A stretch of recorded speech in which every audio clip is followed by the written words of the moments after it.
Eating paint. It's not really something that we choose. In many ways, it's something that chooses us. Much like the model assembly and painting hobby in general. You merely adopted the paint eating. I was born to it, molded by it, which probably explains a lot of my abnormal brain chemistry.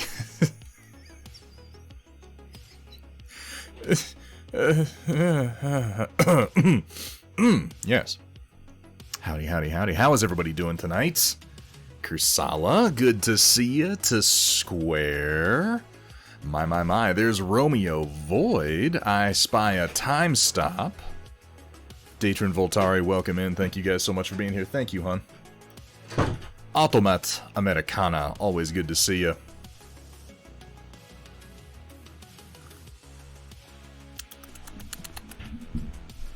Well, if you want to eat paint chips, you gotta find the good paint. You gotta find the pre-1950s stuff. That's where the real flavor comes in.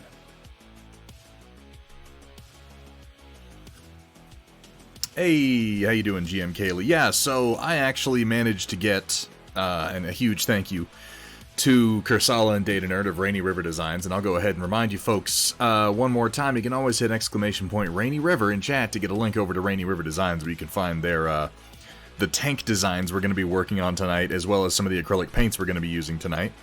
I don't have their full paint catalog. There's actually a couple of colors I was thinking like, oh, I'm going to use those tonight. And then I realized that those actually went out in previous Wayward Paints boxes. I have a habit of doing that when I'm putting together the Home for Wayward Paints kits. I'll just be like, just grab a couple Rainy River off the shelf, be like, I like this color, and throw it in there so somebody else can use it, and then I get to the point where I'm like, I should do some acrylic painting, and I'm like, I don't have any of my favorite colors. Oh, how exciting. I do, however, have plenty of acrylic paint, which is the good news, and I've got all my neutrals and a couple of overlays and stains from Rainy River that I haven't really played with, so we're going to fool with that tonight. And we got a Minotaur, and we got a Falx, Kursala's own designs.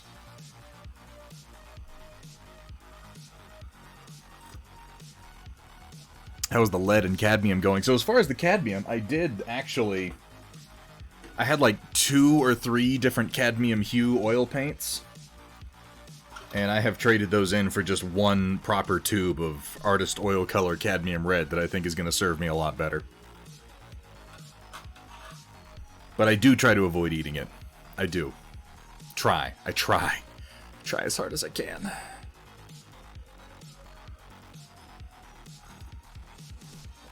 I had no arting when I was... No, you're absolutely correct in that. I wish I had been doing the arts when I was but a young man, but a teeny weeny, not quite Thunderhead, just a little Cirrus Stratus, as it were. Unfortunately, it was not something that was terribly encouraged in my household. It wasn't something that I even really considered a viable option for myself until, like, my late 20s. Which, you know, I guess if I wanted to dwell on the past, I could feel regretful about that. But, I try not to. The point is that we're learning now, and we're moving forward. It's funny as I got into mini painting in like my late teens, early 20s, but I just had an attitude about it that was like, just slap some colors on there and call it good. Just move past it. And then the more I did it, the more I was like, this is actually interesting and fun and enriching and educational. And why haven't I been doing this the whole time? And, you know, one thing led to another, and here we are. But yeah, finishing my thought, I managed to get 3 complete Wayward paint sets put together from the paints that I have, including the recent donations from Rainy River Designs. I know we have a couple other people who have been interested in donating to the program, so hopefully we'll get some more colors in soon. I'm probably gonna just start cannibalizing my wall of acrylics into the Wayward Paints program, because most of these paints have been sitting here for months unused at this point. I'm using a lot more oils now, and when I do go back to acrylics, I tend to be using Rainy River and Pro Acryl. So I'm thinking everything that I have currently from like Reaper Army Painter Scale 75 is probably going to get processed and sent out. We will be receiving towards the end of March, when they release, a full starter set of the Army Painter Speed Paints, which I'm curious about. I don't know that they're going to become a regular part of my personal painting, but I want to try them. Because I've used, I've used Army Painter's washes and quick shades for a long time, and I really like the quality of those. Their paints are kind of hit or miss. Their metallics are really nice, and obviously I've used some of Games Workshop's whatchamacallits. They're what are these paints here? Oh god, what are these? Why are these bottles here with no labels? I have no idea. Okay, I'm gonna have to figure that out. I have used Games Workshop's Contrast. Was not a huge fan of them. It's my understanding, though, that the Army Painter Speed Paints are more heavily pigmented. So we'll see. We'll see how those go. We're gonna try them out here on stream. We'll try combining them with a few different brands. I'm trying not to get rusty at acrylic painting. I have to say, since I started with oils, I'm just like, I'm much more engaged. I'm much more engaged artistically with what I'm doing. I'm much more aware of the obviously the different pigments that I'm using, and I'm thinking more about color theory, and it's been a lot of fun. I've been really enjoying it once I got past the initial learning curve. But I don't want to leave acrylics behind entirely, because they absolutely have their place, and we should do some more experimentation with combining the two, because I know that James Wapple does a lot of that, using acrylics for their strengths and then putting oils on top of them. Doing pre-shades and base coats, for instance, establishing your base colors in acrylics, and then coming in with oils to kind of modify and tweak, and do things like oil washes. There's a happy middle ground somewhere in here, and we'll find it eventually. You know, we keep painting, we're bound to, right? I was encouraged endlessly, but I was terrible at it. It wasn't until I was almost 30 that I realized I was doing it wrong the whole time. I feel like as long as you keep doing it, there's not really any such thing as doing it wrong. There's definitely such a thing as stagnation. But, I am loath to call that wrong art. What's everybody up to today? Y'all got some projects going on at home? And I will go ahead and let everybody know, we are, the next time I'll be online after tonight is going to be... I need to figure out... I feel like one of these two tubes is oil paint, and I need to figure out which one it is before I go any further, because I was going to use one of them. I am going to be online on the Discord for our Thunderhead Studio movie night on Saturday, which we're going to... It's going to be more of a movie evening. It's been requested that we start earlier, so I think we're going to start around 3 p.m. my time. That's Mountain Time. We're going to be watching the fantasy classic starring Matt Mercer and Kevin Sorbo, Mythica. It's a piece of shit. It's not a good movie. But it is a movie with a lot of heart. It's got a great deal of heart in it. The first one, and the reason that we're watching these, and I've said this before, I'll just remind people again, the reason we're watching these is this is a 5-movie series, Mythica 1, 2, 3, 4, 5. They're super low budget. They were clearly made by a group of enthusiastic nerds who were just trying to, like, kind of shove their role-playing game campaign into a movie plot. I like them, not because they're good. I like them because with each film, they get better. They get quantifiably, measurably better. Like, you watch the first one and you go, that was bad. And then you watch the second one and you're like, okay. Clearly they watched the first one after they made it and they went, this didn't come out the way I wanted it to. And they made some changes. And then they do the third one and the same process repeated. They watched the second movie and they went, we got better. But some of these things are still not playing. Let's fix a little bit more. Let's punch up our writing a bit more. Let's be a little less generic. Let's get better props. Like a few of the actors improve. And by the time you get to Mythica 5, it's still not a good movie. But it's watchable. And I think that the experience of watching filmmakers grow from one iteration to the next is, it makes the whole series worth watching. Just as kind of a cinema curiosity, if you will. But yeah, though that's the one Roland. And yes, it has Matt Mercer in it, playing a fucking necromancer named like Cremulon or something. I don't remember what his name was. But it's Matt Mercer just hamming it up. He's not in that much of the movie. That's the funny thing, is they were able to, they could afford, I think my favorite thing that they learned, going from the first movie to the second one, is that Kevin Sorbo isn't worth the money. Kevin Sorbo is not worth that portion of your budget. Because they hire him for the first one to do a couple of scenes, and he's bad. Because he's Kevin Sorbo, and he sucks at what he does. And, for the second one, they're like, maybe we just bring him back for like one scene and a flashback, and we use recordings of him that we already had. Let's not pay him money anymore. And then moving on from there, they just ignored the fact that Kevin Sorbo was ever in it. They're just like, whatever, who gives a shit? But they keep paying Matt Mercer, which is great. Because yeah, Matt just like stands in a wizard's tower and he's like, I will defeat you, I will draw the soul through, I will suck your energy through the dimensional gate, and then I shall be the most powerful necromancer. He just does that for like 5 movies. And it's great. It's absolutely a delight. The Frayed Brush, thank you so much for the follow. Welcome to the stream, my friend. Welcome to the Storm Chasers. One of these is oil paint, and one of these is acrylic, and I have to figure out which.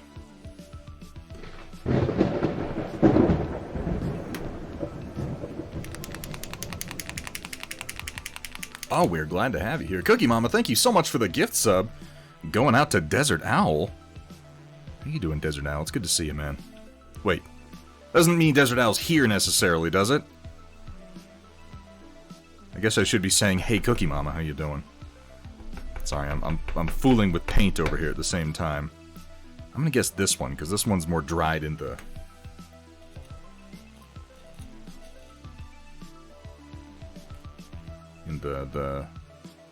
what's it called? The neck. Oh, maybe not, because that's not the color that I thought it would be.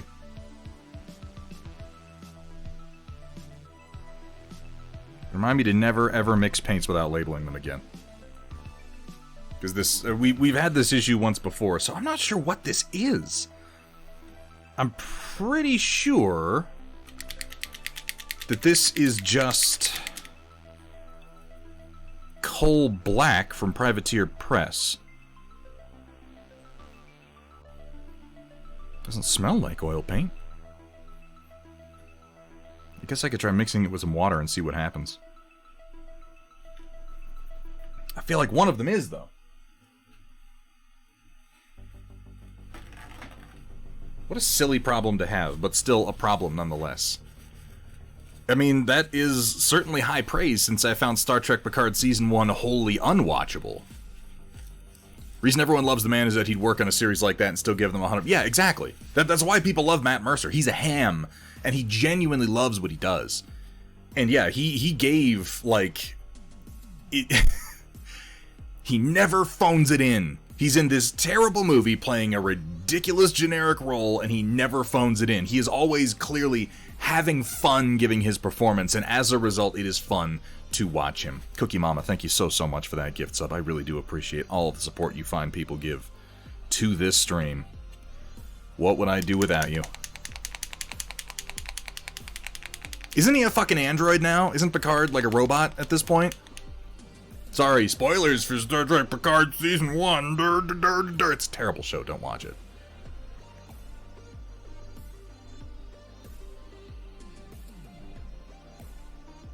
What is this? What is this paint? This is so weird. It's just been sitting on top of my paint rack. Like, it's not even organized into my paint rack. It's just been sitting on top for months.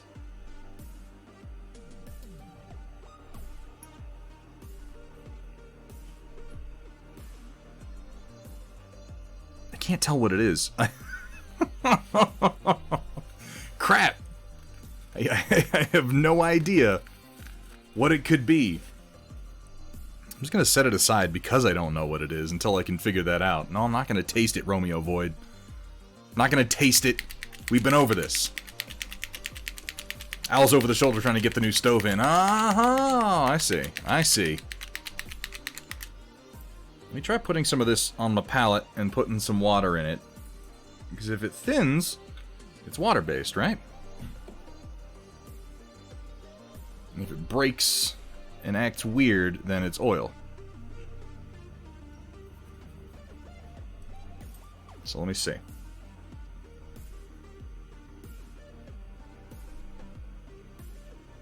It seems to be thinning into the water, so I'm going to assume that based on the color that this is my Privateer pressed coal black. It's the right color, it's slightly blue, and it's thinning into distilled water with no real issues. Yeah, okay. Okay. Welcome back to 50 Shades of Coal Gray. And as he pulled his stiff bristles out of my wet fluids, I yelled out, "No, Thunderhead! You need to thin that paint first!"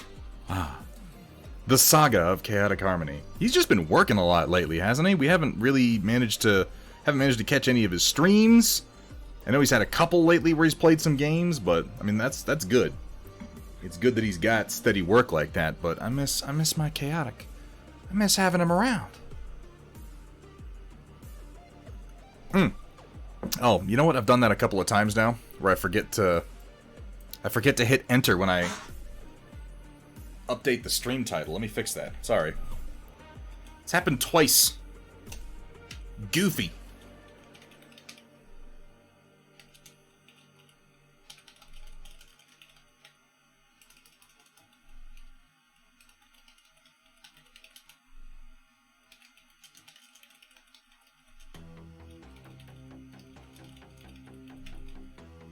Welcome back to 50 Shades of Coal Gray, Chapter 2.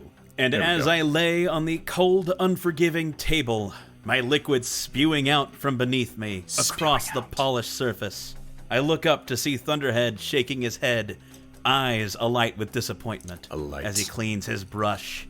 Alight. I'm going to pull out the brushes that I use for acrylics, which I haven't actually touched in a little while, which is a weird feeling.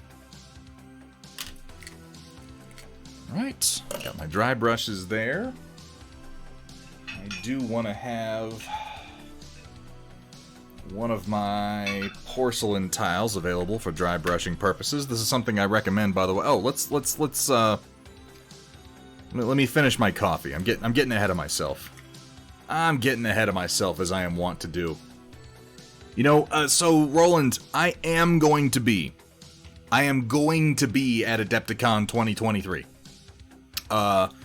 It's a maybe for me for Gen Con 2022, but with the way things are looking, and with the fact that Adepticon is really kind of back on its feet now, I wasn't sure about this year. I wanted to wait and make sure things were clearing up and make sure that it was gonna go on. And I mean, it's just about to happen. It has really good numbers. It seems to have really, really good attendance. So, with that in mind, yeah, we're going to do Adepticon 2023. I will be there. I'm going to go ahead and get a hotel room as soon as the block opens up after this year's Adepticon. And yeah, if anybody else is going to be there, we absolutely should meet up. I'm hoping, I don't know that we're going to have like a booth or a spot. I guess we have some time to figure that out, but I know that Steel Warrior and I would like to have a presence there, and we would like to actually have some product on hand for the time that we spend at Adepticon. Yeah, time stop. I am going to have a palette cam. I mean, I set the thing up. I might as well use it even if we're doing acrylics. Oh, Roland, that's so exciting. What's that, Mr. Altier? What are you saving up for? Oh, a Sotar 2020. And the want is getting back into Gunpla. Oh, that's fantastic. The Sotar is... I don't have one myself, but I've heard nothing but good things about it. I've never heard the Sotar 2020 mentioned with like a, damn that Sotar. Damn that thing. It's always clogging up. It's apparently a really, really, really nice little airbrush. And I can see how for models of that scale, that's going to be particularly nice. I still need to build my Dugram that I bought. I haven't built a Gunplay model in, well, like, since I was a teenager. But I bought a really nice Dugram one recently, and I have not yet built it. It's just sitting in its box on my shelf. Devolvio, please lurk away. Lurkers are the backbone and the lifeblood of Twitch. Two different body parts, surprisingly.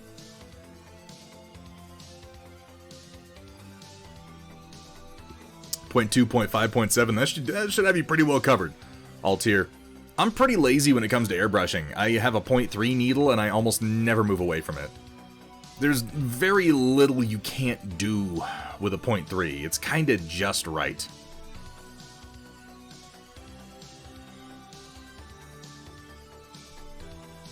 Having a special needs kid makes planning that sort of thing tough. Happy Heretic, yeah, I can see how that would be true. It's a lot. It's a whole lot. It's a lot even for me, a grown man mostly by himself. There's just a lot going on. There's a lot to see. There's a lot of noise. There's a lot of people.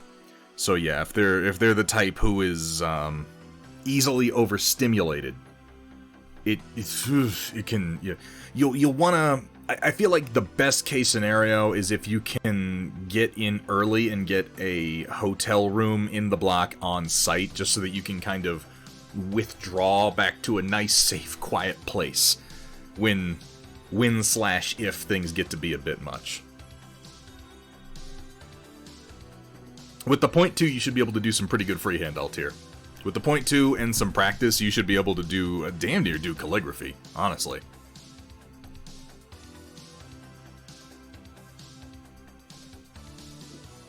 Almost done with my coffee, and we're going to go ahead and get started. So yeah, I've got a number of... Again, I don't have all the colors that I thought I did of Rainy River, because I kept putting them... I keep putting them in the Wayward Paints packets. So y'all out there in the world have my Rainy River paints. But I have a bunch of their neutrals. I have the cold gray. I got their black. I got their white. I have their sort of warm off colors. So we're going to fool with those. And then I feel like we can lay some of these model overlays on top of that to get some interesting colors, maybe. I don't know. We're gonna fool around. We're gonna fool around. There are no rules. There are no rules. And we got a Minotaur and we got a Falx. So we'll just kind of play with them and see what we can come up with. Not loud noises, huh? Okay. Maybe just the quantity. That's why I don't do cons. That many people just fries me. I can thrive on that many people for a certain period of time. I almost never last all the way to the end of the day at a convention. You'll generally see me at a convention like late morning through early afternoon, and then when it gets late, you'll find me in the fucking bar. Like I withdraw. I call it a tactical withdrawal. Really, it's just, oh my god, I'm tired of y'all and I need to be drunk right now. Oh, no magic. No magic. No gods. Just men. How you doing, Arkudaki? We're going to be fooling around with some of our Rainy River Designs paints tonight, with some of our Rainy River Designs paint. Rainy River Designs paints with Rainy River... I said that wrong. Rainy River Designs tanks with Rainy River Designs paints, and some of my other stuff. I've got my Pro Acryl paints. I've got my Reaper still. Like I said, though, I'm going to be thinning out this paint collection.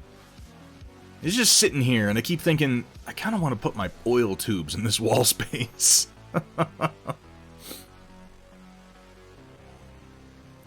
No. I won't. I won't. You should put those tanks on the paint. A bold new method of painting. Just make wide mouth bottles and drop the tank in and shake it up, and there you go. You're good. Batman was good. Think it could have been about 30 minutes shorter. Any movie that's over 2 hours could be 30 minutes. I feel like, don't get me wrong, I'm excited to watch the Batman. Please, no spoilers. I'm gonna have to wait 45 days because I'm not going to the theaters. I'm just not gonna do it. I didn't go to the fucking theaters for Spider-Man. I'm not gonna go to the theaters for Batman. I don't give a shit. So I just have to avoid spoils for 45 days until I can watch it on HBO in the comfort of my own home. But generally speaking, I think any movie that is 2 hours or more could have been 30 minutes shorter. I'm all about that tight 90. I'm all about that tight 90 minutes, and I feel like a good filmmaker should be able to hit that. All my favorite filmmakers usually hit in 90 minutes, and I've seen some really, really hard-hitting films that come in at a tight 90. A little bit over? Okay, fine. Whatever. Okay. Get into 2.5 hours. But I'll tell you what, the fact that I can watch movies at home now, the fact that I can stream shortly after they're in theaters, makes me more forgiving of that extra length. You got a 3-hour movie, but I can pause it and get up and go to the bathroom and come back and be like, wait, what just happened? And like click 30 seconds back. If I can do that, I'm way more forgiving.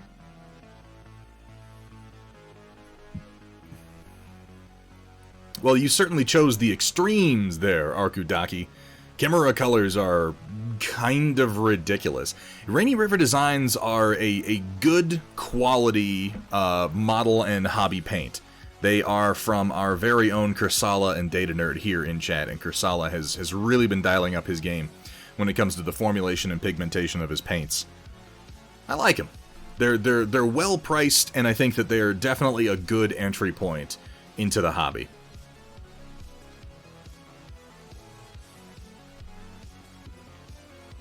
Get out of thinking of Robert Pattinson and Twilight. Shame he got saddled with those movies because he's a pretty good actor. Happy Heretic, he's a fantastic actor. Happy Heretic, Robert Pattinson is a phenomenal actor. I'm going to recommend a couple movies if you're interested and if you haven't seen them. I believe a number of them are from A24. I think one of them might not be. I think maybe The Rover. No, I guess The Rover is. He's done a lot of work with A24 as a production company in the last few years. You need to check out, first of all, The Lighthouse. Oh my god, The Lighthouse is fucking amazing, and he's incredible in it. The Rover is also really, really good. That's him and Guy Pearce. And that, to me, is like if you take, you know the original Mad Max? You know that first Mad Max movie? The Australian one? You take that movie and you kind of divide it right down the middle. And if you go one way, on one of these branches, what you get to is the cars and the car chases and the splosions, right? And that's the branch that the franchise went in as early as the Road Warrior and Beyond Thunderdome, and then obviously for the latest Mad Max movie, and basically everything else that filmmaker ever did. From that point onward, it was the cars, the explosions, the chases. That's Mad Max. Now, if you take the other half of that first Mad Max movie that really got kind of left in the dust, the part where everything's super depressing and his wife and child get run down by madmen in the street, and the world is simultaneously over but still trundling along like some big social zombie. If you take that path, you get to The Rover. And that, I know that doesn't sound like a movie you really want to watch, and it is an emotional film, and it is a dreary film, but it's so good. I'm talking about the movie The Rover, Devolvio, with Guy Pearce and Robert Pattinson. It's also Robert Pattinson playing a mentally challenged person, which, as we know from the wise words of Robert Downey Jr., is often a mistake. Many actors have tried and few have succeeded. I think Robert Pattinson does a really good job at it, though. It's a fantastic movie. I highly recommend it. It's a better movie, GM Kaylee. It's a better movie than Book of Eli, and drearier, less action in it. There isn't much action at all. There's a few shootouts, but a lot of it is kind of slow moving. Yeah, Joel Edgerton. Edger. I'm confusing him with Eggers at this point because Eggers did The Lighthouse. So I saw Edgerton and I read Egerton, and now my brain's doing that. Because Robert Pattinson was also, obviously, in The Lighthouse with Willem Dafoe, which is a black and white 4x3 movie, and it's fucking amazing, the performances in that movie. The other one that I will recommend with Robert Pattinson, also from A24, I believe, is called Good Time. Good Time is sort of a... I can't remember if it all happens in one day. It's a real fast-paced movie about sort of, life on the wrong side of the law with good-meaning people, and one person's experiences really trying to do well by his family and also make it in a system that is incredibly unfair to him. Robert Pattinson is in that one. If anything, Robert Pattinson is the antagonist in that one. He's sort of like wheeling and dealing criminal influence on the main character, and frankly, he's a huge piece of shit. But it's a fascinating movie and really, really good. He did another one with, I can't remember the director's name. She's the woman who did Chocolat. And I'm not going to say its name. It's terrible. Don't watch that one. It's the one in space. Don't watch it. It's awful. I hate that movie. But yeah, Robert Pattinson's a great actor. He's like really, really good. Also, if you don't know this, his commentary track that he recorded for the final Twilight movie is one of the best things that's ever happened. It's one of the best things that has ever happened. Because apparently the day that they were recording the cast and crew commentary for Twilight, whatever the last part 2 movie was, he shows up, I guess just like unshowered and disheveled and with like a paper sack of cheeseburgers, and he plops his ass down, and for the duration of the commentary track, he's doing nothing but talking shit about the movie and the production of it and loudly eating a cheeseburger into a microphone. It's the best thing. I have not watched the entire thing. I have seen highlights from it and have watched parts of it. But it's really something. And what's her name? Kristen Stewart, the star of the movie. She can barely get a word in edgewise throughout most of this. She's apparently sitting next to him, and throughout most of the commentary, she's just cracking up laughing. Because he doesn't give a shit at all. And he clearly has nothing but loathing for this movie that he made. And that to me redeems a lot of his involvement in Twilight, is that the moment that he wasn't getting paid anymore, the moment that he wasn't contractually obligated to not say bad things about it, he has said nothing but terrible things about it. He hated working on it. He hated working with the people who fucking wrote it. He thinks it's a piece of shit. He's done numerous interviews where he does nothing but lambaste the films. And that, like, he was young. He didn't really know what he was getting into, and he got kind of railroaded into this role. But clearly he wants to do serious acting, and he's kind of broken out of that.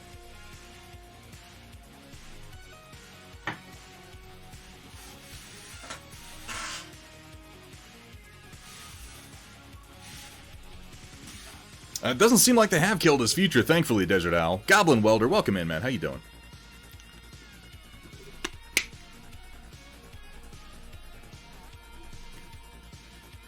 Yeah, there was Kristen Stewart was opposite him in Twilight. There was also that other boy who's gone nowhere. Taylor Lautner? There's like Taylor Lautner, who is a model boy who has accomplished literally nothing since Twilight. And then Robert Pattinson, who has just like veered off in another direction and done a bunch of really, really hard-hitting artsy film. And now he's Batman. Which is like, okay, sure, yeah, why not? I'm very, very curious about it. Everybody's saying good things about the Batman. Again, no spoilers, please, because I'm not going to see it for 45 days after it releases. I'm going to watch it on HBO Max. I'm not going to the theaters. And I really like Robert Pattinson, and I really like Batman, and I really, really like, shit. It's ironic I say I really like someone and I can't think of his name. Help me out. The director. He did the Rise of the Planet of the Apes. He did, Rise of, War of, Dawn of the Planet of the Apes. Matt Reeves. Yes, writer-director of The Batman. He said a lot of very, very interesting things during production that make me excited for it. And they've got, what's his name playing the Riddler? The kid from There Will Be Blood. I can't think of his name now either. Either way, everything about that movie says that it's going to be good. And all the reviews seem really, really good. So I'm just I'm waiting. And I'm going to do everything that I can. Everything that I can to avoid spoilers.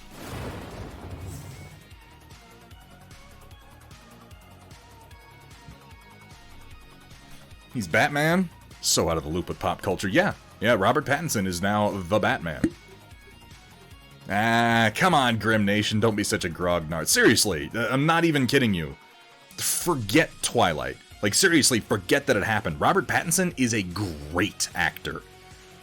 I just gave a series of recommendations. Watch The Rover, watch Good Time, watch The Lighthouse. If you watch those 3 movies and you don't come away with a much better impression of Robert Pattinson, I don't know what to tell you.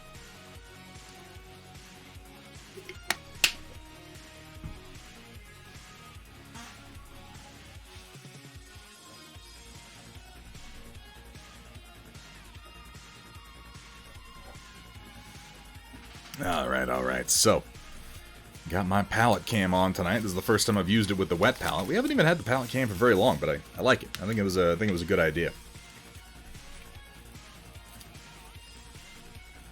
Yeah, that's right, he was in Harry Potter too. I didn't know who he was in Harry Potter. I don't even know if I watched that Harry Potter movie until years later. Did you get Daniel Radcliffe and Nick Cage to do an action movie where they just improv crazy shit the entire time? Daniel Radcliffe's an interesting dude. Do you see Nick Cage did a Crusader fantasy movie with... I can't think of his name. He played Anakin Skywalker badly. Hayden Christensen? It was so bad. It was so terrible. It's one of the few movies, like, I'll watch a bad movie, you guys. I'll watch a bad movie all the way through just because I'm curious what's going on or where it might end up. I could not finish that movie. I tried. I started watching it, and I got maybe 20 minutes in, and I was like, I get it, I'm done.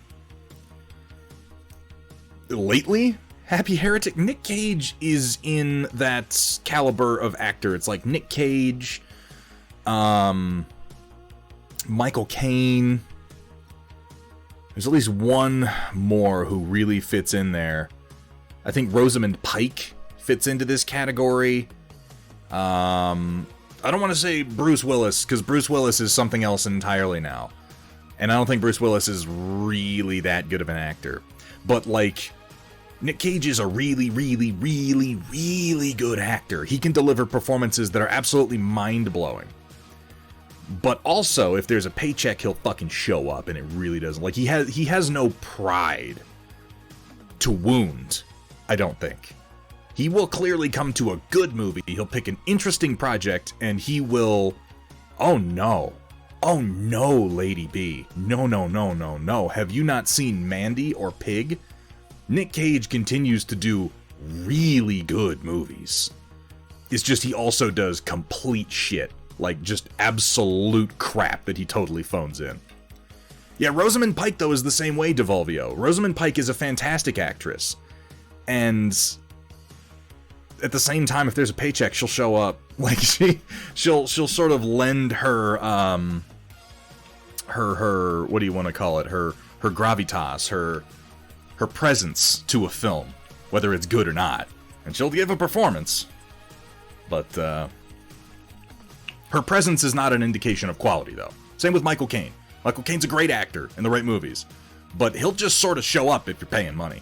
They're no, like, Daniel Day-Lewis, where he does movies because he believes in them from the beginning and delivers a great performance.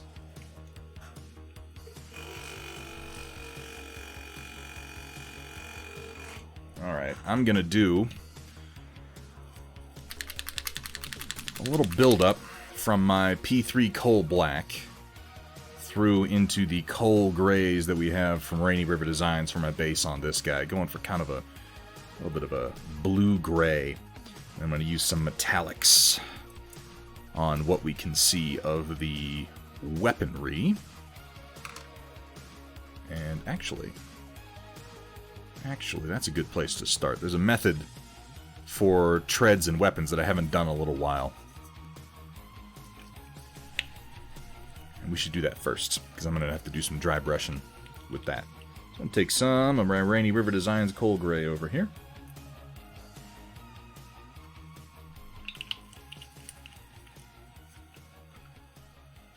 Get my distilled water, since we're not thinning with any solvents or anything crazy like that today. Well, technically it is a solvent. Water is the universal solvent, after all. I've seen her comedy, State of the Union, with Chris O'Dowd. I don't think I have, no. She's a great actress. But yeah, if you're paying her, she'll do it. Mandy's really good, Lady B. If you haven't seen it, I highly recommend it. Let me check which brushes I'm using. Sorry, it's been a little while, and I'm going to go to this sort of worn-out sable brush I've got.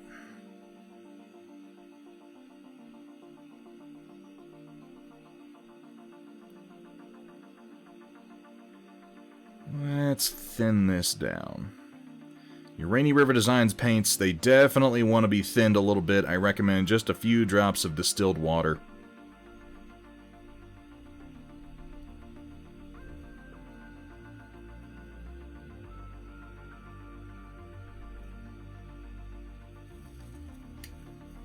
Alright, and come in here and lay this in on our treads.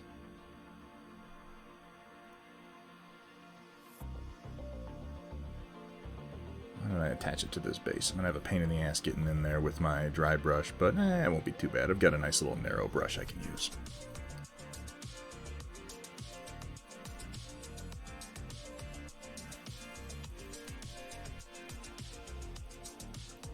Speaking of Tom Cruise, a friend of yours worked at Disney doing VIP tours. The tour with Tom Cruise when he visited years ago with his daughter. Said he was a really nice guy. I've heard that. I've heard that Tom Cruise is a very personable fellow. I'm not sure that Tom Cruise is a real human being, though. I feel like Tom Cruise is a good actor. He has been for a long time. And he's also like Captain Scientology. I feel like if you follow this through to its logical conclusion, if you sort of, put the pieces together, what we arrive at is that Tom Cruise is a blank void of a human being that is easily programmed into whatever you need him to be. Which results in him simultaneously being a truly great actor and also literally whatever the Scientologists tell him to be at any given time. And I don't think that anything about that would indicate that he's like a bad person or hard to be around. He just isn't really a human. Whatever there was in there, whatever Tom was when he was a young man back when he was filming Taps with his goofy, terrible teeth, was beaten out of him long ago.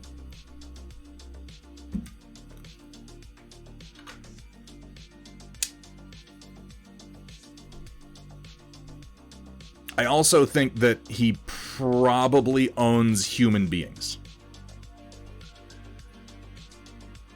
The guy hangs out with David Miscavige. I'm pretty sure he owns human beings.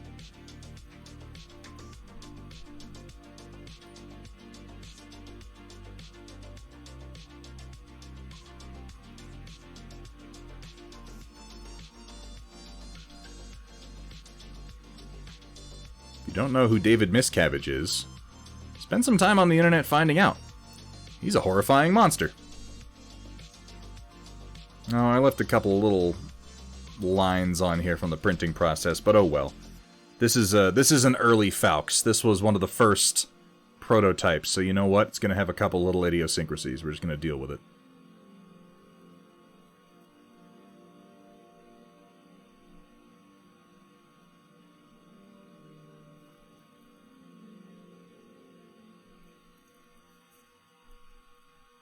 I mean, they essentially do, Grim Nation Hobbies. I don't want to get into, I have some very, very strong opinions on the Church of Scientology. I don't really want to get into them on stream, because that's not what this stream is about.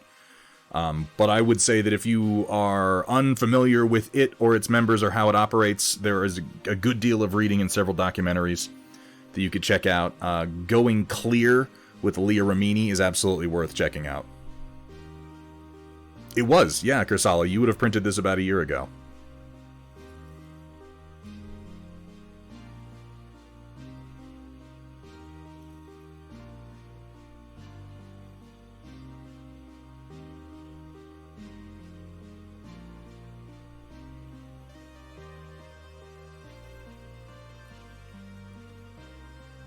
Let's not do the hatch. Let's leave that.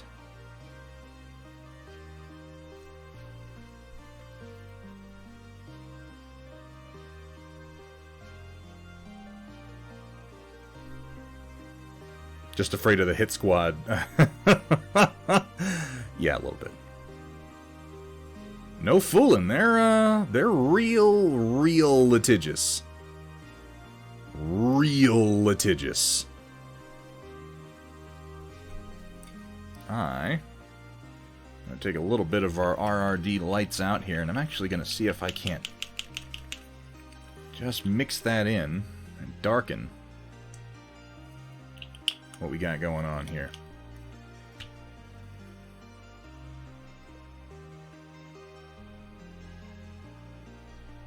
I just want to deepen it a little bit while still keeping the bluish tones that it has. I'll tell you one thing. Paint with oils has made me pretty ballsy when it comes to mixing paints.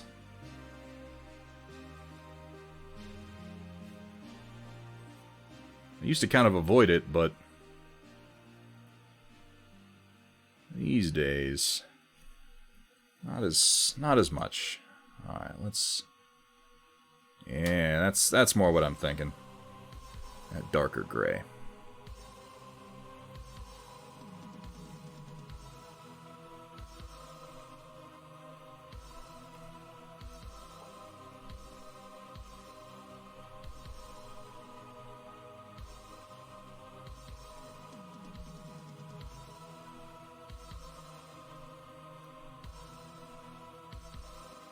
Tom Cruise has been kind of a fading star lately, hasn't he?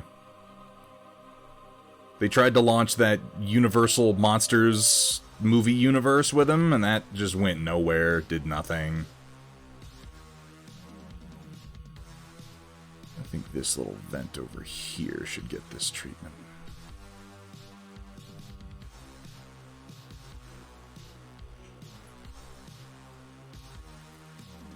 And on the other side, why not?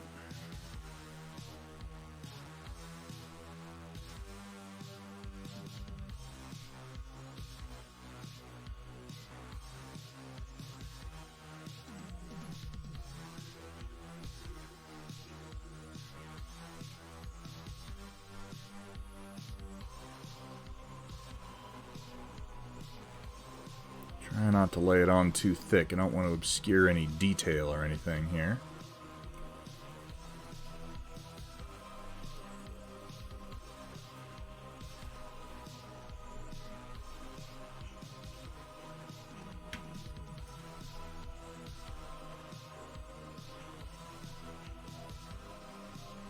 There we go. Never really been a fan of his work. Never liked the Mission Impossible movies or Top Gun. I'm thinking 2, maybe 3 movies of his I like. I'm on the opposite end of that spectrum, Grim Nation Hobbies. I like almost everything that he's done prior to his current era of acting. I'm a pretty big fan of. I like Taps. I like Cocktail. I like Risky Business. I like Top Gun. I think his early years were some of his best. And, you know, since then he kind of painted himself as like sci-fi generic action hero man, and he did a pretty good job of it. Edge of Tomorrow is great. Even Oblivion is, like, not particularly great, but it's pretty good. It's perfectly solid, and he's good in it. I admit to liking Days of Thunder. Come on, who doesn't like Days of Thunder? Who doesn't like Days of Thunder? Mostly people who haven't seen it, which at this point is a lot of people. But, you know, if he's not to your taste, then that's that, but I found a lot to enjoy in the early stylings of old Tom Cruise. Oh, Ian McShane. Yeah, no, you're right. He is not as prolific by a long shot, but I do get excited when I see that Ian McShane is in something. Were you an enjoyer of Pillars of the Earth, Grim Nation? I'm gonna guess that you were.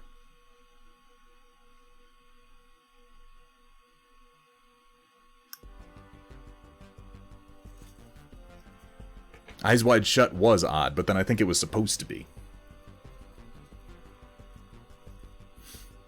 What you're saying is we need to convince L. Ron Hubbard's self-fulfilling prophecy. If you want to get rich, start a church that Harmony Gold talks shit about them. Convince Harmony Gold that the Thetans have something to do with Macross. Watch them annihilate one another in a contest where the true winner is humanity.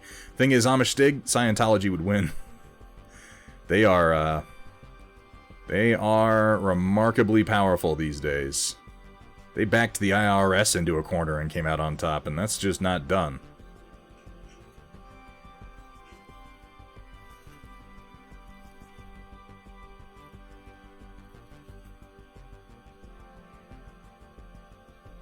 Just applying our 2 thin coats methodology. There's a great deal of truth. Thin your paints.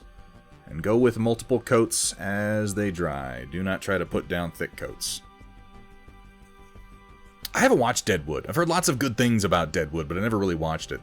Maybe Superior Iron Man and Doctor Strange 2 don't have any confirmation of that other than he was originally scouted for the role of Iron Man. Interesting, Phaedros. Interesting. There are a lot of Scientologists in the Marvel films. Everybody loves, shit, what's the actor's name? That funny little dude who is in the Ant-Man movies. You know, he's the one who's always, like, recounting events, and they do the drunk history thing where they'll film the character saying it, but then they'll have him doing the lines. Can't remember his name. That little guy is really, really popular these days, and so is Elizabeth Moss? Is that her name? Elizabeth Moss? From Michael Pena. Thank you, Datron. From not Hollow Man. The Invisible Man and Handmaid's Tale. Also a big Scientologist.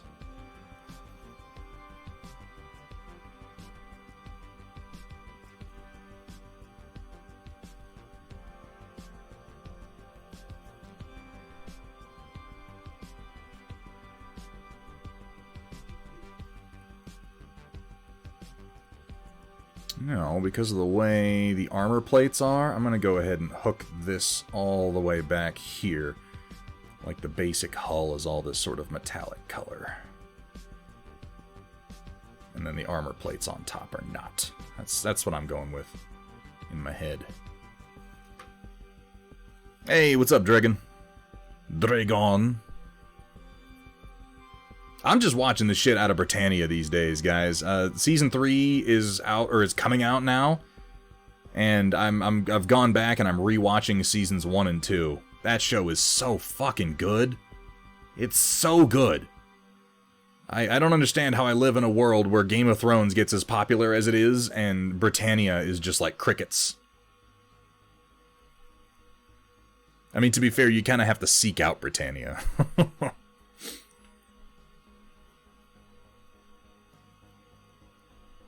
Not much of work in time for the stream. Hey, that's nothing. That ain't nothing. I see irony is Handmaid's Tale and Scientology. Oh, no, it's ironic as hell. You think they don't know what they're doing? Oh, they know. They're putting themselves in everything. But, you know, that's a problem for the next generation to deal with as far as I'm concerned. They'll have a lot of fun with that. Poor little bastards.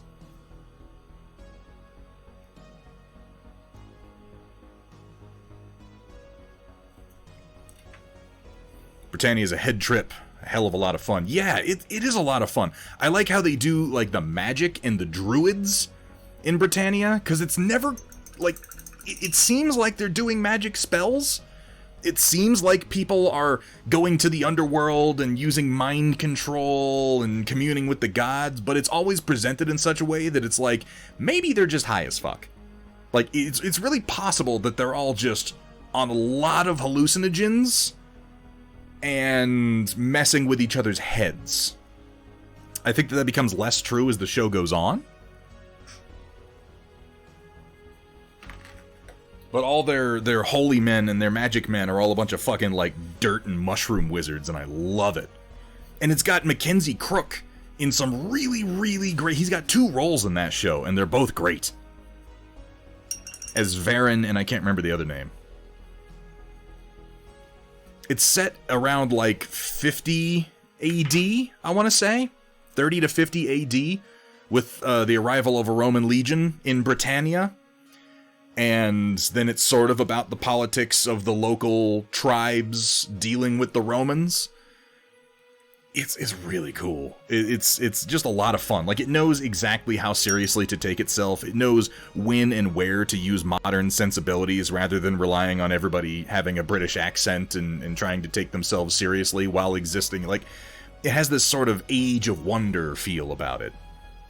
And the main... druid-esque character is a whole lot of fun. Alright, I'm going to do the same thing on this Minotaur, so let's move over to that while that coat dries.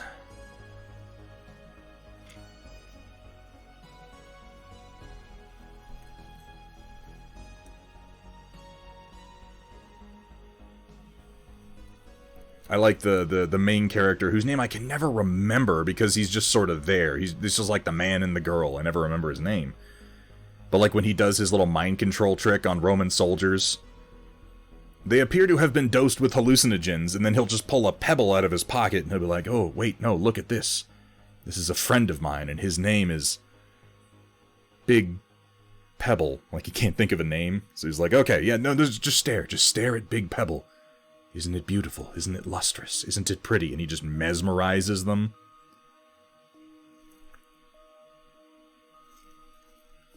Is that a magnet I spy? It is, yeah, I drilled into the top and I went ahead and put in a magnet for the turret.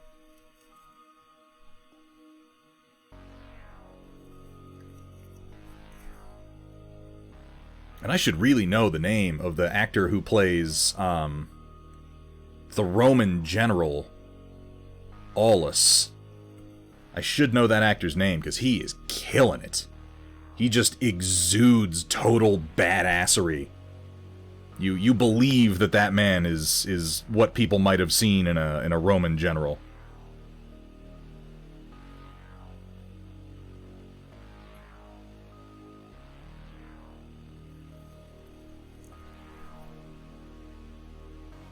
Well, and then, I'm not going to spoil anything for anybody, but I just want to say that Season 1 ends in a way that you're just like jaw to floor. Like, what the fuck just happened?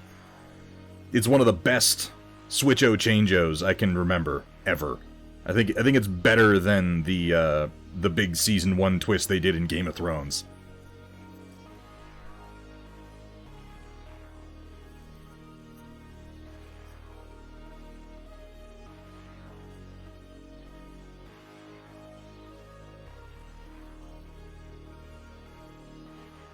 It recontextualizes all of the events of the show in one moment, and you're like, oh shit, okay.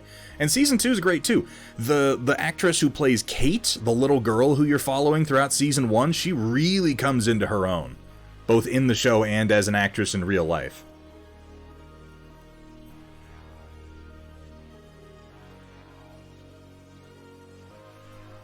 Let's go ahead and do this central portion of the hull, like this.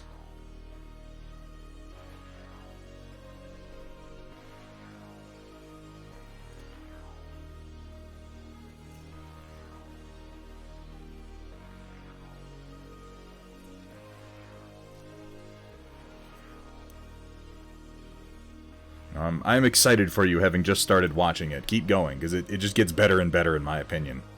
And I'm very much into Season 3.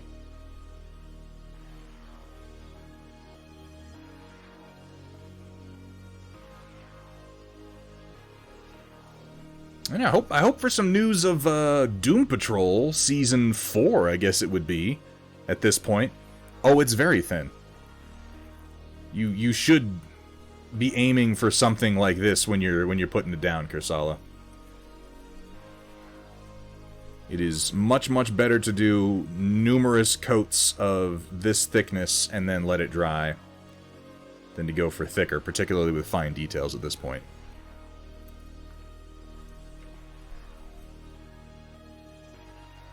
I'm afraid I have no control over that, Devolvio.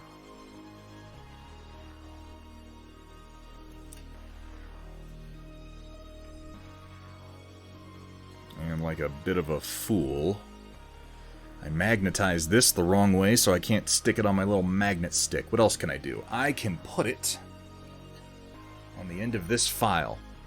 That's what I can do. Just like so.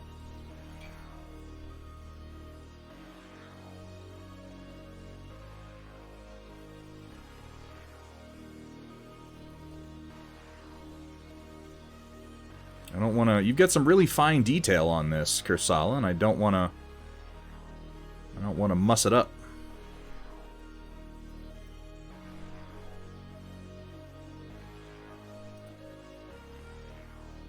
Yeah. Doom Patrol is so good. It's so good. Oh my god.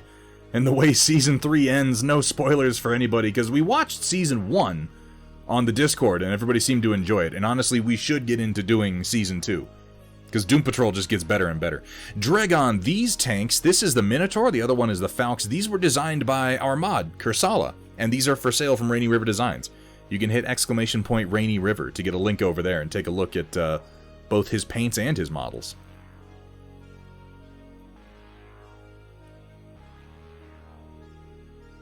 This file is probably... This file is at least 10 years old, if not older. I think I picked this up from a hobby shop in Monterey, California, back when I was still at Army. I don't use it much for filing anymore.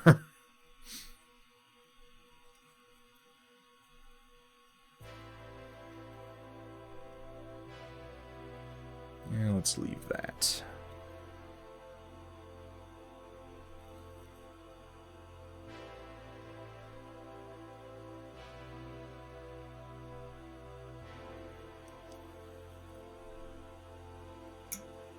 Alright, let's see how we're doing. Over here, that's drying nicely. Okay.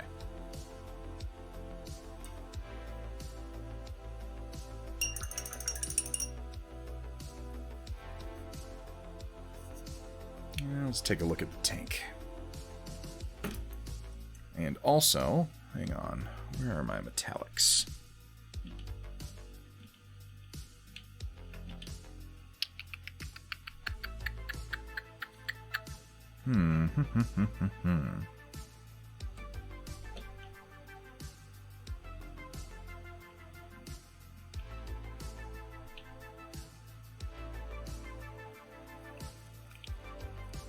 That's an interesting idea. Could do like brassy metallics for this. I guess I don't have to do like steel. I'd rather try out these Rainy River metallics anyway. So yeah, let's go ahead and use some furnace glow for this. Why the hell not? We're just having fun. 3 or 4 thin coats ideally. Oh, Merlin, I'm excited for you, man. I'm going to put down some of our furnace glow here, and I'm just going to let it sit for a little bit to thicken up on my porcelain tile.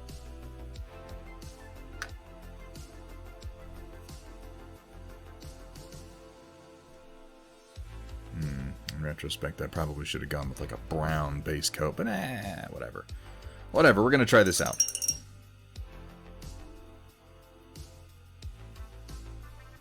Oh, did you? I'll check that out, Dragon.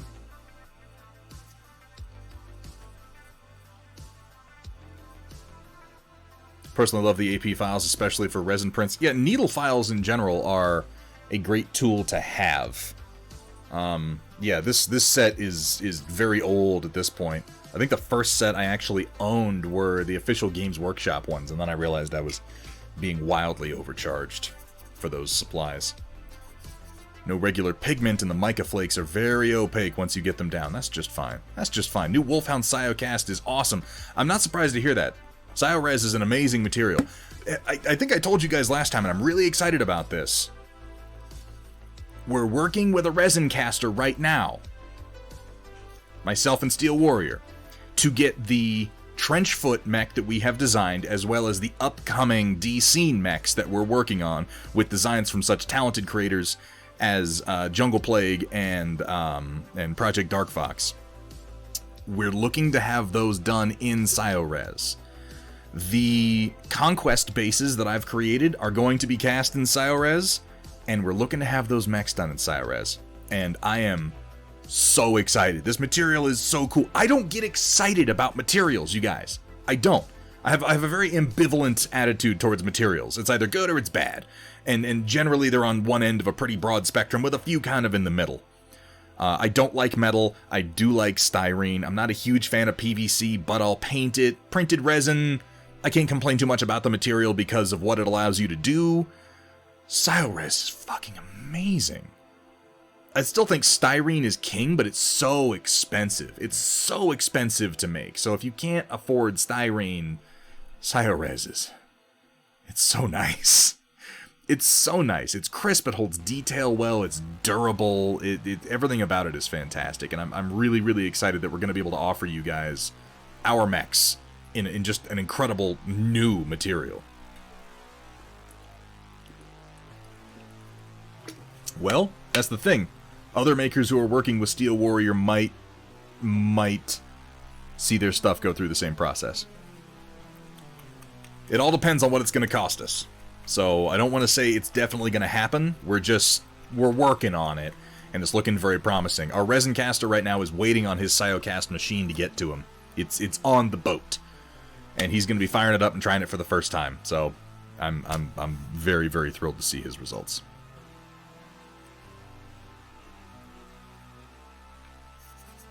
Now let's take our teeny weeny little dry brush here. Let's try a little bit of this. It's nice and thick. Let's go ahead and get a good amount on the brush there.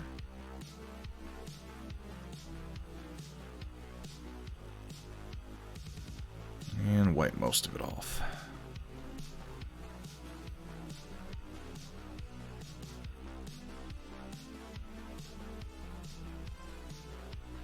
Try to pick up the bulk of the actual little mica flakes in there.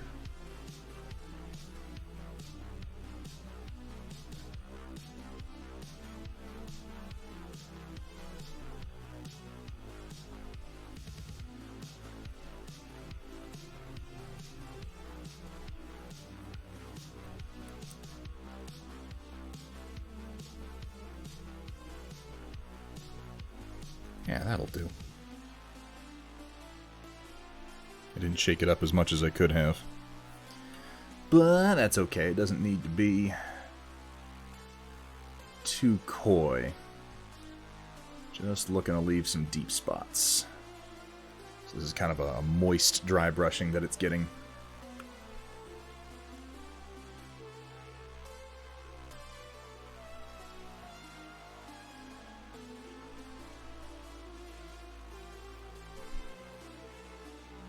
I could have left that to thicken longer too. In fact, I'll put some more out and give that some time. This is something I always do when I'm dry brushing, and I highly recommend it. And actually, let me give this a good mix. Is put the dry brush paint that you're going to be using, unless you're using like a dry brush compound, put it onto a piece of porcelain or a piece of glass or something. Plastic will work, and just let it sit for a few minutes before you dry brush with it.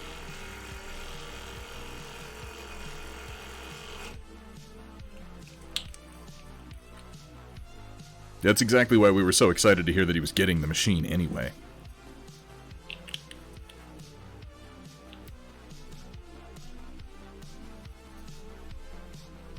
We're just gonna benefit from his investment as much as we can. And I mean, in theory, this should herald the arrival of a number of Cyocast, like custom-made Cyocast items available from Steel Warrior Studios.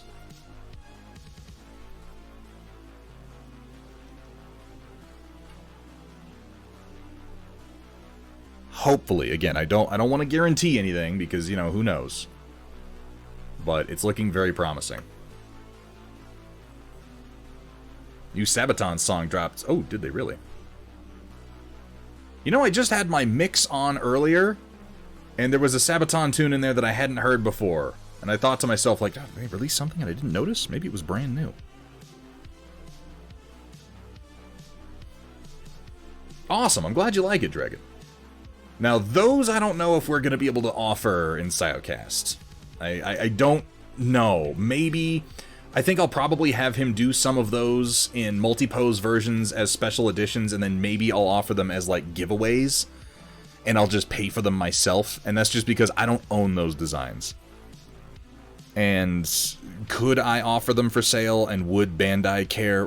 Probably not. They probably wouldn't give a shit, but I don't like the idea of offering for sale designs that were done by one of my favorite Japanese designers. I feel like that's disrespectful to him and to his legacy, and I really did those as homage to Kunio Okawara.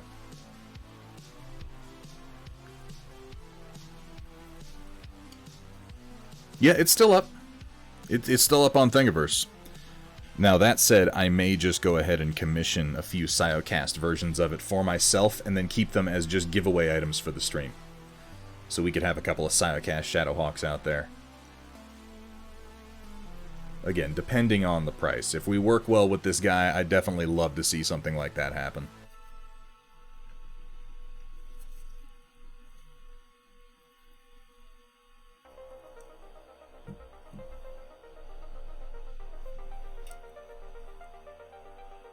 Oh, he's got a lot of files. He's got a lot of files, Roland. Yeah, well, with the way Steel Warrior is expanding, that may actually happen. I mean, I don't know. Alex just keeps expanding, though. I mean, for those of you who haven't seen, there's another sale on at Steel Warrior Studios right now, doing a buy one, get one 40% off sale because Steel Warrior is moving into a larger facility. And I mean, personally, I'm thrilled that he's going to be able to produce more and quicker. Because as it is right now, we occasionally end up behind on being able to send individual orders because we get retail stock orders from stores and from Ares Games and Minis. You can find our stuff at Fortress Games. Like, those orders take a lot of time.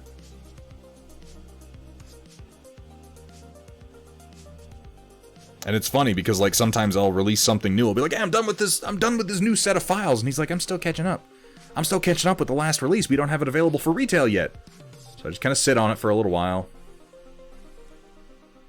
We've got unreleased files still that probably won't see the light of day until the upgrade is done.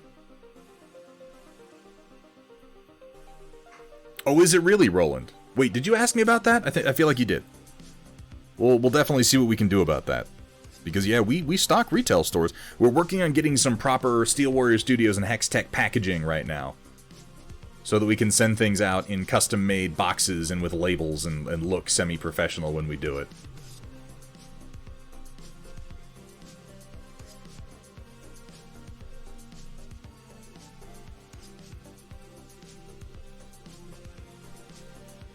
Yeah, Merlin, man, shipping things to the UK right now is... I mean, you remember. I was like, oh, we're going to send you a hoodie. And then I looked it up and it was like, oh my god, so much money! Holy crap! For a fucking hoodie? I'm glad we were able to get you taken care of, though, man. I hope that code gets you some STLs that you find useful.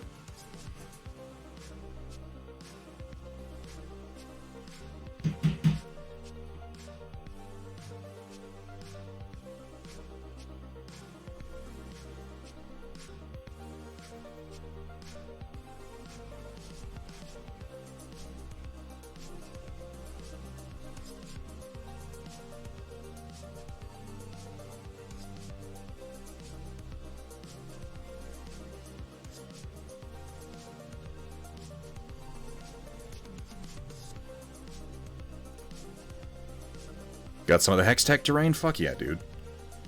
Fuck yeah, I'm so proud of Hextech.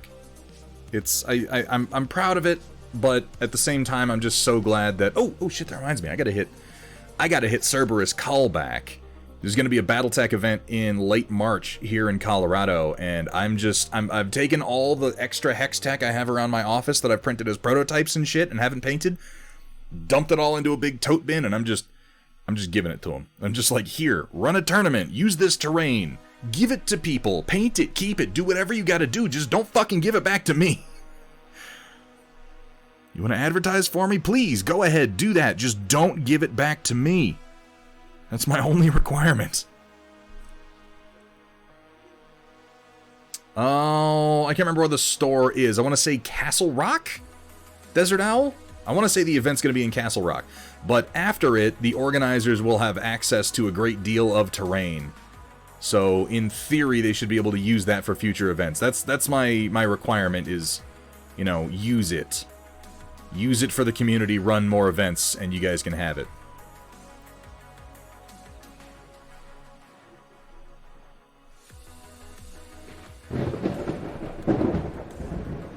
Magical Ducky. The most magical of duckies. And duckies are already pretty magical, you know? They're special little things. Magical Ducky, thank you so much for the follow. Welcome to the stream. Welcome to the Storm Chasers. Too far for me to run up there then. Without doxing yourself or getting out of your comfort zone, Desert Owl, what region are you in/near?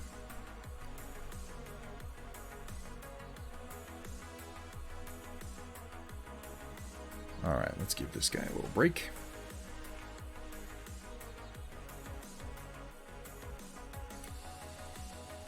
Carlsbad, New Mexico. Okay, so if it was southern, you might be able to make it.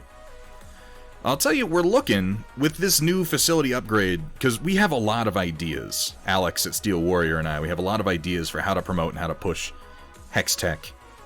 And one of the things that we really want to do is be able to provide people with bundles of terrain to run their own events locally.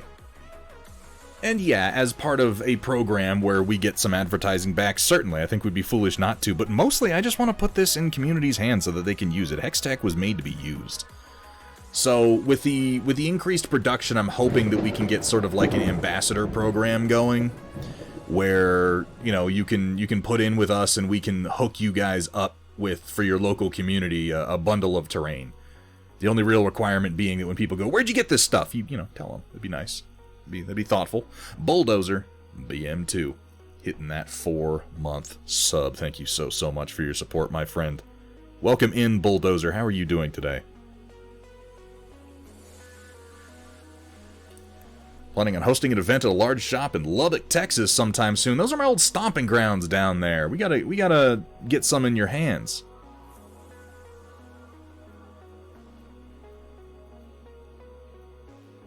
Because I maintain that Hextech as a product, I want to put it in people's hands and I want them to play with it, because once you are using it, the features become apparent. If you're just looking at pictures of it, you're going to think, it looks kind of cool. Yeah, sure. But once you start using it, a lot of less than obvious features pop out at you. Please do, Merlin models. The wider we can spread the word, the better. We've got so much more coming this year. Not just Battletech terrain. I am branching out into more broadly 6mm terrain that isn't necessarily designed for hexes. I have a small set of 10mm scale, 10 to 12mm scale terrain in the works right now that is intended for use with games like Revelation Skirmish, Heavy Gear Blitz, and Cav Strike Ops. I have some 28mm terrain that is hopefully going to be releasing in the next few months that I am primarily going to be using for Beyond the Gates of Antares and Maelstrom's Edge, but should be applicable to almost any sci-fi system you like. We're pushing to get some more 28 to 35mm fantasy stuff done. It's going to be a busy year. This is part of the reason that after talking with Alex, he was finally like, okay, we're going to do the upgrade, is because I'm like, hey, I've got all these sets I want to give you. And he just can't keep up with the production at his current rate. This is a Hextech retailer. Where is the ambassador? I can't do it, James Earl Jones. I'm not even going to try. That would be ridiculous.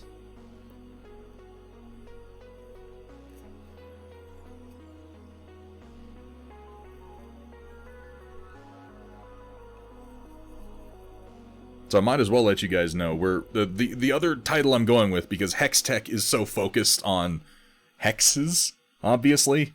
If you see the Hextech brand, it means you're buying something in 6mm that is hex friendly, because that's where I started and that's where the terrain has been focused. So the umbrella for everything else that I'm going to be making is Techscape. Let me know if that's a shitty name, because I'm not good at marketing. But we're going with Techscape for anything that I make that isn't 6mm. So like Techscape Sci-Fi, Techscape 6mm, Techscape Fantasy, Techscape 28mm, so on and so forth. And currently I need terrain for Maelstrom's Edge and for the upcoming Cyberpunk Red Combat Zone, so we're going to have some sci-fi stuff coming out.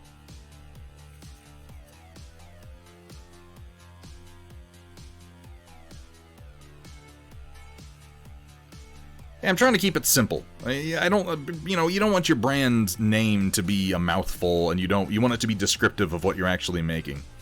And I figure tech, because so much of the work that I do on terrain is oriented towards keeping things playable. There's plenty of terrain out there that is fancy. There's plenty of terrain out there that is loaded with schmancery, if you will. Made by more talented, sculptors than I. But, we're always looking for our USP, our unique selling point. And mine, in my opinion, if I'm self-analyzing, is playability. There is a lot of terrain being made, there are a lot of files being made by people who don't play games, by people who don't print. They're just sculptors, and they do fine work, and their stuff works well enough. But well enough is not good enough for me. I want my terrain to be incredibly playable. I want my terrain to enhance the gameplay experience and not slow it down or confuse it. So our focus is on functionality. And I guess that's the tech in Techscape, is that it is... I don't know, there's technology involved. Just go with it, okay? Don't question things. Rick was looking for someone to start making terrain for him the other day. Well, if he waits long enough... Well, the thing is, I need terrain for Revelations, so it's just gonna happen. Ultimately, this is how everything I make goes, is I need something, I want something, it doesn't exist, I make it. That is my primary drive.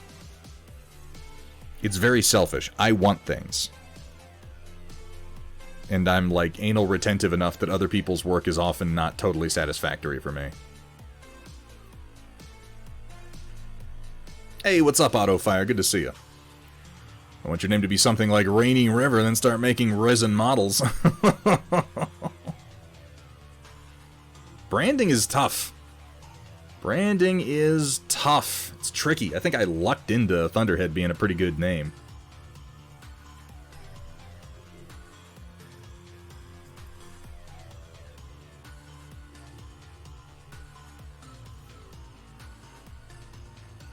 You see, folks, this is why the thin coats is because you can still make out these super fine details that Kursala's put in here. And he plans to add some not-urban stuff in the future. So, I think the first 28mm set for Techscape that is going to be released is going to be 2 sets. It is going to be a sort of a cargo yard, like storage containers and industrial equipment and haulers. And like industrial vehicles. And then the other part of that that's going to be developed alongside of it is a shantytown. So, I mean, I guess that would still be urban. But, you know, if you have requests, if there's something you would like to see, you can always let me know. I do not promise that I will do it. But please feel free to let me know. I'd love to know what y'all are looking for. Chewy 8? Hitting that 3 months, and what a streak it is. Chewy, how you doing today, man? It's good to see you.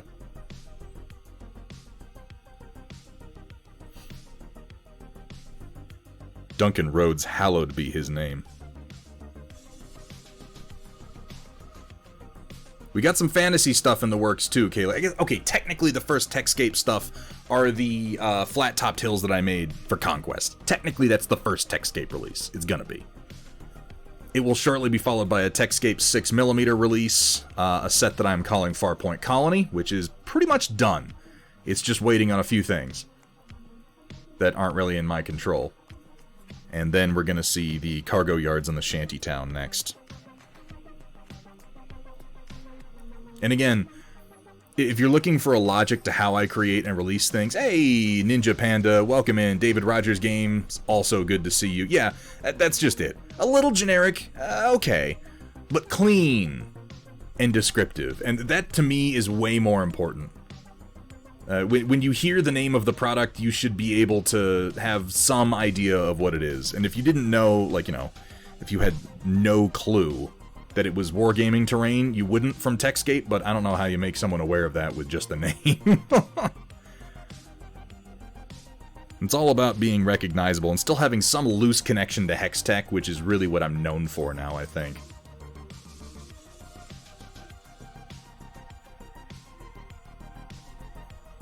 I'm doing great, Chewy. It's good to see you. Roland, all I can say is that I want to do it, and we will see how things go. So much of what I do depends on the stars aligning, and this year in particular, I'm trying to really take stock of what I'm spending my time on, because I started this whole endeavor, making terrain, painting minis on the stream, forming the Thunderhead Studio community. So much of this was started on a whim. Just like well, I'm doing this anyway, you know, and let's invite people in, let's see how it goes. And the response to it has been so much bigger than I thought it would be. People have been so supportive, and the product line has done so well, that this is rapidly becoming a job for me. I'm spending more and more and more of my time on 3D sculpting. I'm spending more money investing into the tools that I use to do it. I'm spending more time on the stream, and it occurs to me more and more that it deserves my attention to be more professional and more guided. So hopefully I'll be able to justify the time needed to then run a Cyberpunk campaign on top of that as part of the stream, Roland. I want to. I don't want to promise you anything, but I very, very much want to. And I do have a great idea. I have a great idea right now for a Cyberpunk Red campaign. It's a little undercooked, but I think it's a fucking great idea. I do need some more assistance from Chaotic Harmony before we can get it off the ground. But he doesn't need to play in it, he just has to provide me with some things. And I'm probably just going to pay him for it, honestly.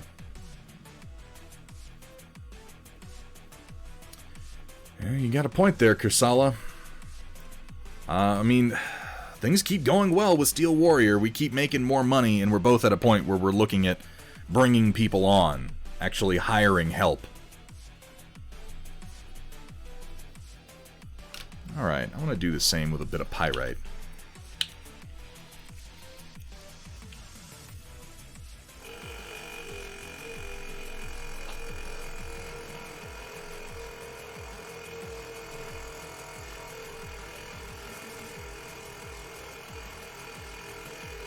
A supply depot, you say? We might have something. That sounds like something that our initial Techscape set, the cargo yards, will be good for, because it's also going to have a series of little, like, admin huts and such associated with it. Oh, Gloopy's just fine. We're going to find out. We're going to find out how it does. I'm really just experimenting with these tonight, I figure.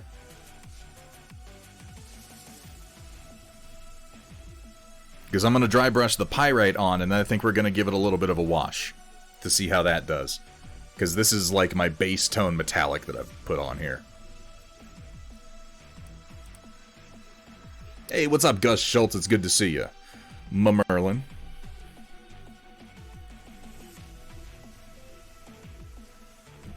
Let's see how this does on the brush.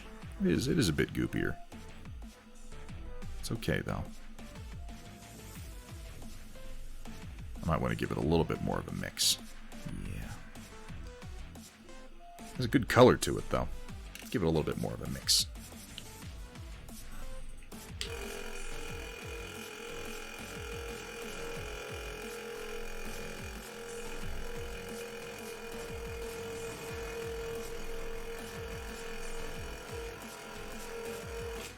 So, Hextech itself is going to be seeing, I believe, the next update coming to that line. Well, as part of the sale, either as part of the sale or the first thing and the new facility, Alex is going to be making available physicals for the latest released Hextech sets, that being the Industrial Power Complex, which I am immensely proud of. That is absolutely one of my favorite sets. Also, I don't know if you guys are aware of this, if you're on the Steel Warrior Studios Discord, you may be. Timestop, you probably are. Some people have been working on some actual in-game rules for Classic Battletech and for Alpha Strike to utilize things like the Industrial Fluid Works and the Industrial Power Complex in scenario play. So that, you know, you can know what these buildings do, what their construction ratings are, how difficult they are to destroy, and have some scenarios built around them, like attacking a power complex or a refinery or something like that, which is really, really exciting. But those are going to be available as physicals, I believe, is the next release. And as part of, and this is the thing, we have so many little collaborations going on right now. We've had a lot of people recently approach us to work with them on some things. So we're kind of working that into the flow. As part of a potential collaboration that I won't say with who or what it's going to be, just that it is very exciting. There will be, as part of this collaboration, an update to the original Hextech Forward Base set. Probably Forward Base and River Comm Center are both going to be getting a cosmetic and mechanical update, because there's some of the first sets I ever released. We've done a little bit of fixing to it, but it could use another pass to make it prettier and more functional, and easier to print for that matter. And then we'll also be adding a couple more sets of Hextech hills that have specifically been requested for this project. In a new style, too, fitting the lunar maps. So we'll have a new texture. We'll have 4 different textures of hills at that point. Other than that, Hextech probably won't be getting a significant expansion until at least halfway through the year. The next thing that I would see coming out in 6mm is going to be the first release for Techscape 6mm, and I'm hoping that happens around the end of the month. These are things that are designed not just with Battletech in mind, but with any 6mm sci-fi game in mind, though they will work perfectly well with Battletech. And they are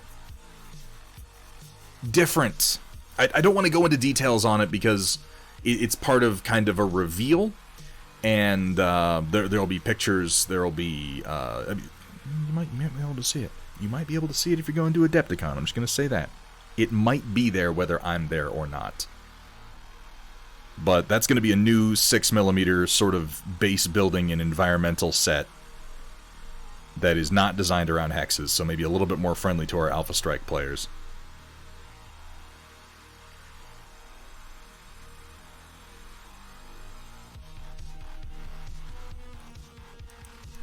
You say that like hashtags aren't nerdy, Grim Nation.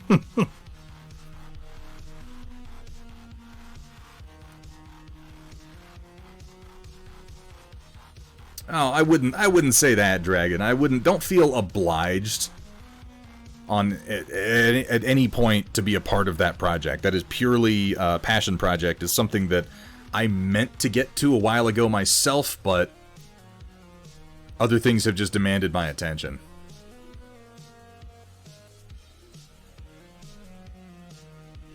I keep working on new sets. I really do need a dedicated concept artist.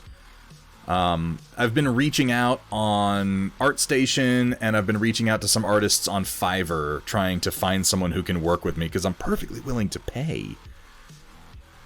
But I need an environmental concept artist for both sci-fi and fantasy right now, just to help me take some of my loose ideas and turn them into workable art that I can then create files from.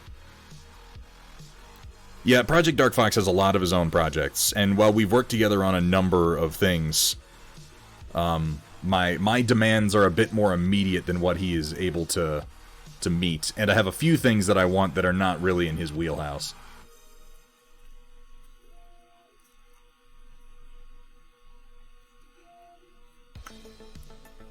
Like Rainbow Six Siege Project Health, no expansions, just reworks. Yeah, and that's the thing, too. Like, if I decided to just kind of abandon updates to Hextech, I could probably get a lot more done. But it's really a priority to me, and I hope that this is something that people like. It is a priority to me that the Hextech terrain system be a functional and living terrain system. Because the more I work, the better I get, and the more I'm capable of doing. And I look back on my original file sets and I go, oh my god, I should have done this differently. I didn't know what I was doing when I got started. So I try to take my new skills and my new methods and my new tools and apply them retroactively and release new versions of files. And if you've purchased Hextech, you've probably by now had at least one update to the, oh hey, what's up, Riot Sister, how you doing? Hello there. Anyway, my point is, it is a priority to me that if you buy Hextech files, I continue to update them and I continue to improve them. Certainly some files will hit a point where there are no more updates planned, but as it is right now, the better I get, the more I release and the more I update.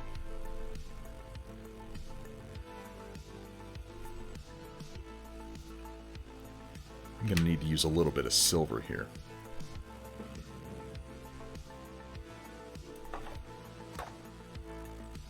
I'm going to go to some pots I haven't used in a long time, like this Citadel Necron dry compound. This stuff's kind of amazing. Kind of amazing. General Kenobi. The Cookie Mama. Thank you so much. So much. The actual notification for the continued sub. Fantastic. Honestly, you guys, your support means the absolute world to me. Oh, that's the wrong thing.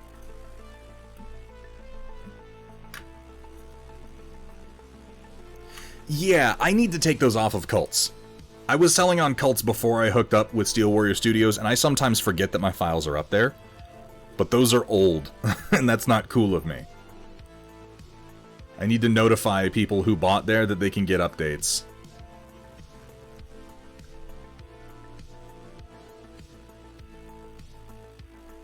I got on there when Cults 3D was still relatively new. They contacted me and were like, hey, you want to put your files over here? We can charge people money. I was like, sure, let's give it a shot.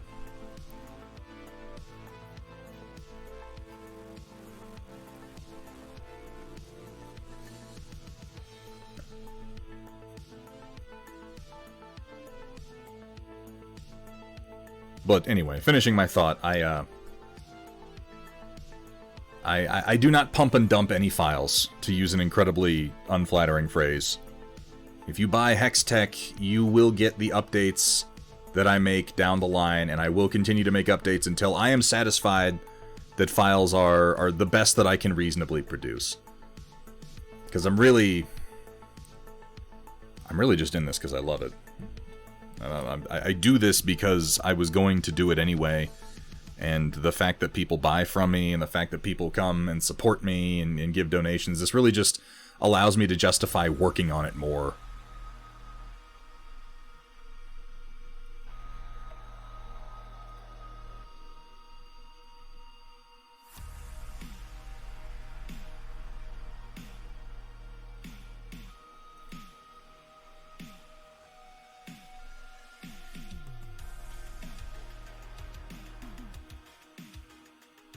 And good evening to you, Inquisitor Burnsy. How you doing? Can we get a shout out?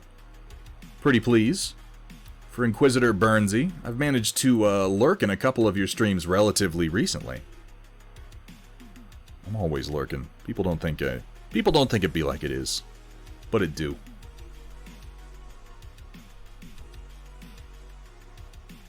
Oh, was I? Oh ho ho! All good thoughts, I hope.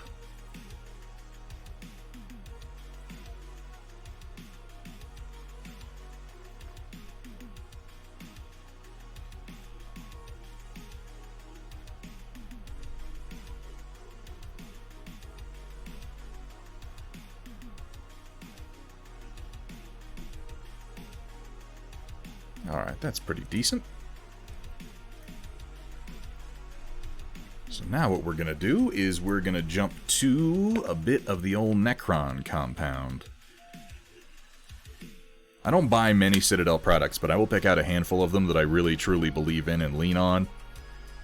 The dry brush compounds in general are pretty nice, but of all of them, if you only buy one dry brush compound from Citadel, make it Necron compound. It's really good.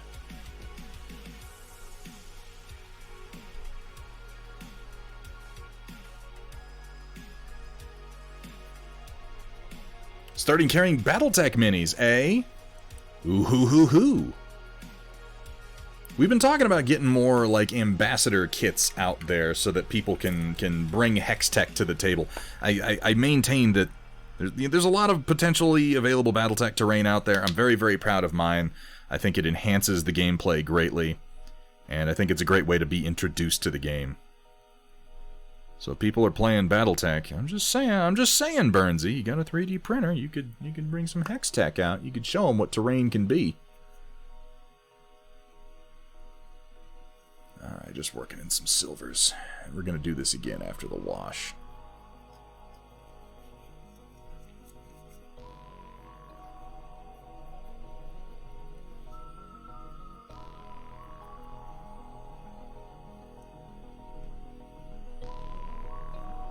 Ermagerd Compound. Almost picked up the Clan Heavy Star set. It's a good game. It's a good game, Burnsy. It's definitely a throwback to a previous era of gaming, but that ain't all wrong. That ain't all bad.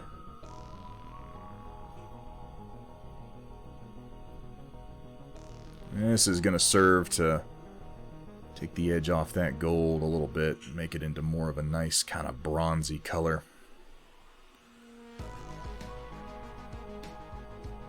Ooh, exciting. Ren, sleep well. Thank you for being here. Have a great night.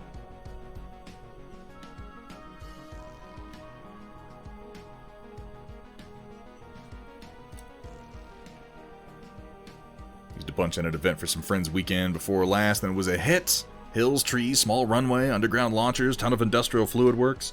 I try to create the sets in such a way that if you just have a lot of hex tech, you can pick things almost at random and build kind of an interesting board out of it, and just sort of build as you go. Put down your center pieces, put down your linking pieces, your infrastructure, your roads, fill in the gaps with some buildings, and you got a board, you know?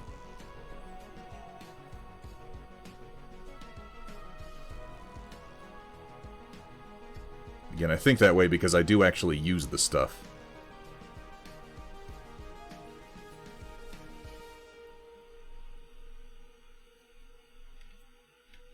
Yeah, Thunderdome Drew! Yeah. He's got the Borealis.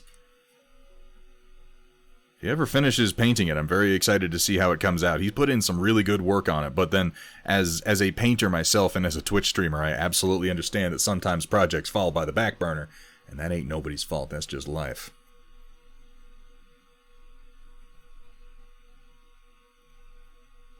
I'd love to see Drew playing on some proper hex tech. Like I said, it's a set that I'm very, very proud of. It represents a lot of growth on my part.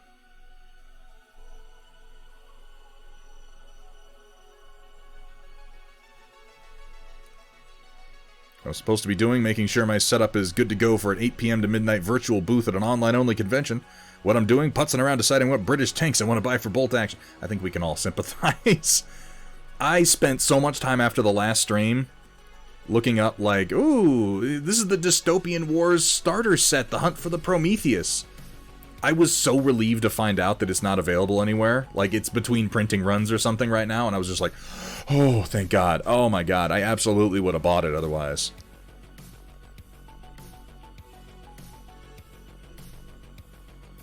You know, there's, I try not to be too much of a shill, even for myself, Inquisitor Burnsy, but Steel Warrior Studios right now is moving to a newer, larger facility. So there is a buy one, get one 40% off sale at Steel Warrior Studios right now. And he's got his manager special quick play packs up.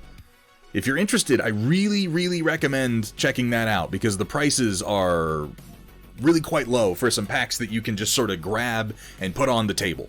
And they all, like, the manager specials are specifically designed to be small packages that all work together, so you can just get one and play with it and not have to get, like, a whole big set. Thank you for that, Hamburg Tack.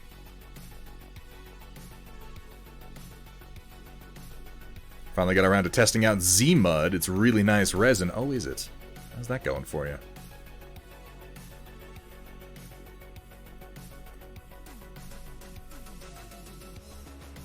Alright, that feels pretty good. I think this is the only one that still needs a touch of the silver. Oh, Hamburg, thank you for the periodic reminders. I do appreciate it. Oh. Maybe this year I'll be able to afford to buy myself a new chair. They say you should spend your money where you spend your time. And I hate this chair, but I've been sitting in it for 2 years now.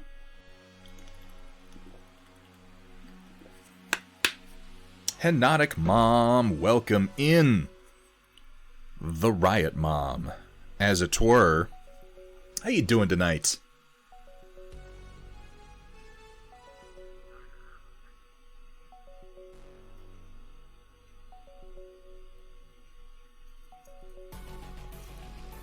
Alright, let's get these wheels and treads down here with a touch of our silver. Just kind of pale out our gold a bit.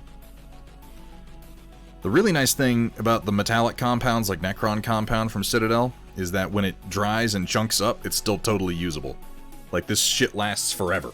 You take one of those chunks, you break it up with your brush, and you have perfectly functional dry brush silver. I mean, you know, maybe not your most expensive nanotanks, but you should be getting high-end underwear. That much at least is true. Like, I wouldn't argue with that. I don't think anyone would. What, are you wearing cheap underwear over there? What's wrong with you?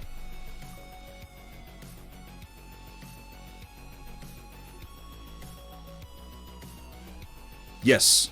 Yes. Now, I do not recommend many Citadel products. Majal as Nabal. Majar, pardon. I do not recommend many Citadel products. I think most of them are overpriced and kind of shitty. And I stand by that. You're buying the brand. It's like getting an Alienware PC. You're buying the brand and not necessarily quality. They'll be functional, certainly, but they're not really worth the money that you're spending on them. So when I recommend a Citadel product, it is because I truly believe in it. And I think the dry brush compounds in general are pretty good.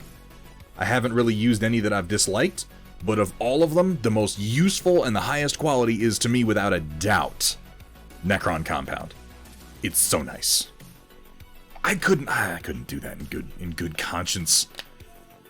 Desert Owl. I put up a donation goal last year when I wanted to get a new camera, and I was like, oh, it's like $800 to get a new camera. We'll see if we can fill this up over the course of the year.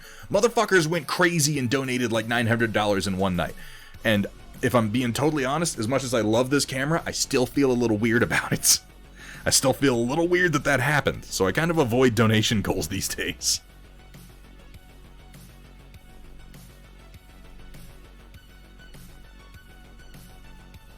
Alright, now what I want to do is I want to put a wash over this. Gus Schultz. 15 months! Gus, thank you so much for the resub. It is an honor and a privilege to have such accomplished modelers and painters as you in the chat, as always. Thank you so much for your support. So I'm going to use one of my favorite products that I haven't used for a while. It seems on theme since we're going to be using another product from these guys toward the end of the month. Where is it? Which one of these is the one I'm looking for God's sake? Do I not have AP soft tone? I have everything but soft tone. Okay, that's weird. Do I have flesh wash? I do, that'll do. It's nice and red. It's nice and red. So I'm going to use some Army Painter Quick Shade Flesh Wash. The difference between this and like their soft tone, I was going to use soft tone because it's kind of yellow. Flesh Wash is sort of a red-brown, which I think will do fine.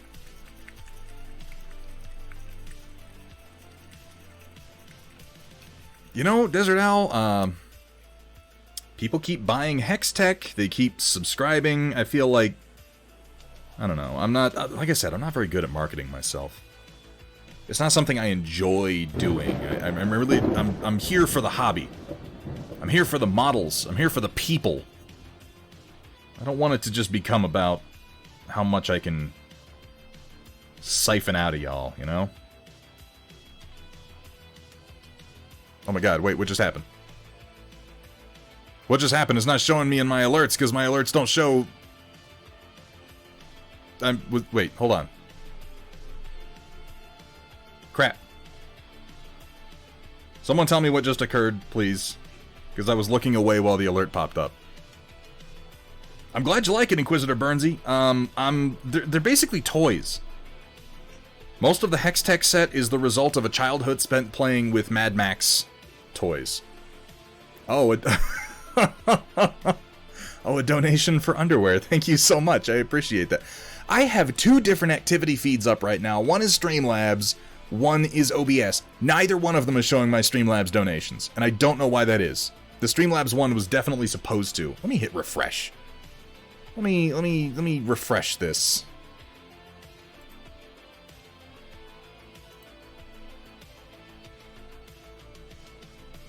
Connect with Twitch. Okay, that shows Gus Schultz. It shows Cookie Mama. It doesn't show the donation. That's so frustrating. Well, I'll check the donation after the stream. I'm very, very sorry, but thank you, donator, for your underwear donation.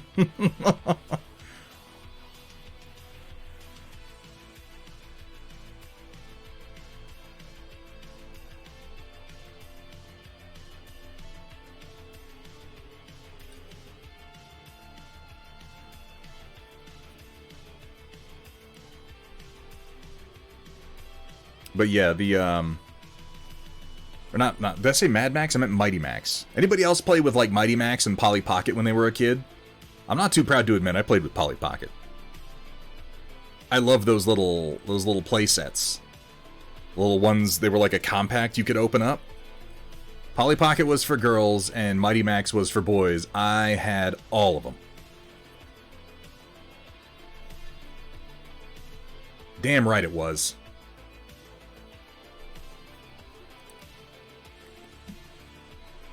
40k is just angry Polly Pocket. I agree. I absolutely agree. But I love that crap. I love that. I had Playmobil. And I approach my terrain building kind of from that perspective of it being like a little play set that you should have fun working with. And I also approach my design from the perspective of like real-time strategy games, of a childhood spent playing like Command and Conquer. I like my buildings to be kind of chunky. I like them to have a clear visual purpose to them. Like you look at it and you know like, oh, this is a missile silo because it has obvious pieces on it that indicate that. That's how I approach my design.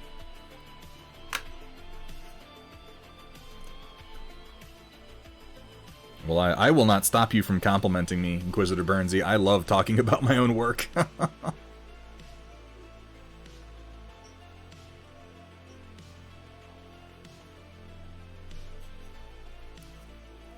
I'm pretty happy with the airfield. That's one that I haven't managed to print for myself, which is really embarrassing. I've only got parts of it. I haven't printed... I mean, I have printed the whole thing, but the prints I have of it are... And this is a funny thing about being a terrain designer on my end. Most of my own stuff that I own is like a primitive prototype version of what I sell. I have my original test prints, and then I upgrade them, and then I release them, and other people get better versions of it than I do. Oh yeah, Battle Beasts. Hell yeah. I remember Battle Beasts. What was the Playmobil set? Oh, the castle set. I had the Playmobil castle. I used to play Final Fantasy III on my Playmobil set.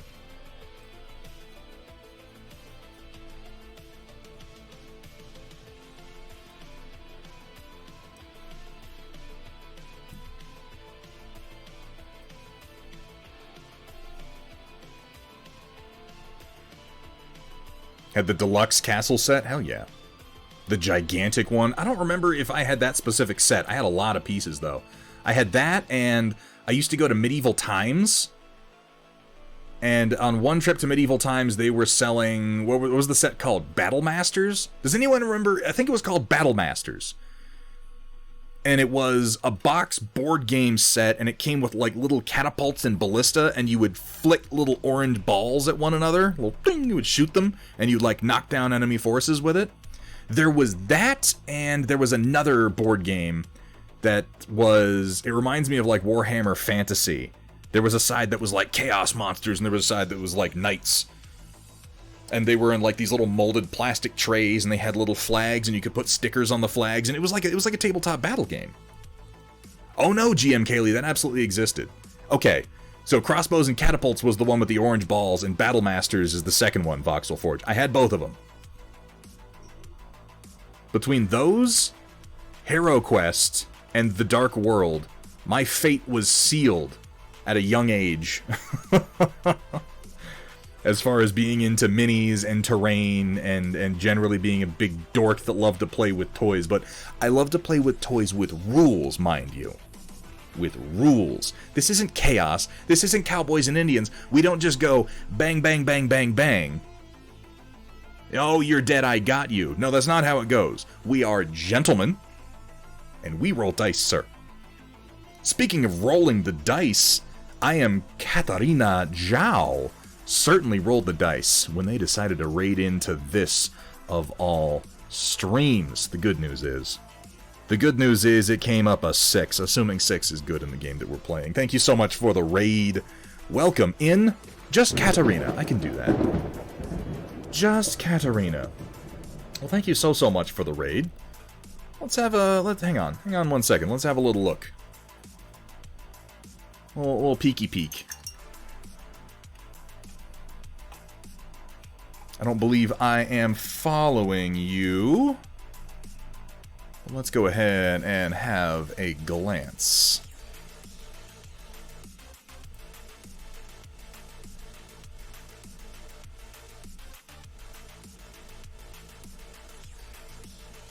Aha. Let's take a peek at Instagram here. Oh, turn down that because that's hosting me. I don't want to hear myself. Miniatures and dioramas. Oh my.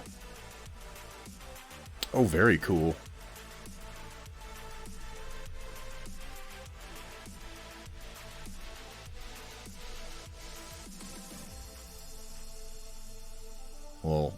Yoda there. We got Loki. It's like a lot of, like, printed statues. Oh, this is fucking awesome. With the muted colors and everything. Very cool. Well, thank you so much for the raid. I'm going to go ahead and drop you a follow right quick.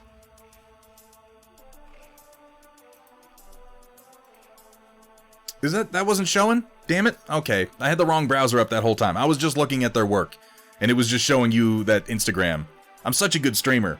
I have all the technical stuff nailed down except when I don't, which is, you know, most of the time.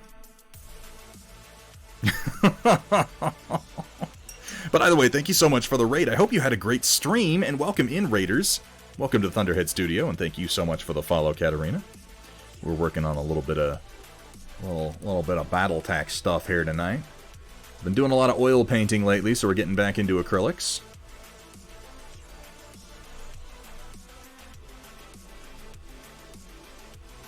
Welcome to my life as a streamer. Yeah, I feel you. I feel you. If it were going well, it wouldn't be me doing it.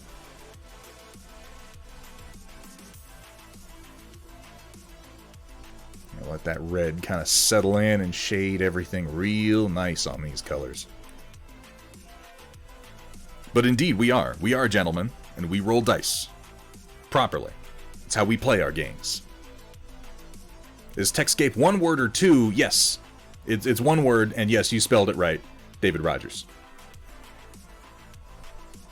There are no Techscape items currently available, but that will be coming in the next month or so. I've been working with oils for the last few months, Katarina, and you can see a lot of the results of that on my Instagram. I have been an acrylic painter for a very long time, and then between the streamers Wapelius, who's James Wapple, and Matt Yee and Steela Rebel, they sort of bullied me into trying oils, and it has just been like a downward spiral from there. I've really been enjoying it.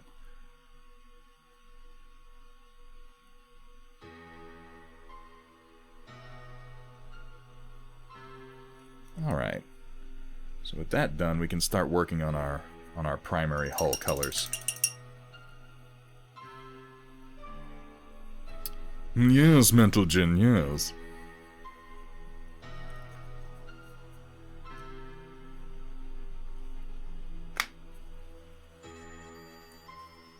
Now that, I'm going to get started with a quite thinned down Privateer Press Coal Black, one of my personal favorite colors. It is just lovely.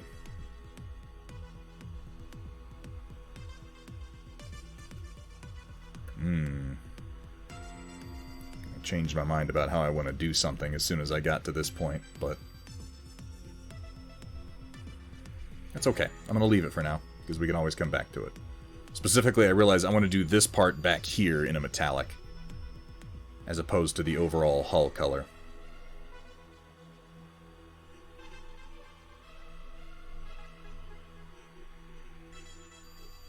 You can see how blue coal black is.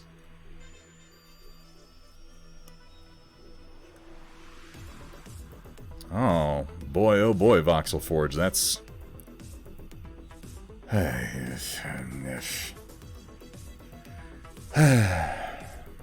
Yep. Sorry to hear that.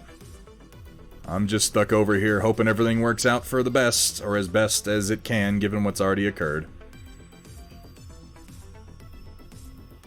And in fact, that spot too, I think. That's also going to get the metallic treatment.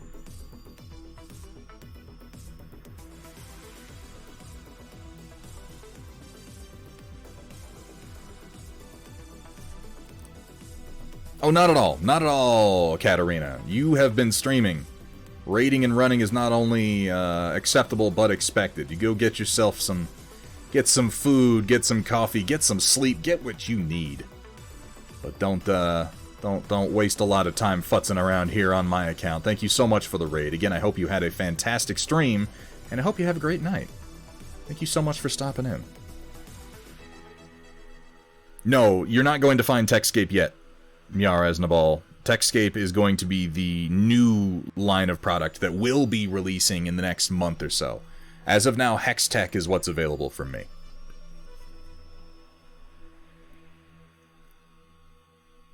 Oh yeah, we're getting into them thar metallics, Data Nerd.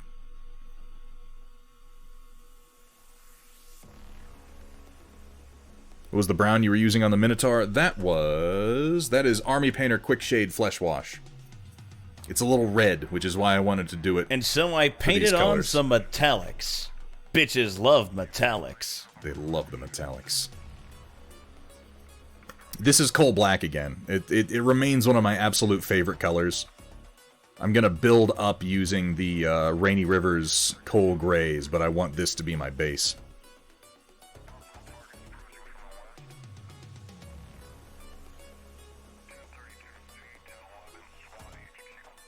It has a very strong blue in it. And now I find myself wondering what the pigments in coal black actually are. Because I don't really know.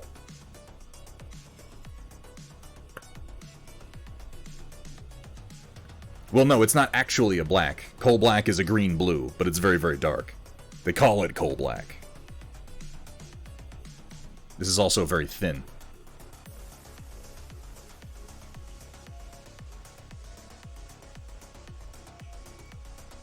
Which is part of the frustrating nature of acrylic paints in their names. Just because they use a word doesn't mean that that's what it is.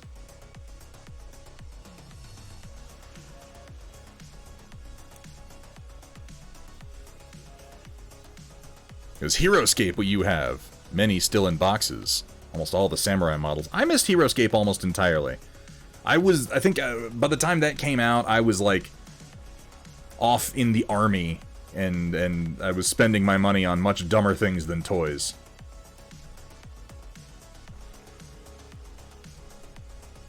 It seemed like a good idea at the time. In retrospect, I wish I'd invested in more toys.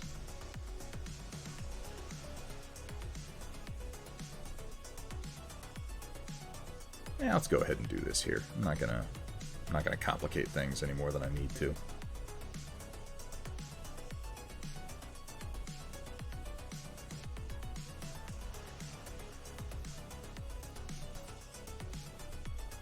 Yeah, Heroescape has been very, very popular for Battletech terrain for a long time, and with good reason. It's a high-quality hex-based terrain system.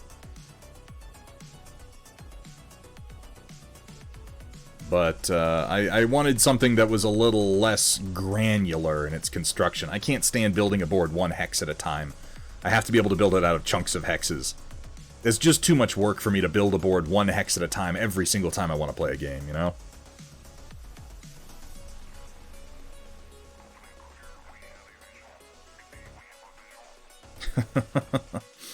Coal black is essentially the version of Payne's Gray, which means a combination of phthalocyanine and black, or ultramarine and burnt sienna. Of course, that's for oils. Okay. Yeah, I would buy that it has that phthalo blue, or rather just the phthalocyanine in it, because it's a very, very similar tone to phthalo blue or phthalo green, now that I've used those a number of times. The actual pigments could be anything. Yeah, who the hell knows? I don't think they publicize that either. I'm going to do those back sponsons in like a metallic, I think, so I'm just going to leave those alone for now and let that set.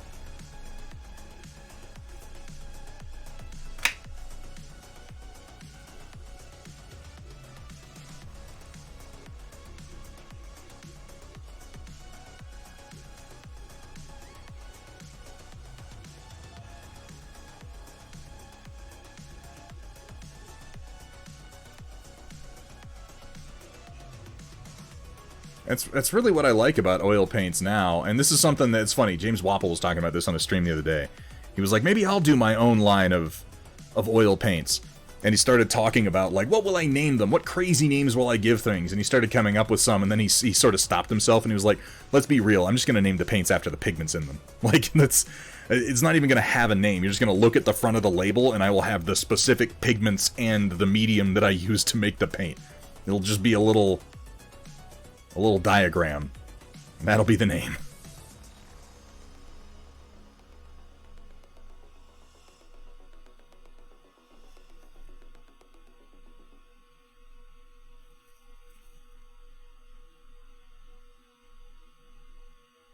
And that, to me, for oil paints at least, seems like a very appealing option.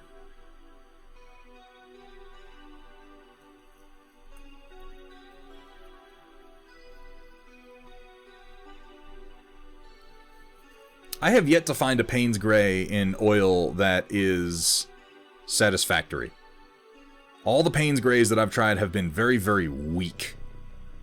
And kind of transparent. And that's useful in certain applications, but in the ways that I've been trying to use it, it has not been.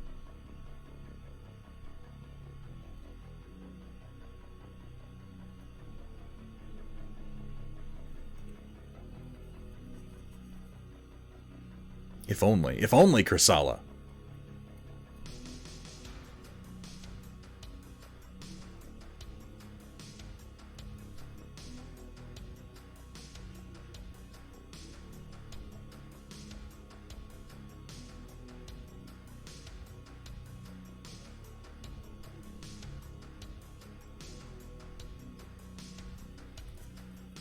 Tasselhoff, welcome in.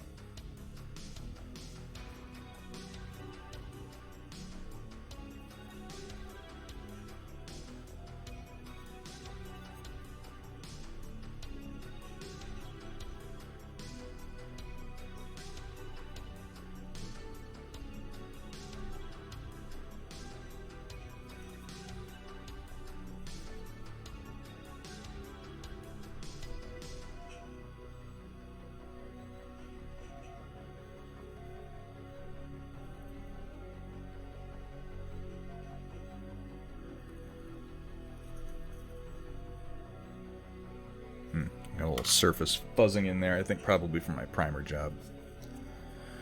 Let's see if I can't clean that up a little bit. Oh, it's loose on there. Did I do that? Get it out with some water, maybe. I must have, because it's just sitting on the surface, and that's no good. I'm gonna pull it out.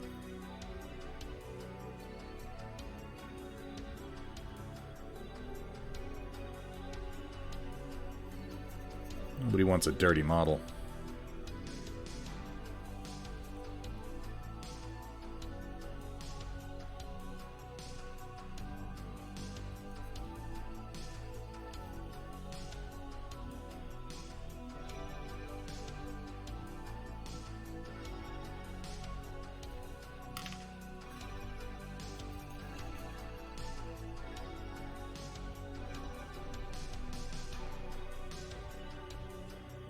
Some little bits of particulate. I'm not sure how I got into this mix, but even if all I do is shove them over into one corner, at least then they won't be terribly visible. And that's fine. Just being very gentle with it. I don't want to scrape my primer up.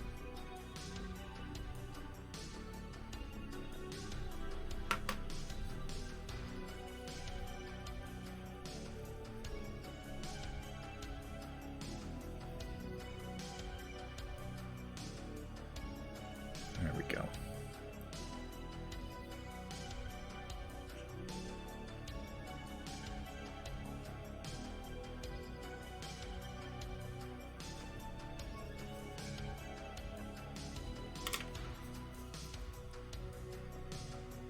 Maybe I got it in my paint and I've been putting it down. That would be embarrassing.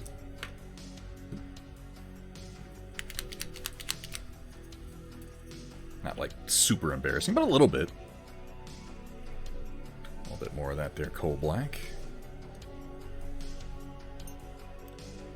And a little water to thin it down.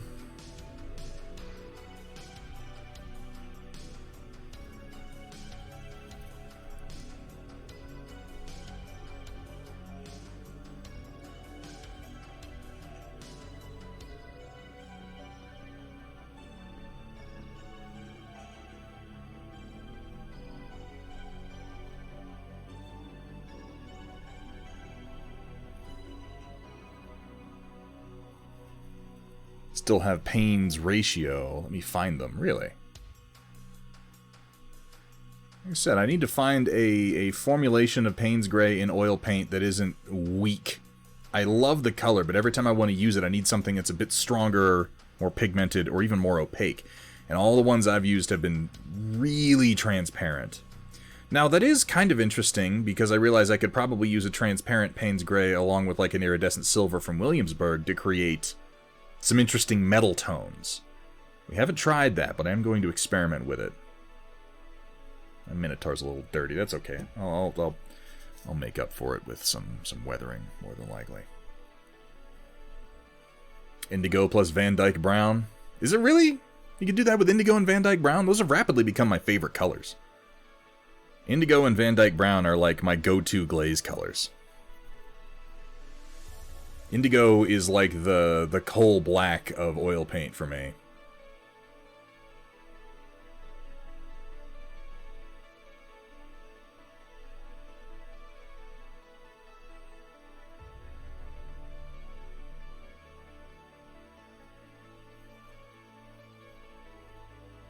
No, well, I'll fool with it some. Maybe my favorite thing about getting into oil painting is it's made me much more comfortable with mixing my own colors and with just going kind of hog wild on the palette.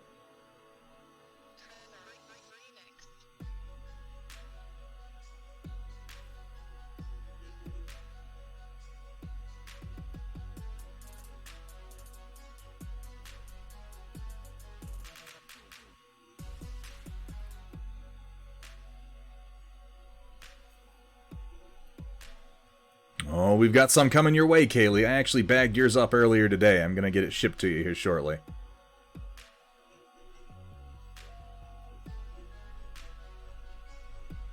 Got a nice mix in there of some Citadel, some Scale 75, some Rainy River designs. You'll be able to try out a few brands and see how you like them.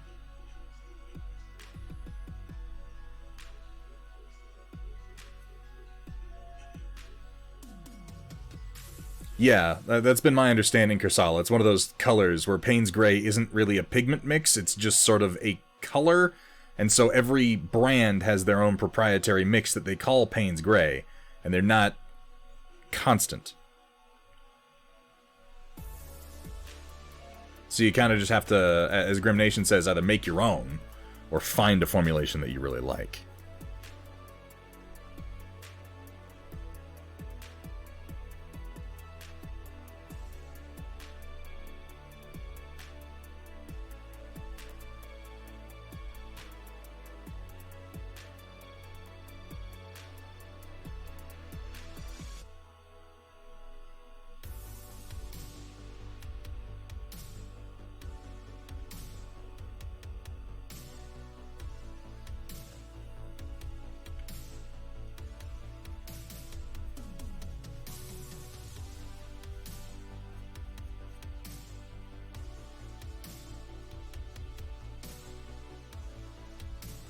Maybe we'll do like a Payne's Gray night, where we take a bunch of different preferred ratios for Payne's Gray and mix them up ourselves out of more pure pigment paints. And then just see what they look like. That could be fun. Could be boring too, but it has the potential to be fun.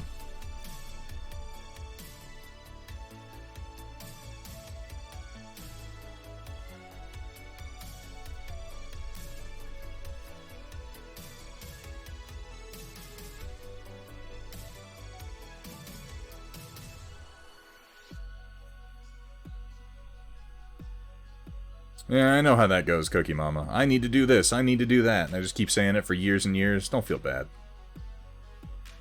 That's just the nature of creativity. I think we hamstring ourselves a little bit as soon as we use the word need. Because then it becomes like a chore, not something that we necessarily want to do. At least in my case, I know that means I'm less likely to do it. Since all my art happens in my free time, if something feels like work or like a job or like a chore, I'm not likely to choose it, you know? Scraping up some pennies for a wet palette, would you recommend buying a cheap starter one or trying to find the stuff to make my own? Kaylee, I would start with making your own out of, like, you know, any given flat plastic tub. You can use a paper towel for a sponge and then use some parchment paper on top of that. Just until you, because it's going to be a little bit of a struggle, but until you're more comfortable with it and you're sure that you want to use a wet palette. That may take no time at all. You might be like, this is amazing, and once you know that you like it, then I think it's worth picking up a slightly nicer one. This one I use is, what is this? This is the Masterson's Stay Wet palette.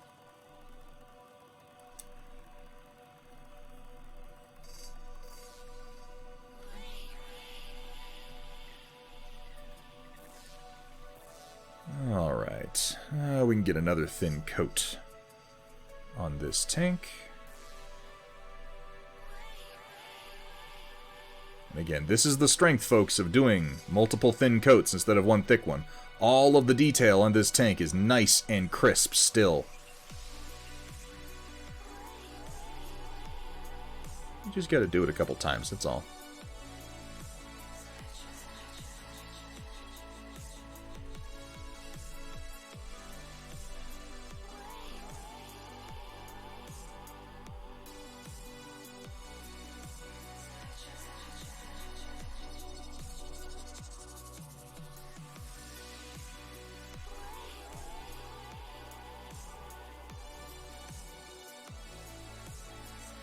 Wound up not caring for wet palettes. Yeah, and it's a preference thing. That's why I tell people to start with one that you make. Don't put any money into it if you don't have to. You may find that you like the one you make well enough that you never feel like going to a larger one. I used homemade ones for a long time before I bought a slightly nicer one, and that was mostly because I started streaming and I just needed it to be a little less maintenance. So many other things to think about, you know? Never find the time or drive to do so.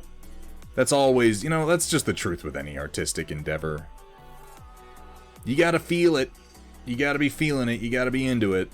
And yeah, you gotta find the time, which a lot of us really struggle to do. And with good reason. We got lives to live, you know? It can be very rewarding, though.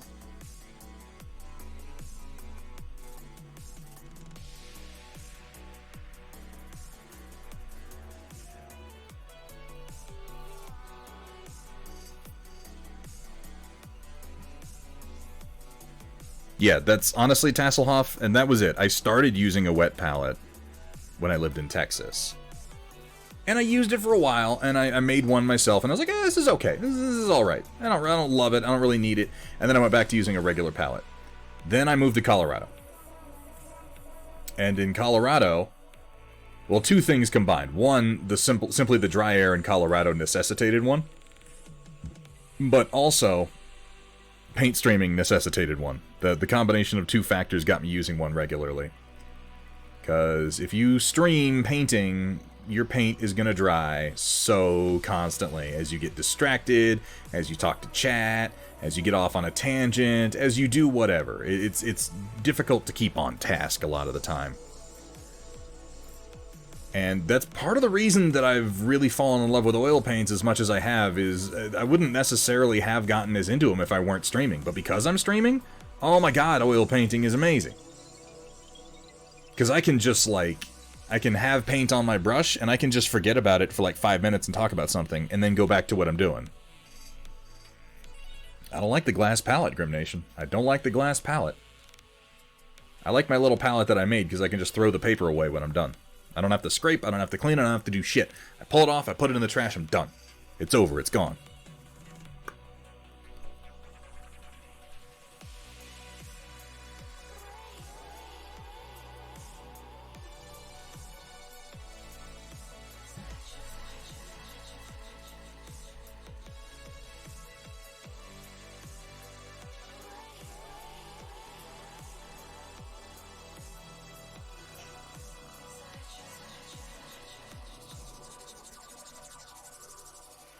Oh no, not the bots. Well, like leaching the linseed keeps me from having to add more fat over lean. So the leaching of the solvents in my case and the linseed has worked in my favor because it kind of speeds up the oil process.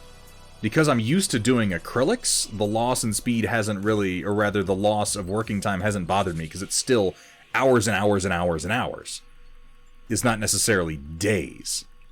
And that means that oftentimes I'm able to paint a mini in oil and have it be pretty well cured the next day. Not totally cured, but most of the way. It's kind of a happy middle ground that lets me take advantage of oils without necessarily having to wait the full cure time. Because yeah, it absolutely leaches both the linseed oil and the solvent out of the paint. It's not for everyone, Manro. As a slow painter, I find it works well for me.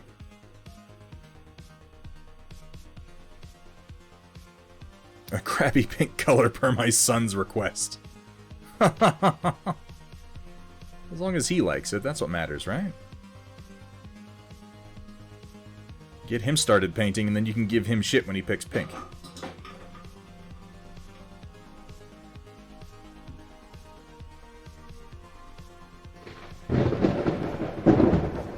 Sumatha. My. How time flies. Sumatha, thank you so much for the resub. Thank you for all of your support in so many ways. Not just subscriptions. Sumatha is a huge supporter of the stream. With time and energy and presence and general mental energy. Thank you so much, Sumatha. Welcome in. How you doing today, man?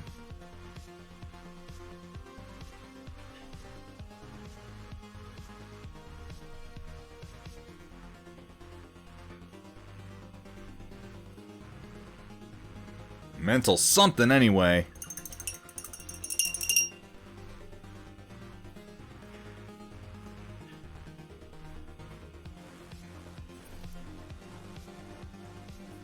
He specifically said crappy pink. He thinks he's fun. Oh, okay, I see. This is intentional then. Fair enough. Oh, everything is going quite well, Sumatha. Thank you for asking. Alright, we're going to do some dry brushing. So, I want to take the colors we're going to use, which are going to be... Where is it? It's behind here. Rainy River Designs, Coal Gray Light Shade, and Shadow Skull are going to be my go-to here. Give them a mix, and then I want to put them on my porcelain so that they thicken.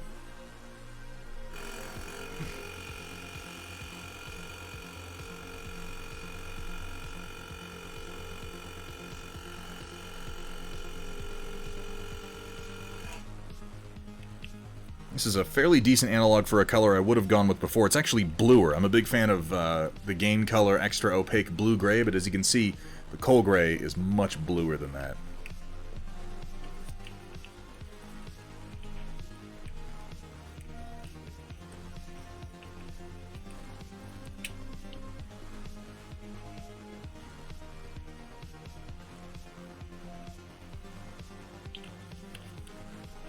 This is an old bottle of Shadow Skull. This is the first bottle of Shadow Skull that you sent me, Kursala, so that's not surprising. This isn't one of the new ones.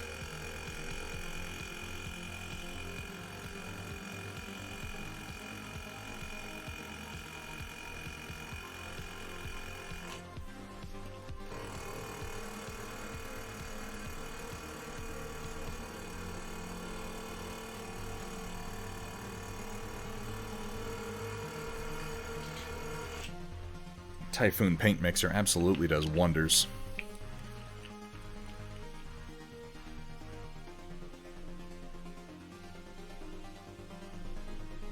Yeah, that's nice.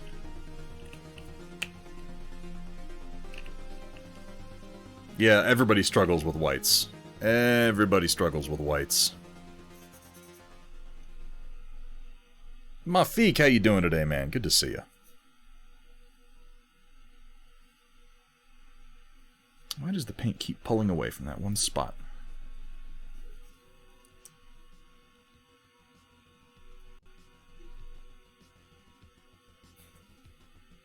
It's primed.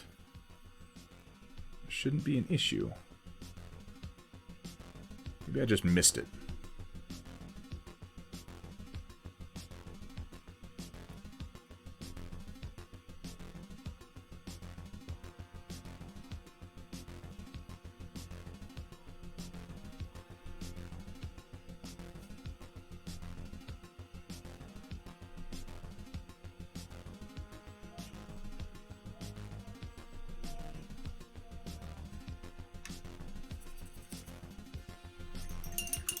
And the Bus Express on vacation for a bit. Is the Bus Express taking you to another model shop where you can buy more Gundams? Yep. Tasselhoff, that is entirely up to you. roughly an inch is what's accepted. But you can go kind of either direction with that. My vertical levels are 22.5 millimeters. It was a little bit arbitrary, but I picked that in the beginning because 22.5 times 2 is 45. 45 millimeters is roughly the same height as a medium mech, while veering a little bit shorter than it technically needs to be. And 2 levels should be the height of a mech, so.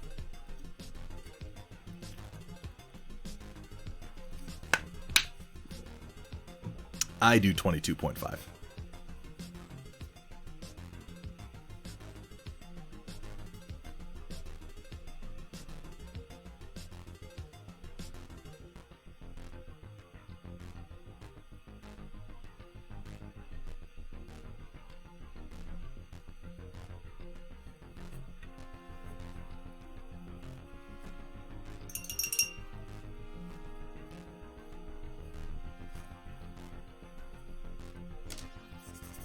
Grab myself a little makeup brush here.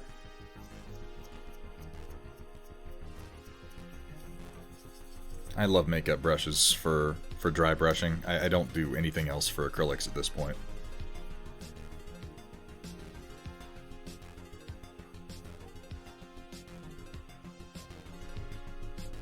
Let's try a little bit of our coal gray light shade here.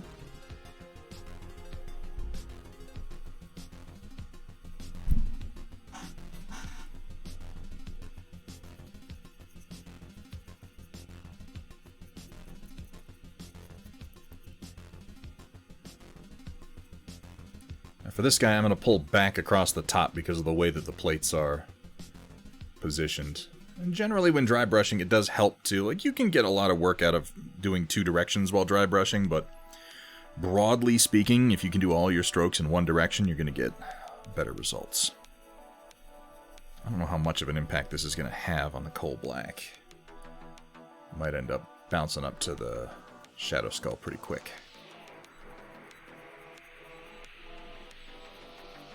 Go a little heavier.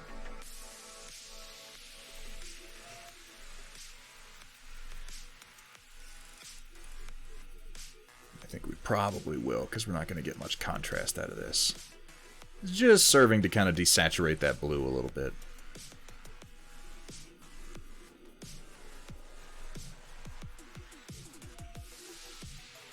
Yeah, that's worth doing.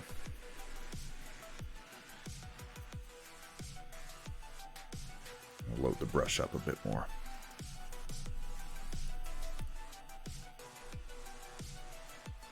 There it is.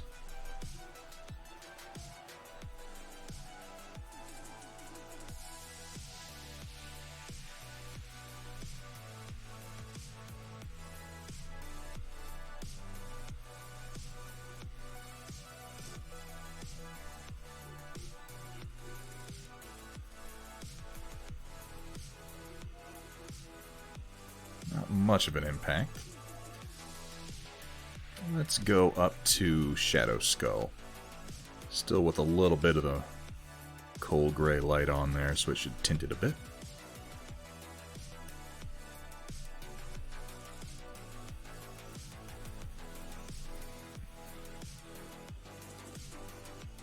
Oh, it's real streaky.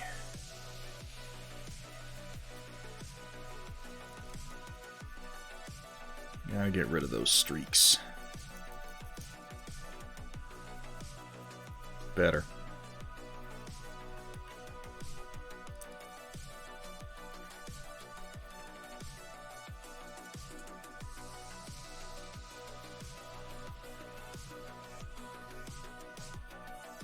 Like I said, it's you know, it's individual.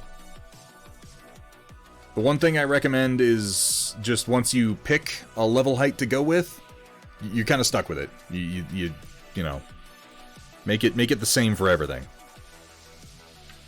So it's worth thinking about, and it might even be worth testing before you really commit to something. I'm kind of locked into 22.5 because I made that arbitrary decision years ago at this point. And now I've got a whole terrain line, and it's all 22.5, and changing that would be hellish.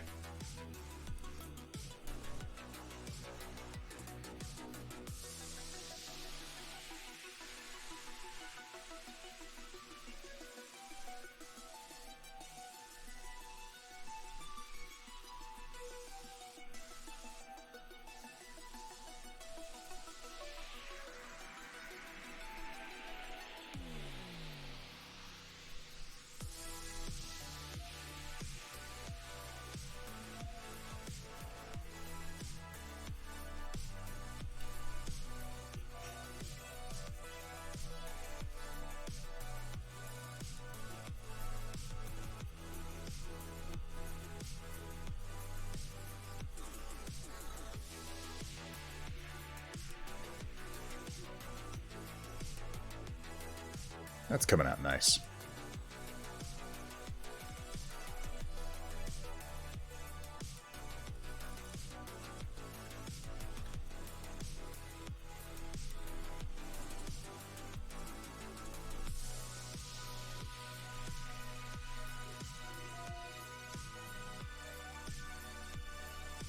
Hey, what's up, Journeyman Paint Hour? How you doing?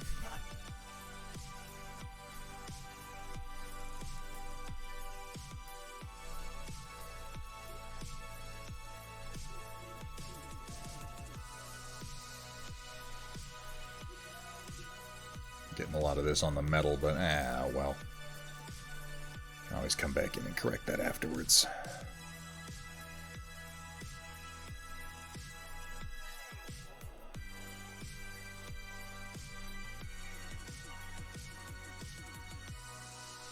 Wrapping up a history class, feel like I might get time to paint. How goes the stream? It's going well.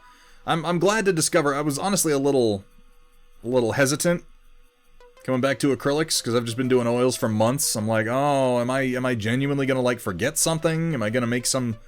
Am I gonna spend the whole stream like, oh, acrylics is hard, goo. And thankfully, no. It's a bunch of muscle memory I spent a lot of time working on, and I'm not doing anything too complicated. Well, until I fuck up my dry brush job and streak a bunch of paint. Until I do that, I was doing great. Jinxed me. It doesn't matter. Wash will fix that right up.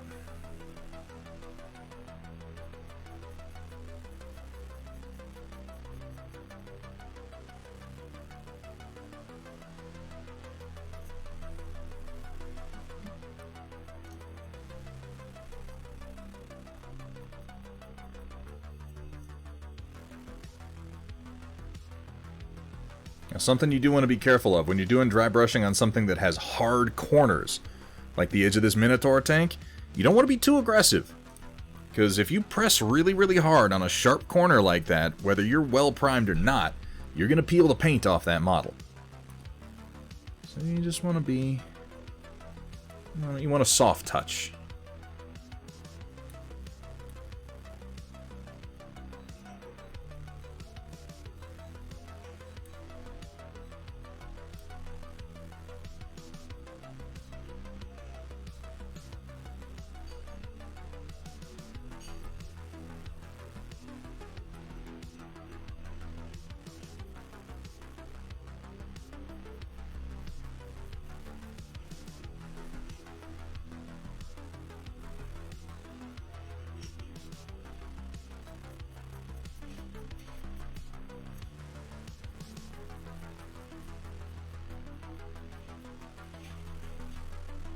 That's why these makeup brushes work so well. They got these big poofs of very, very soft bristles.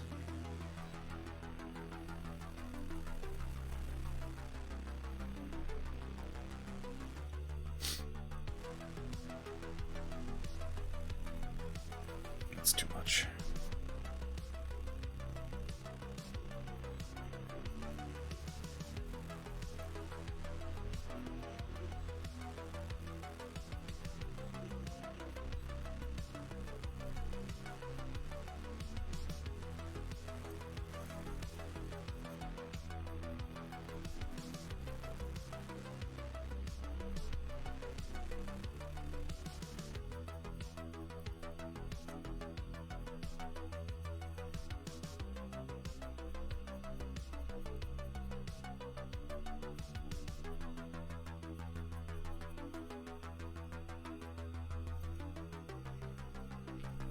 That ought to do.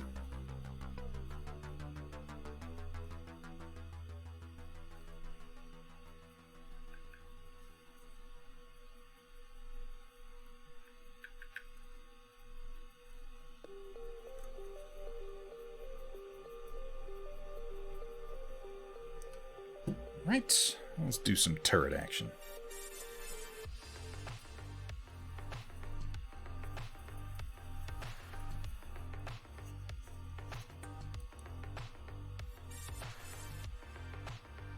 This is going to want to rotate, so I'm going to pinch it with my fingers.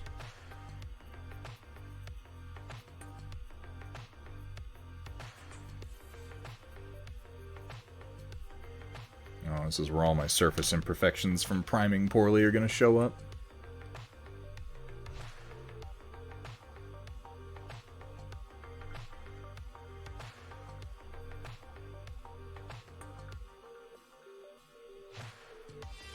You know, you have cats, and you paint models.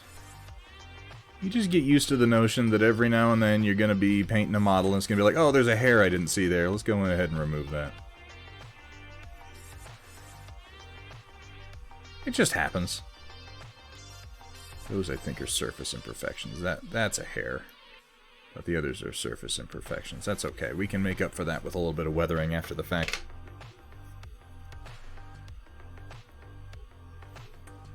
Well, you're more than welcome to, Kursala.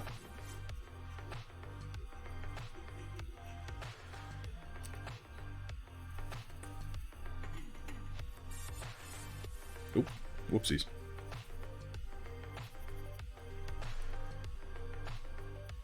There we go.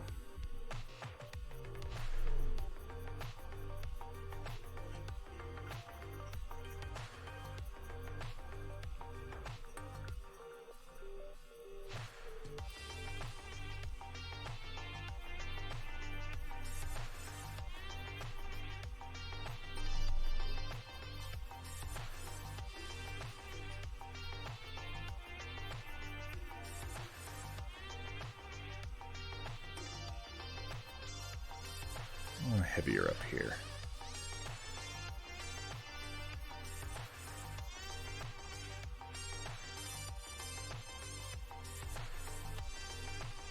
Not gonna have a good history discussion in a while, but I'm strange and love some of the minutia.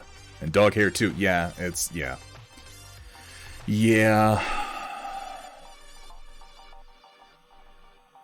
You got pets and you like to paint, and eventually you just find yourself painting pet hair into every damn thing. It's not the most attractive, but you get used to it and you try to look for it ahead of time.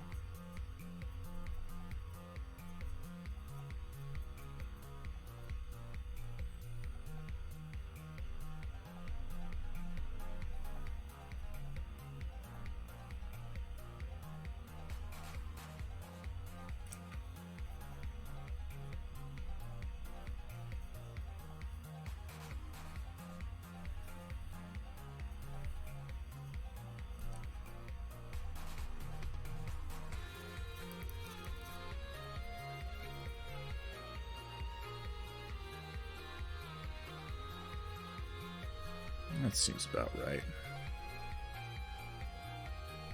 Like I said, if you got surface imperfections like I've got some over here on this lobe of the Minotaur, you can come in afterwards and do some weathering on that. You'll never see it. A little hunk of sponge helps for that.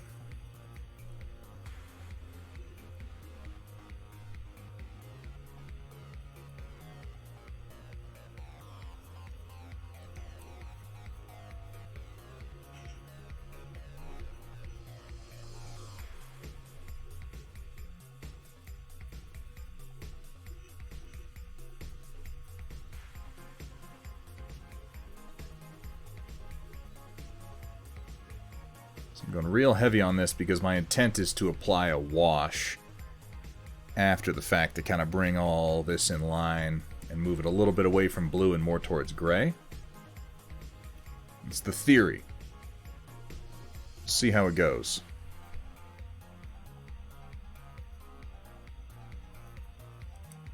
There's a good video topic, weathering. I continue to... That's my version of that, Cookie Mama, is I'm like, I want to make YouTube videos!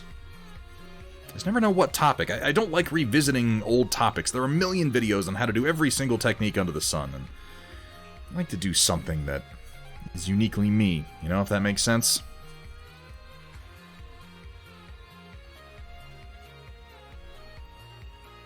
Grab a little bit more of this and go a little heavier on these panels.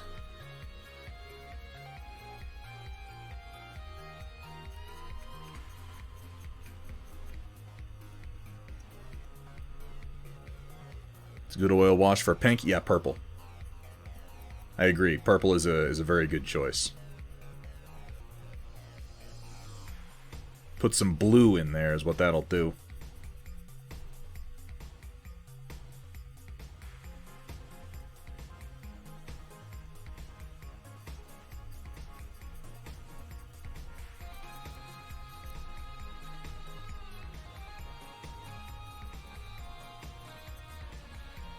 Alright, now I am going to grab some of my game color Ghost Gray. Because it's damn near white.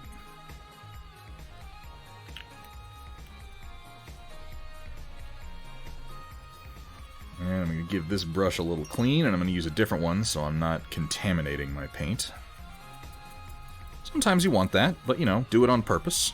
Don't do it by accident.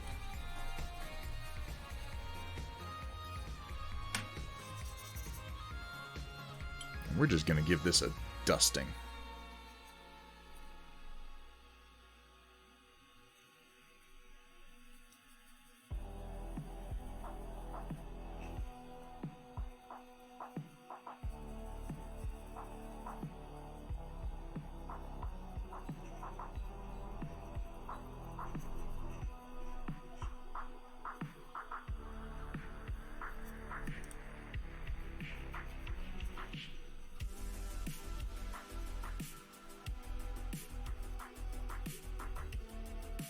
Really just focusing on the corners here.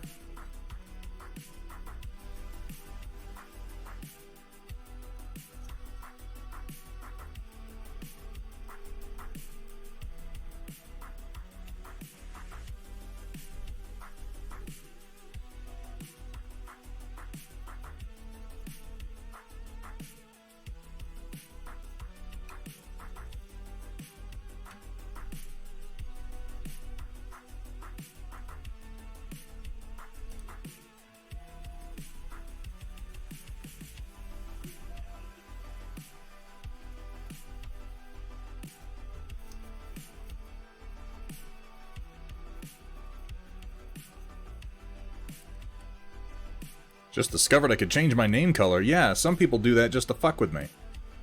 Choose like dark blue or purple or something that I can't see. Oh, I love that. Love it when people do that. You people who know who you are.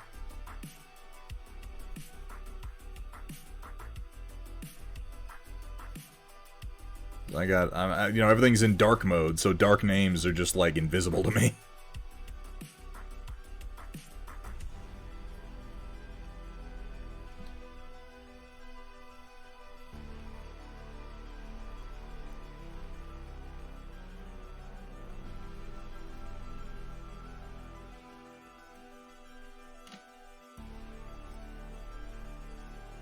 I see you there, Cookie Mama.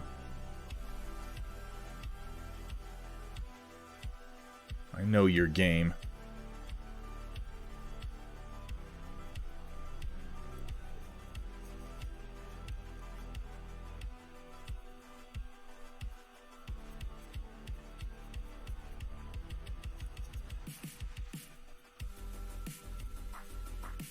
Alright. Now, to use something from Rainy River that I have not used yet. Where is it? Oil spill, eh?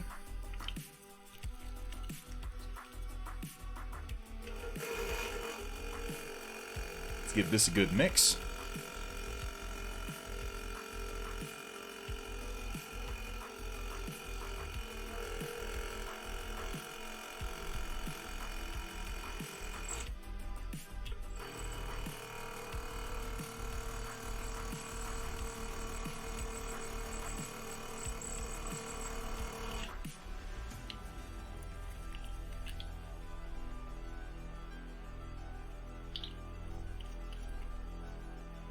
Now this is a stain, so something like a glaze I'm anticipating. I like the color, so I'm going to modify it slightly. And I'm going to put just a drop of Vallejo Flow Aid into here.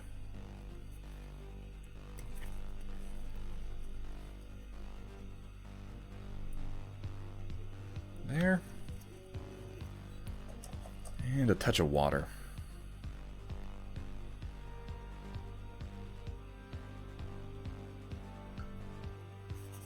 See if that gets me where I want it to be.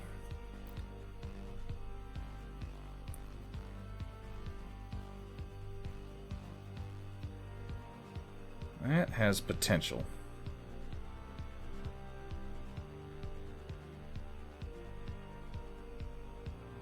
It's a little more lightly colored than I would have expected.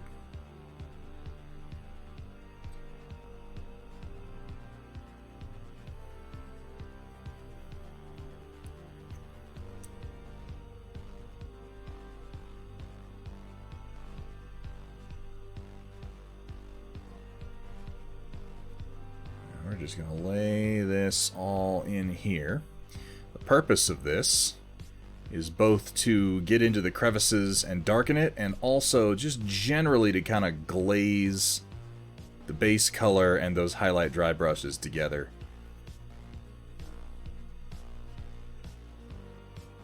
Act as a bit of a filter.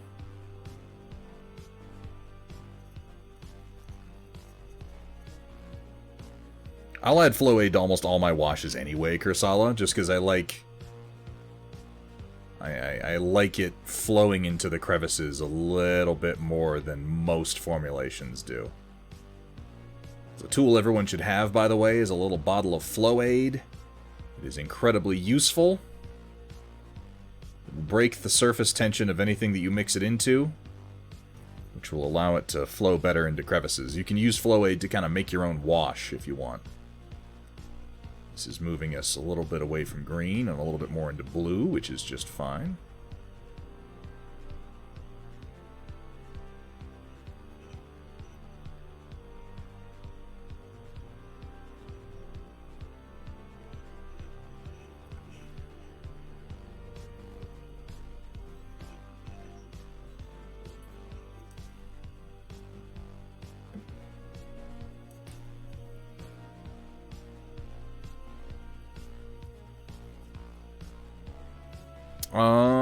It is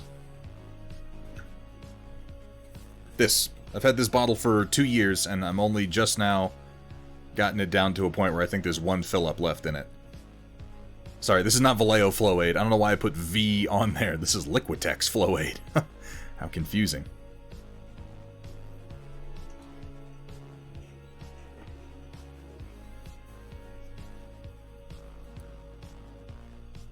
It might. Even one drop of flow aid is pretty powerful, Kursala. When you're dealing with quantities this small, it is.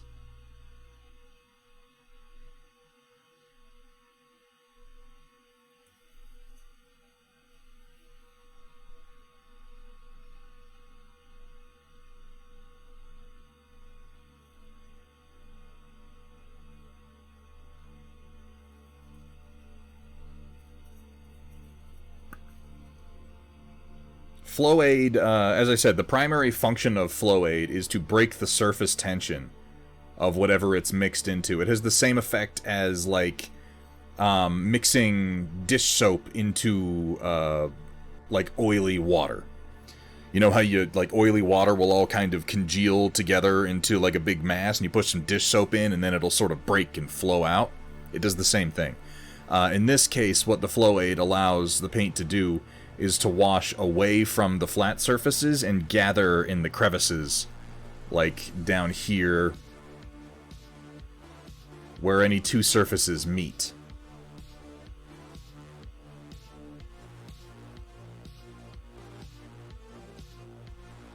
So it's good for things like washes.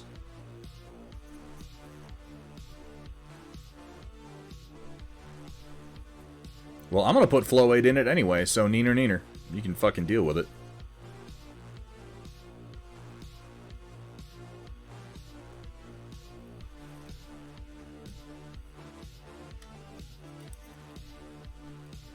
Not at all, Sumitha. Not at all.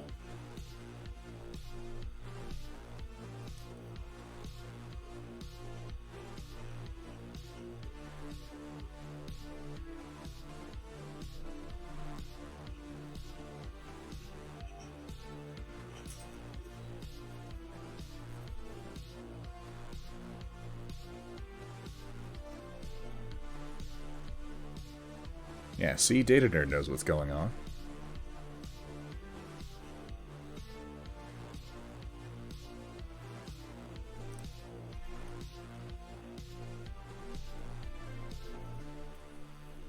I don't think that's weird at all. Using airbrush products often means that you don't have to do much thinning with water. Like using Citadel airbrush paints or Vallejo, like Vallejo Model Air metallics are the best metallics for hand painting. They're fucking phenomenal. You barely have to thin them at all.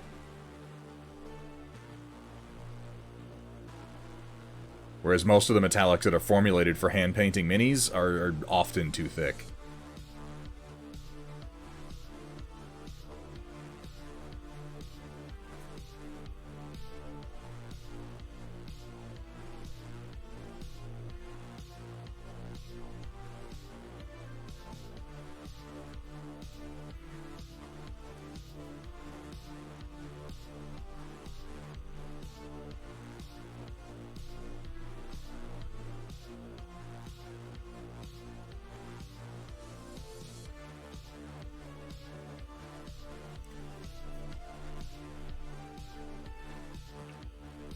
Oh, you just use airbrush paint thinner to thin your regular... Well, I mean, there's nothing wrong with that either. You know, whatever medium you like. That's the thing. Like, can you give recommendations based on products for painting or any art? I mean, yeah, sure, there are things that might do something quote-unquote best, but at the end of the day, what it comes down to is what are you comfortable with? What does precisely what it is that you're looking for? If you've got a method, if you've got a product, and you like it, then you should use it. There are as many ways to paint as there are people painting. Notice that the metallics you have are mostly glorby. That happens to a lot of metallics. Weirdly, Shock, some of the best metallics I've found are Army Painter metallics. I have no explanation for why they're as good as they are, but I really, really like them. And then the Vallejo Air metallics are some of the nicest I've ever used. I have not used Pro Acryl. I like the Rainy River Designs ones. I've only used them very, very briefly. I need to use some more of them. I have not used Pro Acryl, but everybody says that they're good too. Which I don't doubt. Everything Pro Acryl does is pretty damn good.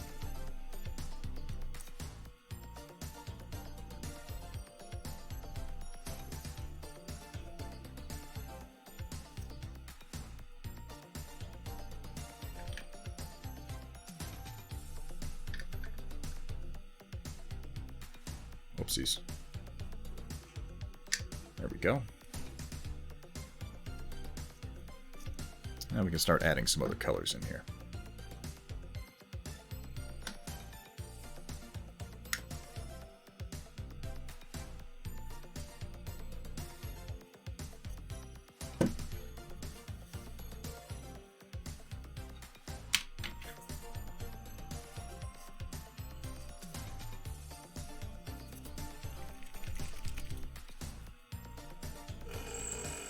Gotta shake up all my acrylics. They've been sitting too long.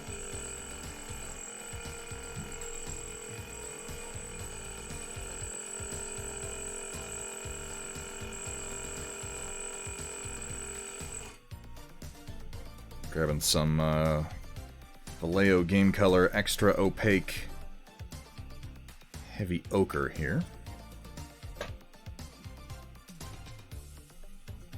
Manro, you have a great night, dude. Thank you for hanging out. I always love seeing you in chat, man. I hope you've had a good evening so far, and I hope your sleep is restful.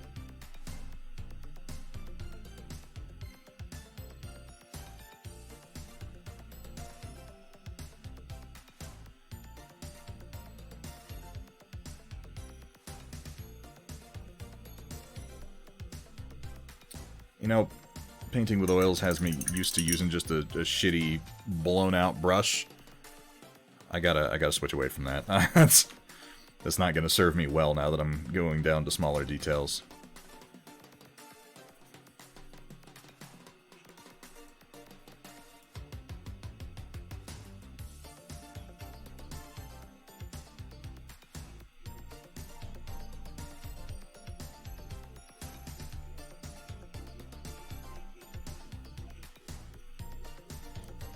Happy Heretic, thank you for the reminder.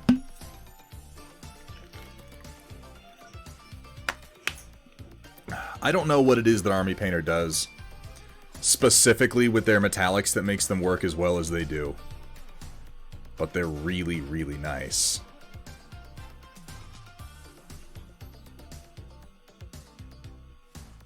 And it's extra confusing because I don't really recommend the rest of their paint line. Not because it's bad, but because it's inconsistent. And inconsistent is almost worse than bad. Because it might be great, it might suck. I've had it both ways. Like, if it was just bad, I could say definitively, like, well, you know, don't, you know, they need to improve this, they need to improve that, but inconsistent means it's changing between batches, and that's concerning. Their metallics have always been good for me. I don't know what it is that they're doing at the paint factory they have for Army Painter, but it seems like grab ass to me.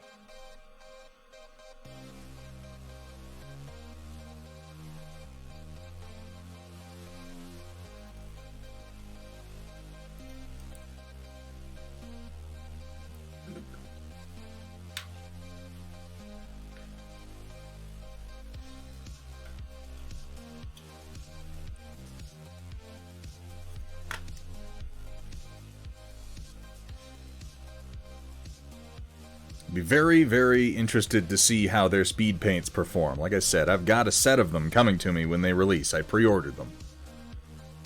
And I'll be curious. We'll try them out. We'll try them out on stream.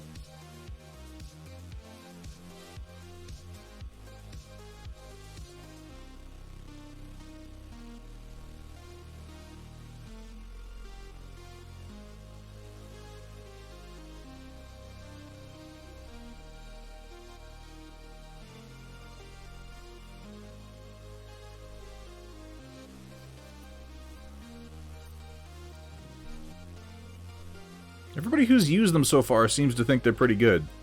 We've got some idiosyncratic results. Apparently they need to cure for a long time, which is interesting for an acrylic product. Like I said, we'll fool with it and we'll see what we can do with them.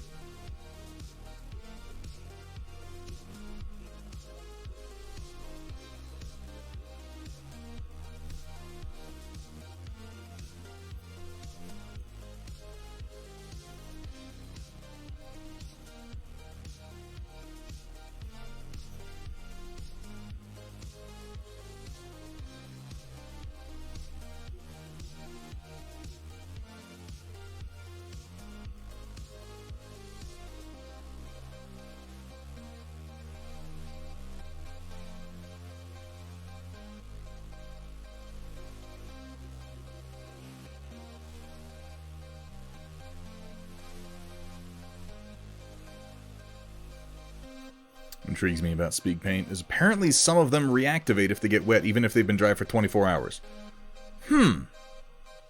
24 hours? I mean, it must be something with the medium. I just don't know what. With that in mind, we'll try that out. We'll paint something, we'll let it cure, sit for 24 hours, and then just try throwing some water down and seeing what happens.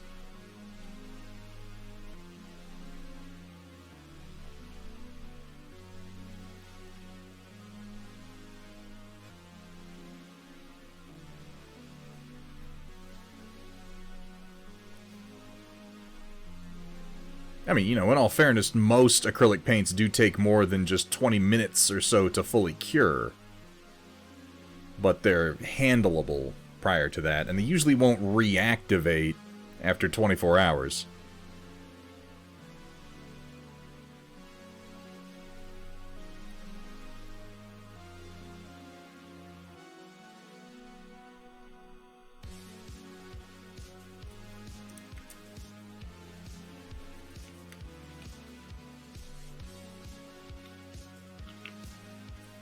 A little bit of it, a little less diluted here. A little thicker for my application.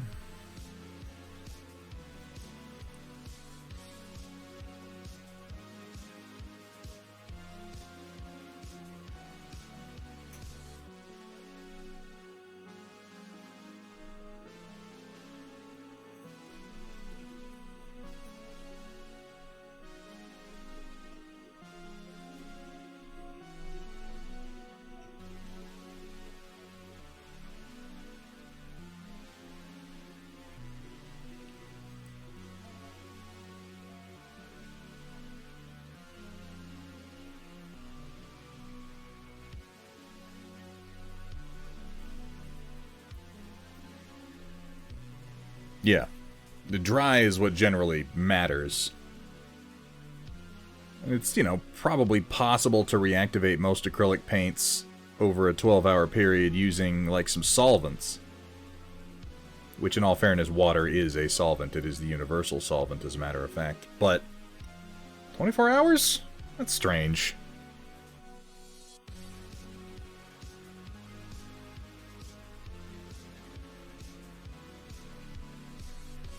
We'll find out how true that is.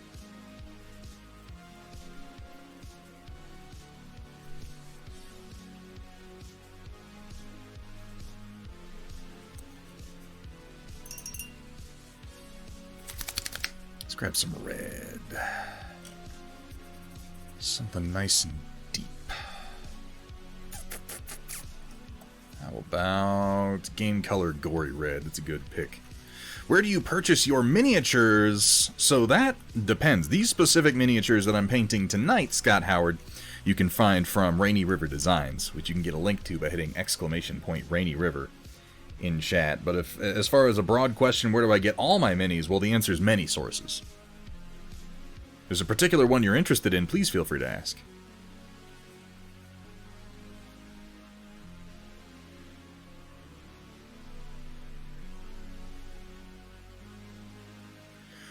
I'm gonna sneeze. Oh my god, excuse me.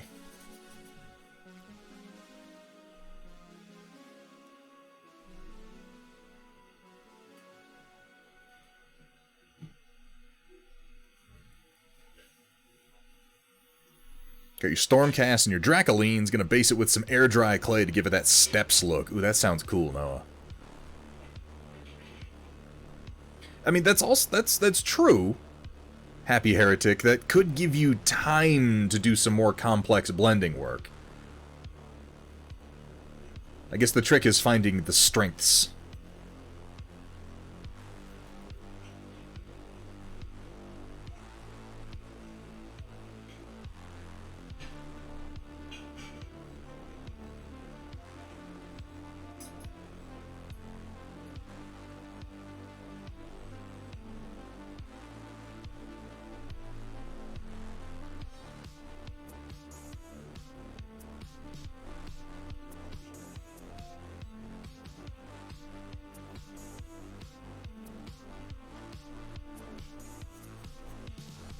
If anyone's ever curious about anything that I'm painting, always feel free to ask. And yeah, folks, these two tanks that I'm working on tonight are the brain children of our very own Kursala right here in chat.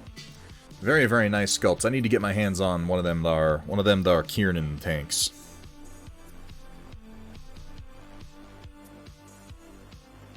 I can see someone spilling water on their mini and grabbing it and ruining it. Yeah, that's if that's true, that's the kind of thing that people need to be made aware of before they start using them, particularly if the idea is speed paint for newbie painters, because it's like, if you're trying to speed paint an army to play with it the next day, and then you get a little moisture on your hands, or just skin oil, or any number of things, and you go to grab your mini and you're smearing paint off of it, that's not going to be good. That defeats the purpose of it being a speed paint. I guess the speed is how long it takes you to paint the mini, and not necessarily how quickly the mini is ready to use, but still, people are going to interpret it that way. People are used to acrylics being ready to handle and go, and even subject to a little rough and tumble within 24 hours.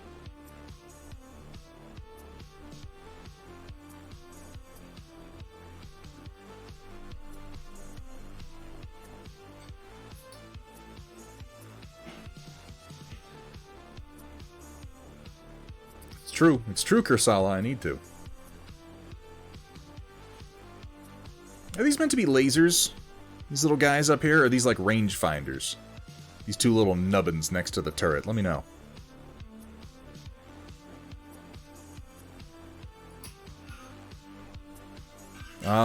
Carefully, Automat. Carefully.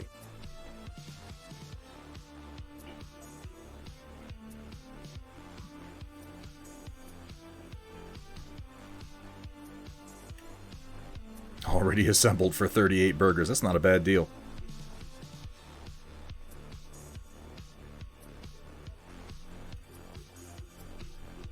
You know, the more you paint, I have found this to be true, the less you rely necessarily on having a teeny tiny tip, except for very particular tasks. It's all about just learning brush control, and the only way to do that is just to paint a lot. And then you just become more confident in your ability to correct mistakes. It's like, yeah, I might slip, I might mess it up, I'll go back and I'll fix it, it's no big deal.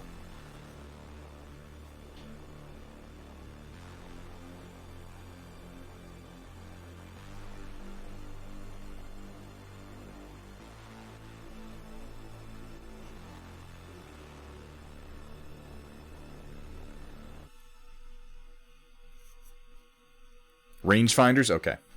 I figured that might be the same. No, that is a different company, Scott Howard. The one you probably saw...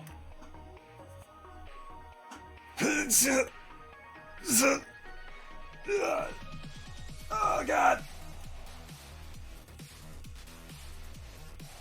Yeah. Oh, I'm gonna die. Oh, it's gonna kill me. I'm so close.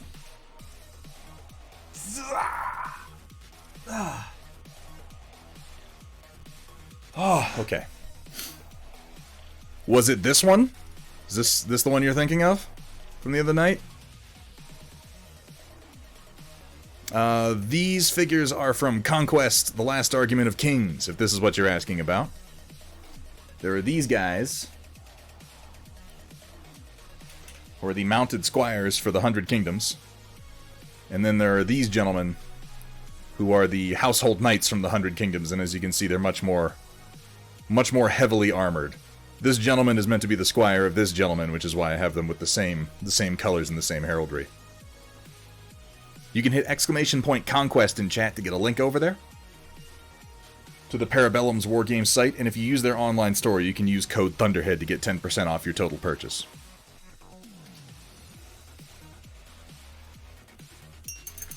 I don't shill for games I don't play, folks. Yeah, I figured those were probably smoke launchers.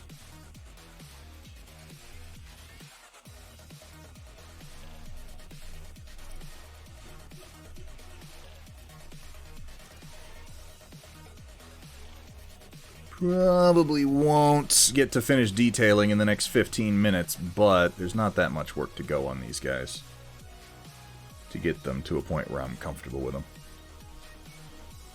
Maybe we'll finish them off and start a Kieran here in the near future.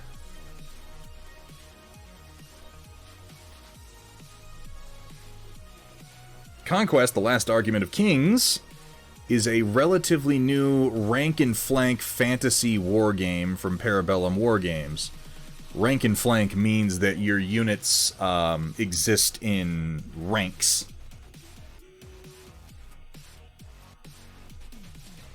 For instance, last stream I was building some of these guys. This is what we were building last stream. And you can see in a lot of games your models will be individuals on the field standing on their little bases. In Conquest and games like it, they rank up like this into blocks, and then these blocks connect with more blocks and they create regiments, and the whole regiment moves as one big unit at the same time.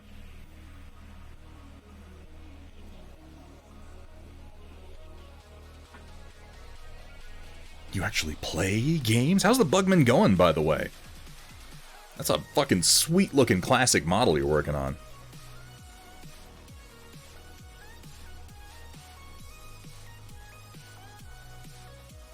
Song of Ice and Fire, yeah, it's similar. Song of Ice and Fire has regiments of specific sizes, whereas in Conquest you can change the size and the shape of your regiment.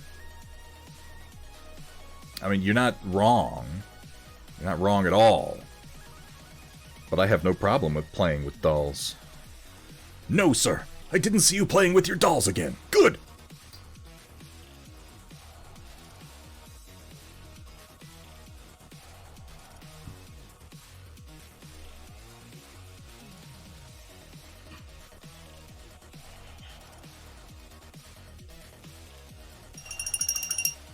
But as I said, it's not just playing with dolls.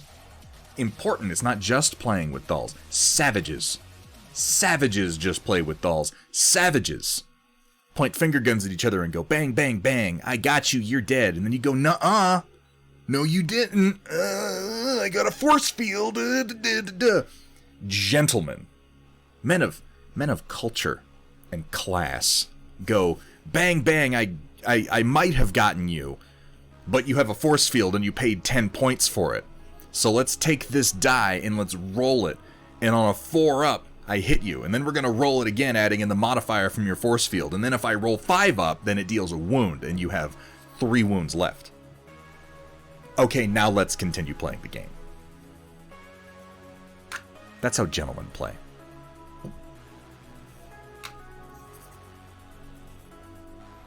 Let me grab some of my scale color Antares red here. Let us consult the charts.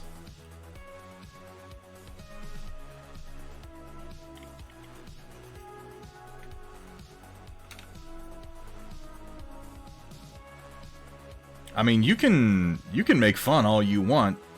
It's not going to affect literally anyone here, Grim Nation. You must understand that we came to terms with this decades ago. Decades at this point. You cannot wound us. You cannot possibly judge me any harder than I judge myself, sir. You do not have that power. Ooh, God, Antares red is so saturated. I forget sometimes how these scale 75 colors can be. Look at that. Bow.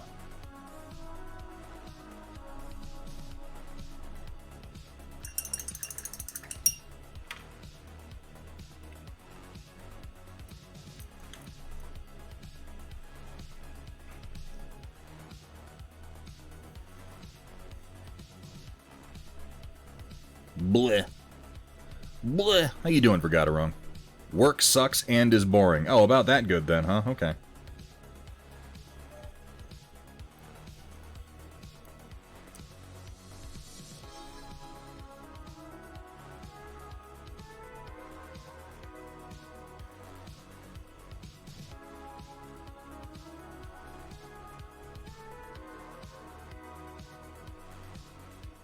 You just gotta rig it so that you can secretly play Elden Ring at work, and then it'll be fine.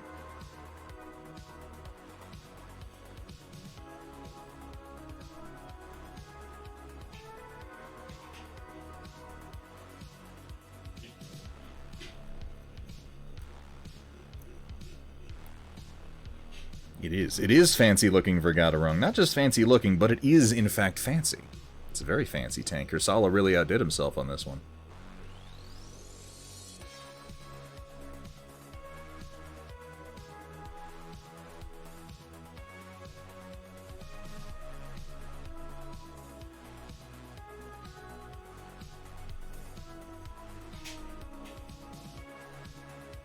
There are, in fact, 2 Tonks.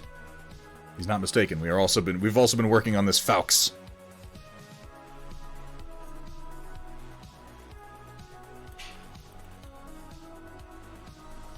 That's what I like about this paint handle, is when it's getting in the way, or when I need to do, like, the claw like this, I could just separate this entirely and hold on to the Mini from here. If I can pat myself on the back for a good design feature.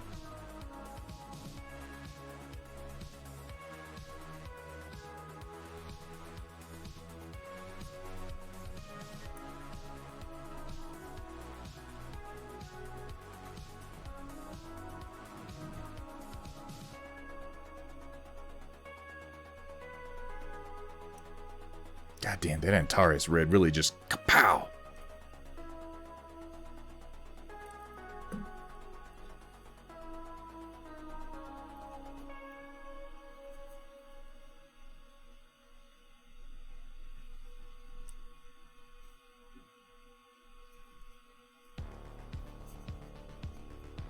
Oh, so tiny, okay. So tiny. So small.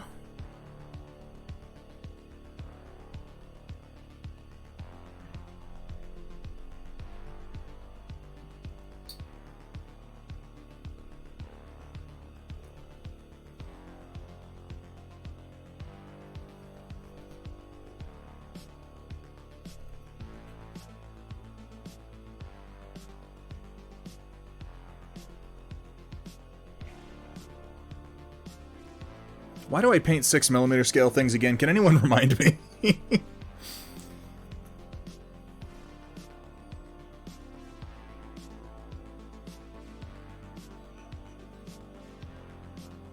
This is roughly equivalent to painting the eye in a Space Marine helmet.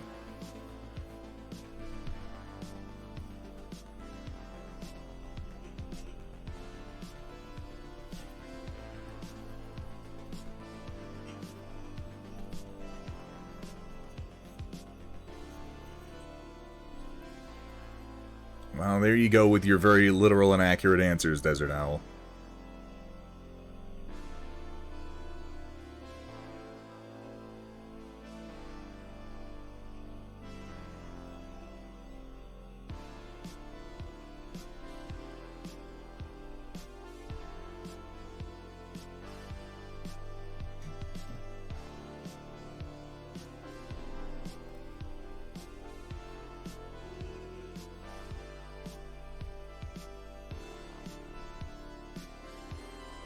Ooh, literal, accurate, and complete, no less.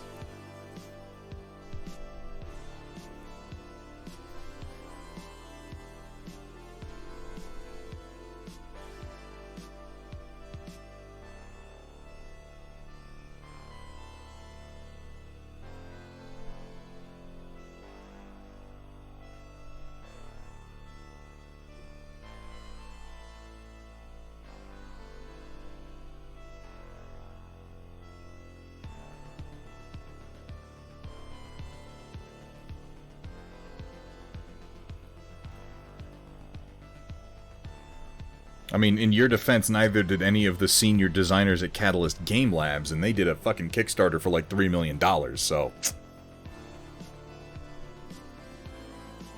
The fucking... You know what's worse than this, by far, is the cockpit glass on a Thunderbolt. Oh my god, fuck that.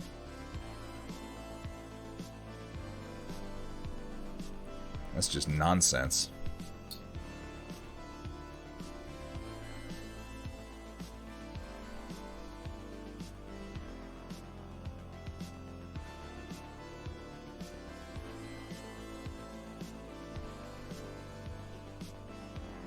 Almost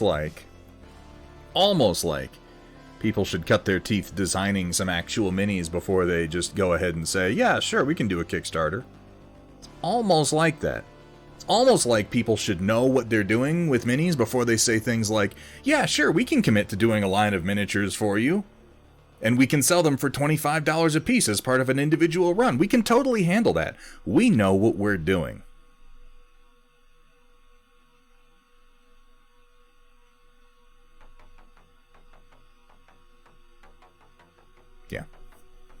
Yeah, anyway.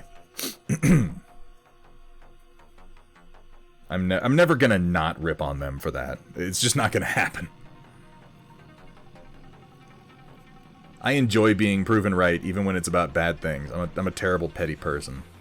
When watching Thunderhead stream, What? you may I feel am the on urge camera. to Damn do it, the O'Coral. cha-cha, because he likes to slide it to the left, and then slide it to the right, and then hold it off screen entirely. Come on, Thunderhead, put it back on camera. Oh, I'm not talking about... In that case, I'm not talking about Catalyst Automat. I'm talking about someone else. Who you might note isn't making any money off of this anymore.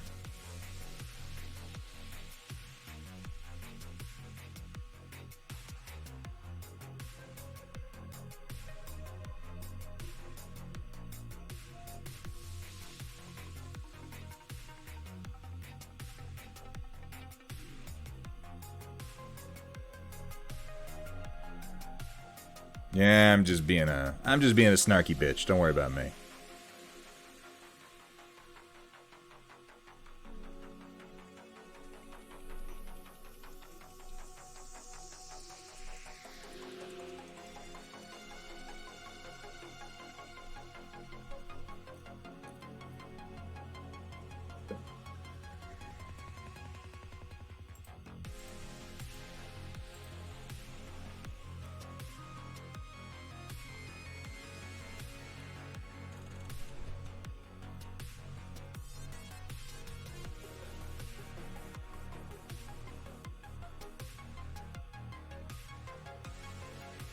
I see your message, time stop. And while it is not necessarily the sort of thing that I would like to encourage as a general topic or method of conversation, I get the joke. And yes, it's funny.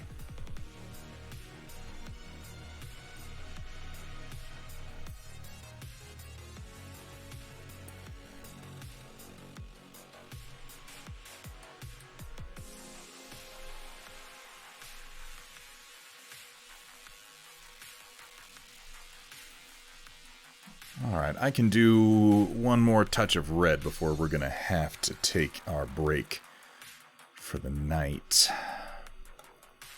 Aldebaran red?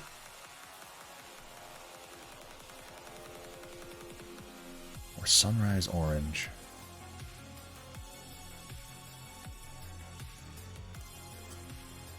I do have to layer. I do have to layer in acrylics. Maybe Aldebaran red. Yeah, we're going to start a little bit late. Hopefully no more than 10-15 minutes. That's my goal.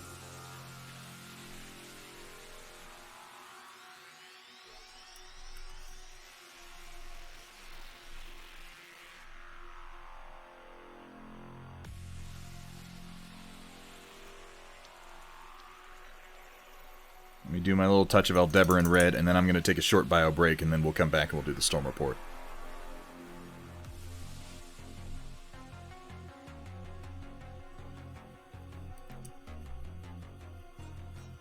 Also, time stop, I really don't like that guy. I really don't like him. You know who I'm talking about. So maybe I'm a little petty. It's possible.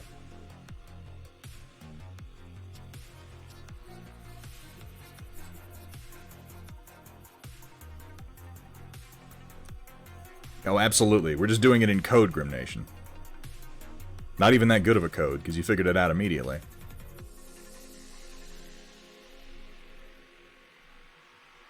God, we used to have this. We had this Sergeant First Class in a company out in California. And he was just such a fucking idiot. And I don't even mean like, you know, he was just a jerk and so we call him an idiot. I mean, this man was stupid as hell. He was just he was a dumb, belligerent asshole. And nobody liked him. So we called him Pork Chop. Just so we could talk about him when he was around. He never figured it out. In retrospect, it was probably a little mean, but that guy was a prick and he caused problems for a lot of people. So I don't feel particularly bad about it. We called him Pork Chop. Be like, God, that Pork Chop. Pork Chop's at it again, that son of a bitch. And he would just smile and nod because he never wanted to... He was the kind of guy who would never admit that he wasn't in on an in-joke. You know that kind of person? He had to always appear like he knew what was going on. And as a result, he never once asked anybody who Pork Chop was.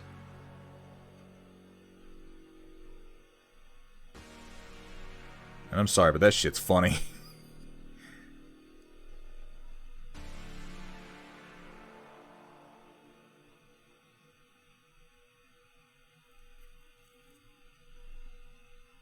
There, it's not bad for red, huh?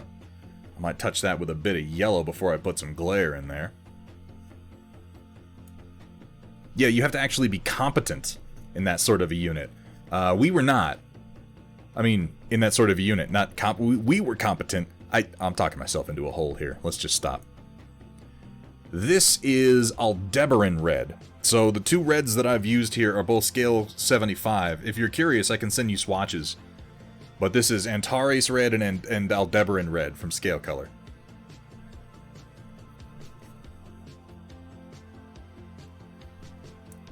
They're very bright. They're excellent for doing this kind of work without veering into orange or yellow. I wonder what old Pork Chop's up to these days. I wonder how things turned out for him. Not a lot. Not enough to go find out. But, you know, idly.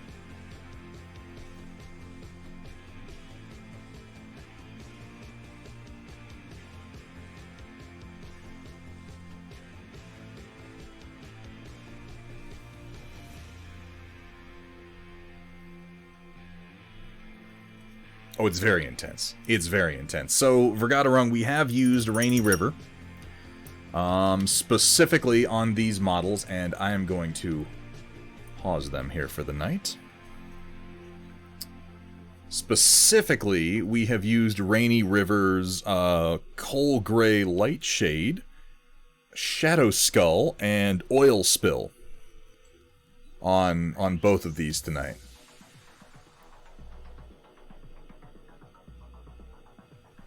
I realized that most of the colors I really, really like from Rainy River I used, and then I put in packs from for the Home for Wayward Paints. So what I have here are mostly overlays and then neutrals like Shadow Skull and Coal Gray. But they went down very, very nice. We use them for dry brushing and we use them for washing. They thin well. And they dry brush pretty well. Oh, no, we use more than that. We also use the metallics. We used Furnace Glow and Pyrite for the sort of coppery, bronzy, metallic effects that we have on these two.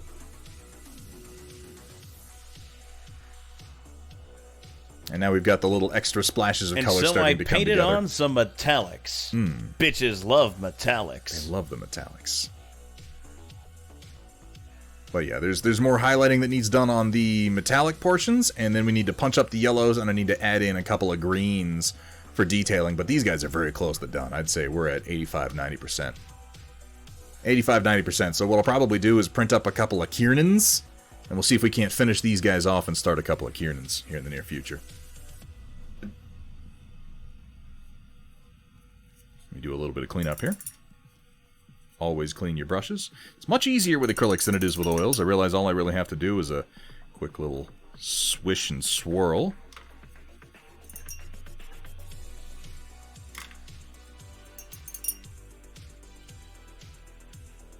Hey, what's up, Arc Plays Games? How you doing, man? Things are going well. Things are going really, really well. Thank you so much for asking. I hope you have been well. I'm just cleaning up for the night. Clean my dry brush here. These are the worst. If you let paint set in a dry brush, you can just you can ruin the whole damn thing.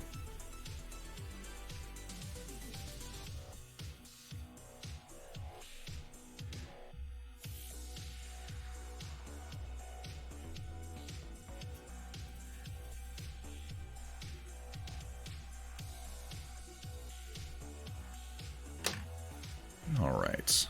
I'm not quite sure what to use Mystic Thunder for sure. I'm still holding on to this until I come up with a use for it.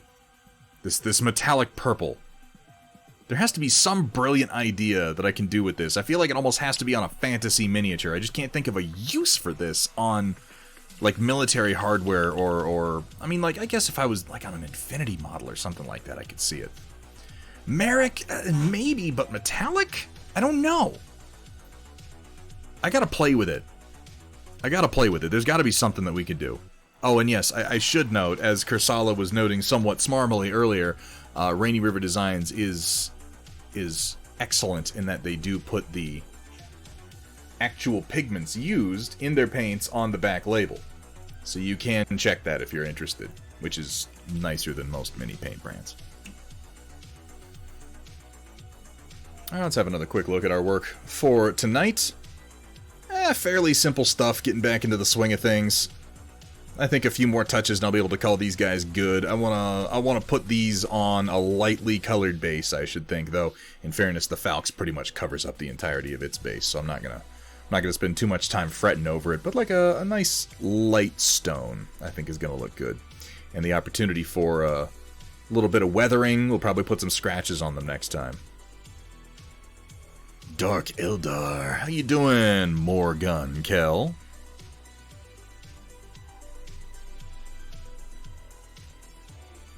Yeah, you could do Dark Eldar, or something equivalent to them, like that. Sci-fi consoles, that makes sense. Oh no, I'm holding on to this one. This is my limited edition. So I'm going up on YouTube. Yeah, everything goes up on YouTube, Kaylee. Give it a day or so, I'll get it put up. I'm actually caught up with my YouTube releases right now. I'm only one behind, so I'm going to get the last stream and this stream put up tonight or tomorrow at the latest.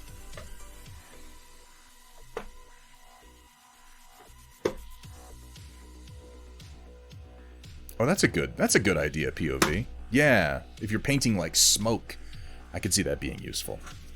Alright, folks, give me just a couple of minutes. I'm going to stretch my legs, take a quick bio break. I will be back, and we'll roll right on into the Storm Report and see what you fine folks have been sharing with us.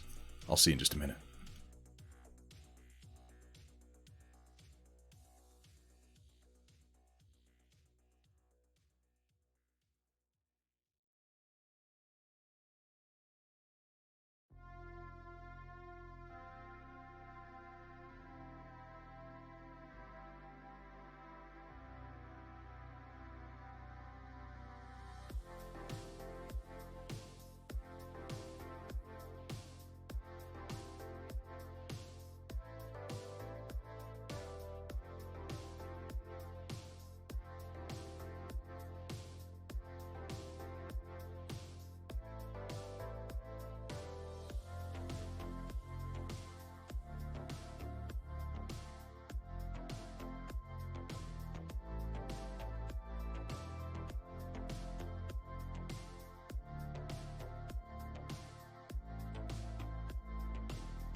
Alright.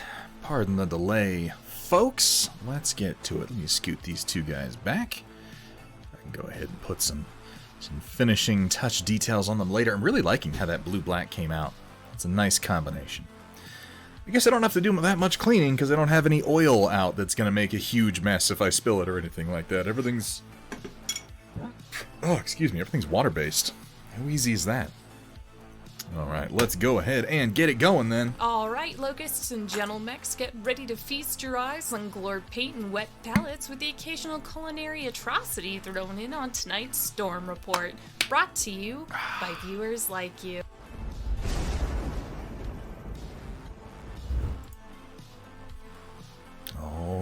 Righty. Got your exemplar wet palette from Game Envy today. How is it? I've seen that like Game Envy and Red Grass Games and a few others have their own wet palettes, but I haven't used any of the fancy ones myself. I've repainted the armor, hurrah! Realizes I'm not done the shin guard. Nobody's gonna look at you, nobody's gonna look at your shin guards. Merlin, you're gonna be in a big room full of people. Everyone's gonna be looking up here. You'll be fine. Don't worry about it. Welcome, everyone, to Thunderhead Studios, where the only rule is... Please don't show me your genitals. Have fun, be safe, and above all... Don't show them to me. Don't for the love of God. It is totally unnecessary, although we will have to go ahead and look at these thigh-high garters on the... This is the Zeong, isn't it? A cursed build from Reddit. Yeah. With the big, like, floaty absence of legs, the two big jet engines down here, and then... Oh my God.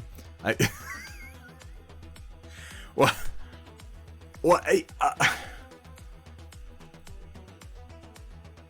Every single time I've seen this mobile suit, I've thought to myself how odd it looks without legs, and I'd like to see it with legs, and I wish that I could take that wish back. I wish that I could undo all the times I thought that.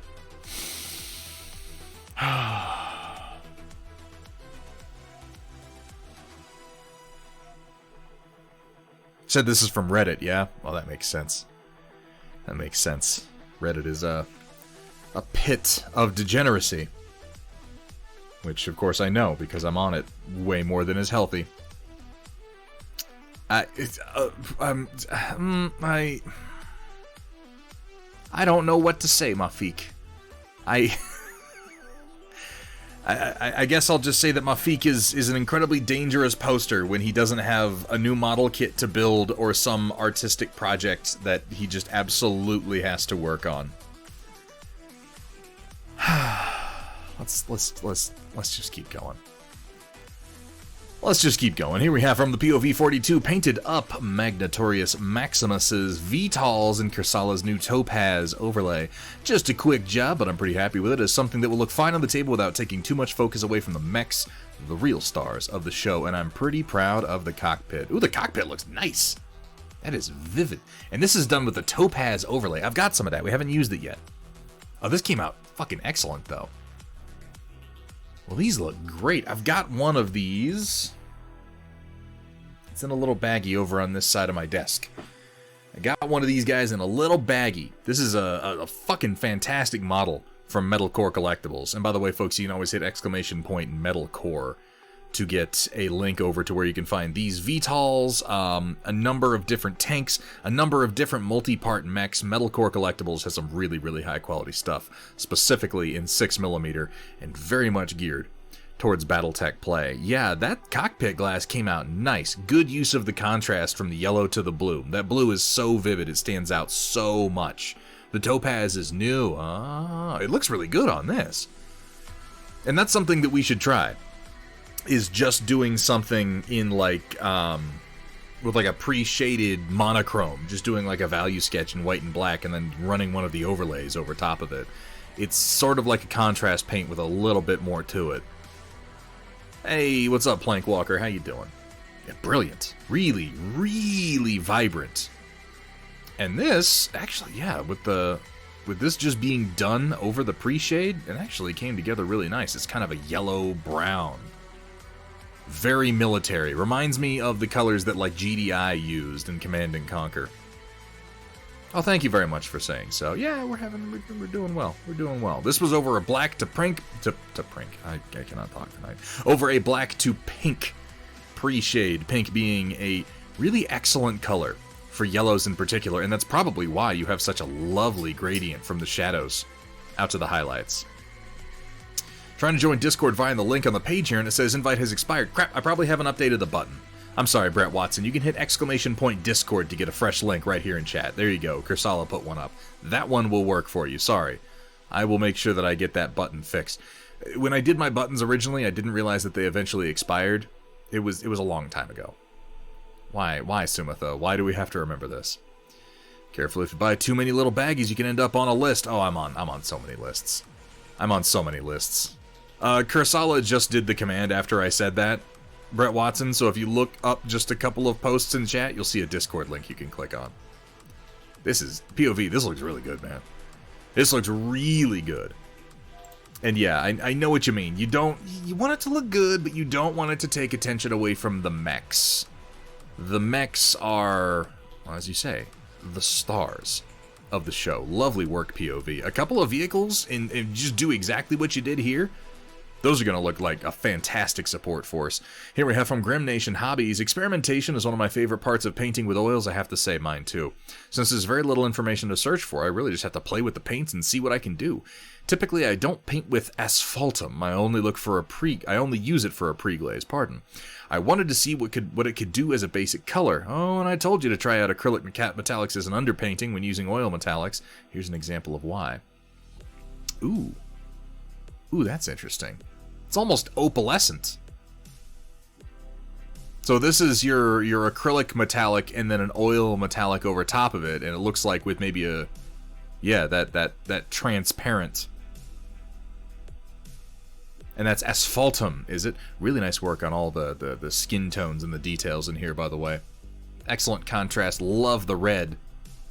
Ooh, that's such a nice red. I'm glad I finally got a proper cadmium red that I can use. I was getting kind of frustrated with the red hues. So that's oil metallic mixed with ultramarine. This is what I've seen from other people using oil metallics, is that if you blend them with a little bit of a transparent oil pigment, you can get some really, really interesting colors out of it while still keeping the metallic aspect of the paint. And I would imagine that if you do that over an acrylic metallic, it just pushes it even further. I mean, I'm sold. I'm going to have to try it on something. Nice vibrant green on the base, too. Everything here. This really, really pops. Love the use of the kind of ruddy, reddish brown for the hair as compared to the more pale to yellow brown that we have for the rest of the fur. I mean, sure, it's some sort of voluptuous demonic cow cultist, but, you know, we're more focused on the painting techniques than anything else. Lovely. Lovely work, Grim Nation. Might just have to try that someday. Yeah, it's interesting, right? Here we have from the Happy Heretic, a teeny little mech. Oh, he's an adorable little rifleman. Look at him. Look at him. He's trying, though. He's trying just like his big brother, the Jaeger mech. He'll make it there one day. I like the rifleman so much more than the Jaeger mech. I don't know. The Jaeger mech is just such a... It's just like a barrel with a couple of guns sticking out of it.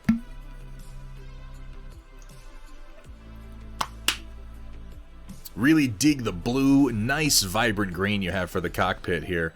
I like that our legs are clearly dirtier and more scuffed up. Now we have what appears to be kind of a starfield effect. A little polka dot starfield effect going on here. And I'm wondering if you did this all with brush tips. Jaeger's a grown-up Irby. Yeah, it certainly visually has more in common. I know it's a bad joke because it's not funny, because I don't laugh at it. That's the worst sort of joke you could possibly make. Is that a scaled down print? Is it?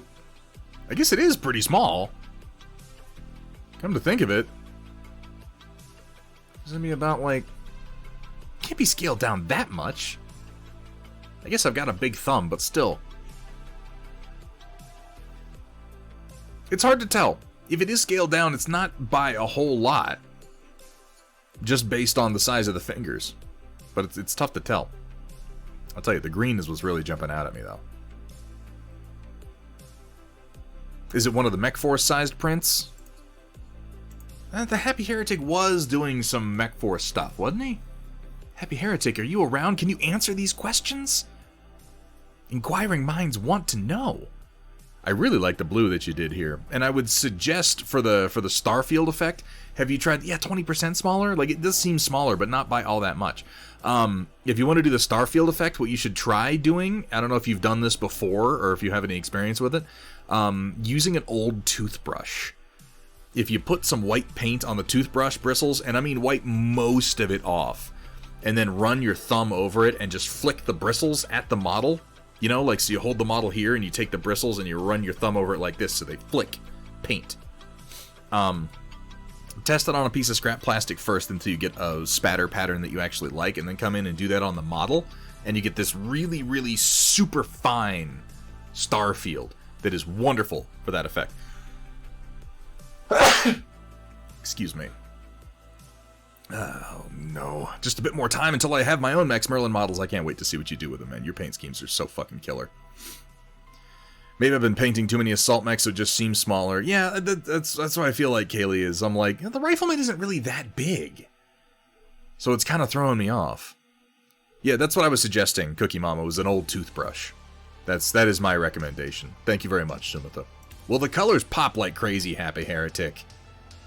I want to know how much smaller it is, because we clearly can't agree on that. So please, inquiring minds need to know. Here we have from POW Rogue, moving my stuff to my mini factory. So I'm going down my list of stuff, make sure it passes their file validation. While I'm doing that, I'll be doing some fun renders. It's always fun to revisit old sculpts, isn't it? Oh, this is neat. This is very, very cool. I love your stone texture that you've got here. I'd love to watch your workflow.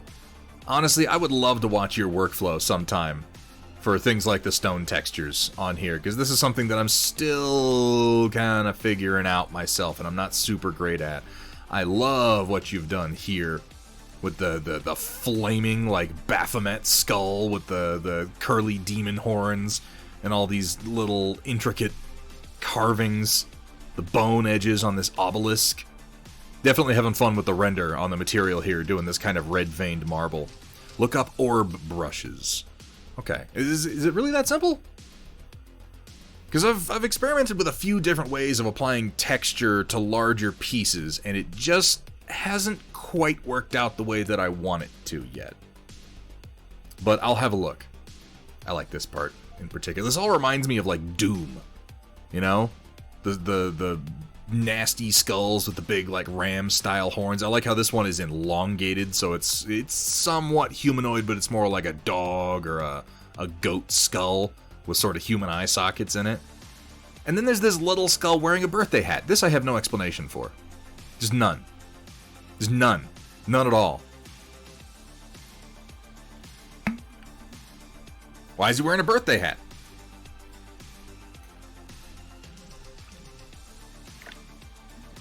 Oh, that's fire. Oh, I'm sorry. I apologize. Oh, I see. It's like a little brazier. The top of the skull is hollow and there's a fire in it. It's because it's purple. My brain just said he's wearing a birthday hat. He's like a little elf skull or something. Like the pile of skulls down here really helps to sell the scale that we're working in. Voxel Forge, if you ever decide to try streaming some of your 3D work, I know I would absolutely watch it. I'm always surprised at the number of people who want to watch me fumble through working in, like, ZBrush. The skull can have a birthday too, you know? This is clearly a magical realm.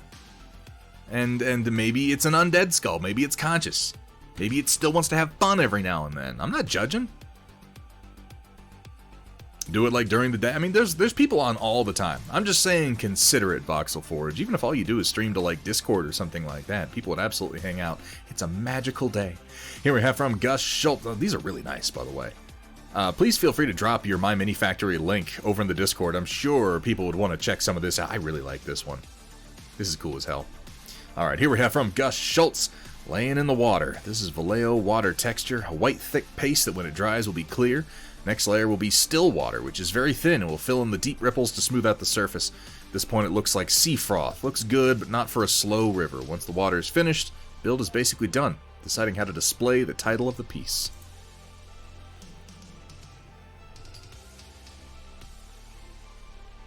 This is so cool. I am always impressed with Gus Schultz's work. This is no exception. The excellent choices for the OSL reflections. We're catching little pieces of it all the way over here on this piling. It really has. Getting to watch this from being constructed out of like scrap wood pieces all the way through to now. The deep shadow on this side, and then just the flickering fire. I notice, I like how the gun is entirely in shadow. Ooh, symbolism. Just catching the edge of his toe here. His hand here. We get most of his arm and shoulder. Very, very subtle edge on the side of his head. And then our again, symbolic shadow composed of these objects being shadowed from the OSL of the lamp, with the woman reaching out to him.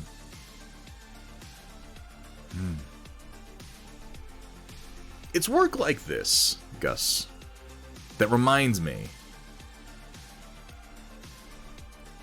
that I am basically indulging in kitsch, where you indulge in art. This is lovely, and I'm over here like, well, I need these knights so that I can roll dice at my friend and beat him at Gen Con.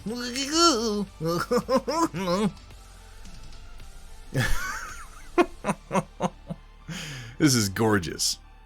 Absolutely gorgeous. Really grateful this photographed and seemingly diffused light this time. Yeah, the soft light definitely helps. The soft light helps sell the OSL effect, because if you have an outside light source that is obvious, then your eyes aren't gonna read this as real light. They're gonna read the actual light source. But Gus Schultz clearly knows what he's doing when it comes to photography. I look forward to seeing the final work on the water, because yeah, you're right. This looks a little violent with the white caps, but I think yeah, with the extra layer over top to just kind of ease that out. I like this in particular, this shape that we have here from the light being cast down, cut off of the edge of the dock, and just catching that little bit right there. Lovely. Lovely work, Gus Schultz. And honestly, dude, thank you so much for sharing this with us. Each step of the way has been an absolute pleasure to watch it come together. I'm going to have to see that final shot. You're going to have to share the final photographs once you get the water finished. Here we have from Shock21 the results of my attempt at dyeing some gravel to get a Martian color for basing. Before on top, after on bottom, and then the finished product. I feel like I've hit another rite of passage by doing a lance with Martian basing and weathering. Yeah, that's pretty good. Yeah, it's a nice iron color to it. Oh yeah, no, this worked out. This worked out well. And you've come in here with looks like a little powder pigments on the legs too, to make it look like they're actually stomping through the environment, getting dust on them. Very effective. Particularly since you've gone with cool colors, cool gray, white, blue, like the red balances out nicely. And choosing the same color for the basing as the visor, so that you've actually balanced your red top to bottom a lot on the Battlemaster, but then the Battlemaster is just, it just keeps on giving. It just keeps on giving when it comes to canopy glass. Lovely. Really well done. Shock21, that basing came out great, dude. Watched too much YouTube today. I thought Thunderhead was going to say, you know, Gus Schultz, this reminds me. You should smash that like and subscribe button. It's times like this when we're looking at a piece of art. Something about the duality of man. He lay in the shadow, and the memory of his love is illuminated in the flickering, dirty light of all too fleeting lantern, soon to be gone as he considers his own future. Whether there is hope for him in this dark world as he listens to the water move slowly by the pilings of the dock at which he sits. And it's times like that that I think, smash that like and subscribe button, bro. Get those subs in now. We're going to do a giveaway at the end of the month. Fuck yeah! Was that it? Was that what I'm supposed to be doing? Is that how-to marketing? I don't think I had enough memes. We need more memes.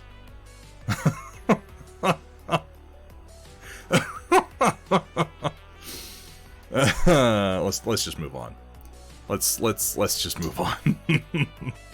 Here we have from Automat Americana.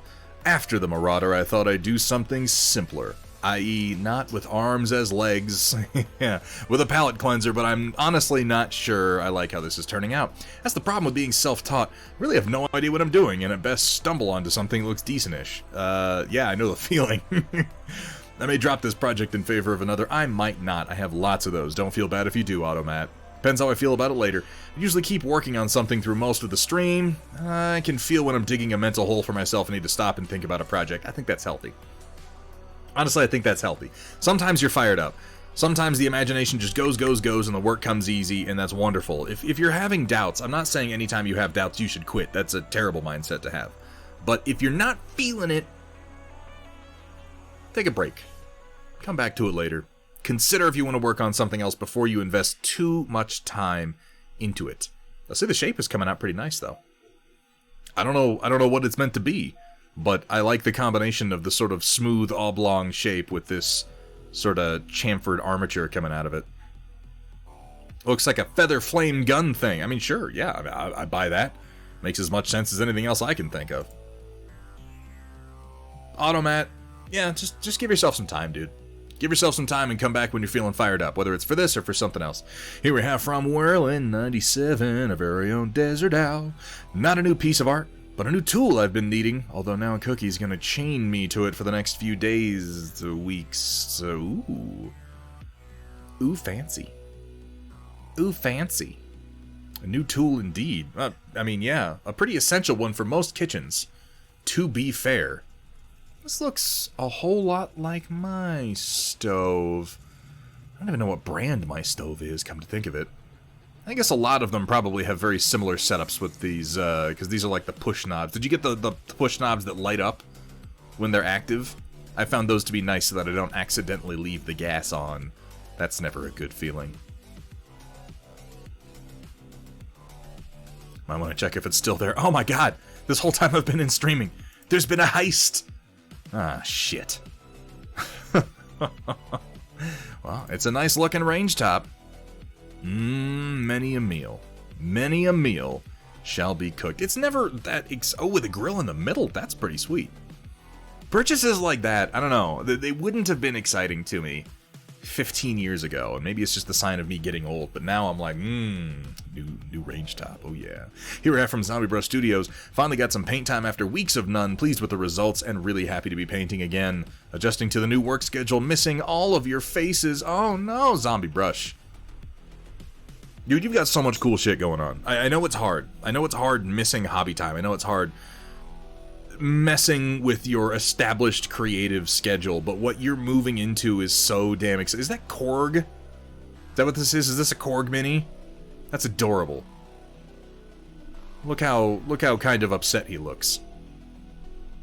Yeah, this is... I can never remember the name of this game. Marvel something something. Fuck off, Ghost! Korg is a character that nobody fucking cared about until Taika Waititi did the voice of him, and now he is beloved. Absolutely beloved. Really like the contrast that you have. This is a good example of using very, very simple colors, but still getting good temperature contrast. Warm to cool. Warm to cool. All the stone is nice and cool. All the leather is nice and warm. Simple, but just works so well visually. Same thing that we have going on here with our God of Thunder. That nice vibrant red, these nice warm yellow non-metallic metal golds going on here, and then we have his abs in a nice cool gray and those bright blue pants. Very visually effective. Love what you did on the hair here. The extra texturing I think goes a long way. I'm glad. I'm glad that you still are finding time to exercise the creative demon Zombie Brush, because you have a fantastic style. Here we have from Kursala, Tiny Hands has been falling pretty hard for Pokemon lately. She's at that age. So as a nice surprise, I decided to dig out our old copies of Red/Blue for her. That's the business right there. I was blue myself. Oh, for her and I to play along together. Got some fresh batteries and the special screwdriver bit as well, since I don't know how much longer the original ones are gonna last. So this weekend, I'm going to hook up the Super Nintendo and we're going to plop down on the couch with some good old-fashioned gaming. I can hear this picture. Red's battery has been successfully changed. Oh, nice. Yeah, because that's definitely a thing. I can hear this picture.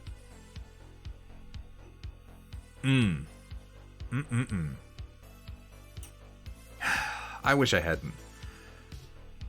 hadn't been so many times encouraged to sell off my childhood things in garage sales, because, man, I would have so many more cool mementos of a childhood spent just utterly wasted playing games. I guess not utterly wasted. It probably informs who I am now. Also had blue. Yeah, I mean, blue was the way to go. My bro back then had red. But blue was by far the superior version, or at least the version that my parents picked out not knowing there was any difference between them, which really there wasn't much of one, except the available Pokemon, obviously, back in the day. That and the overall tint to the color palette, but that's beside the point. Oh, here we have from... this is honestly, like, so fucking cool. You guys... Is it too late to get adopted, I wonder? What are we printing tonight? Kaminsky, you can always hit !STL to get a readout, but that is technically a secret project that won't be secret for much longer. It is a new terrain set for which there will be much more available information at the end of this month. It's complete, and I think it's really cool. It's for 6mm, and if you're interested, we'll see some better renders end of the month. And pictures, for that matter. It's going to be a whole thing. It'll be fun. Here we have from Dr. Rhino, this monkey. What? How is there no context for this? It's an orangutan. So, okay, an ape, technically. Orangutans are apes, not monkeys. Pretty sure.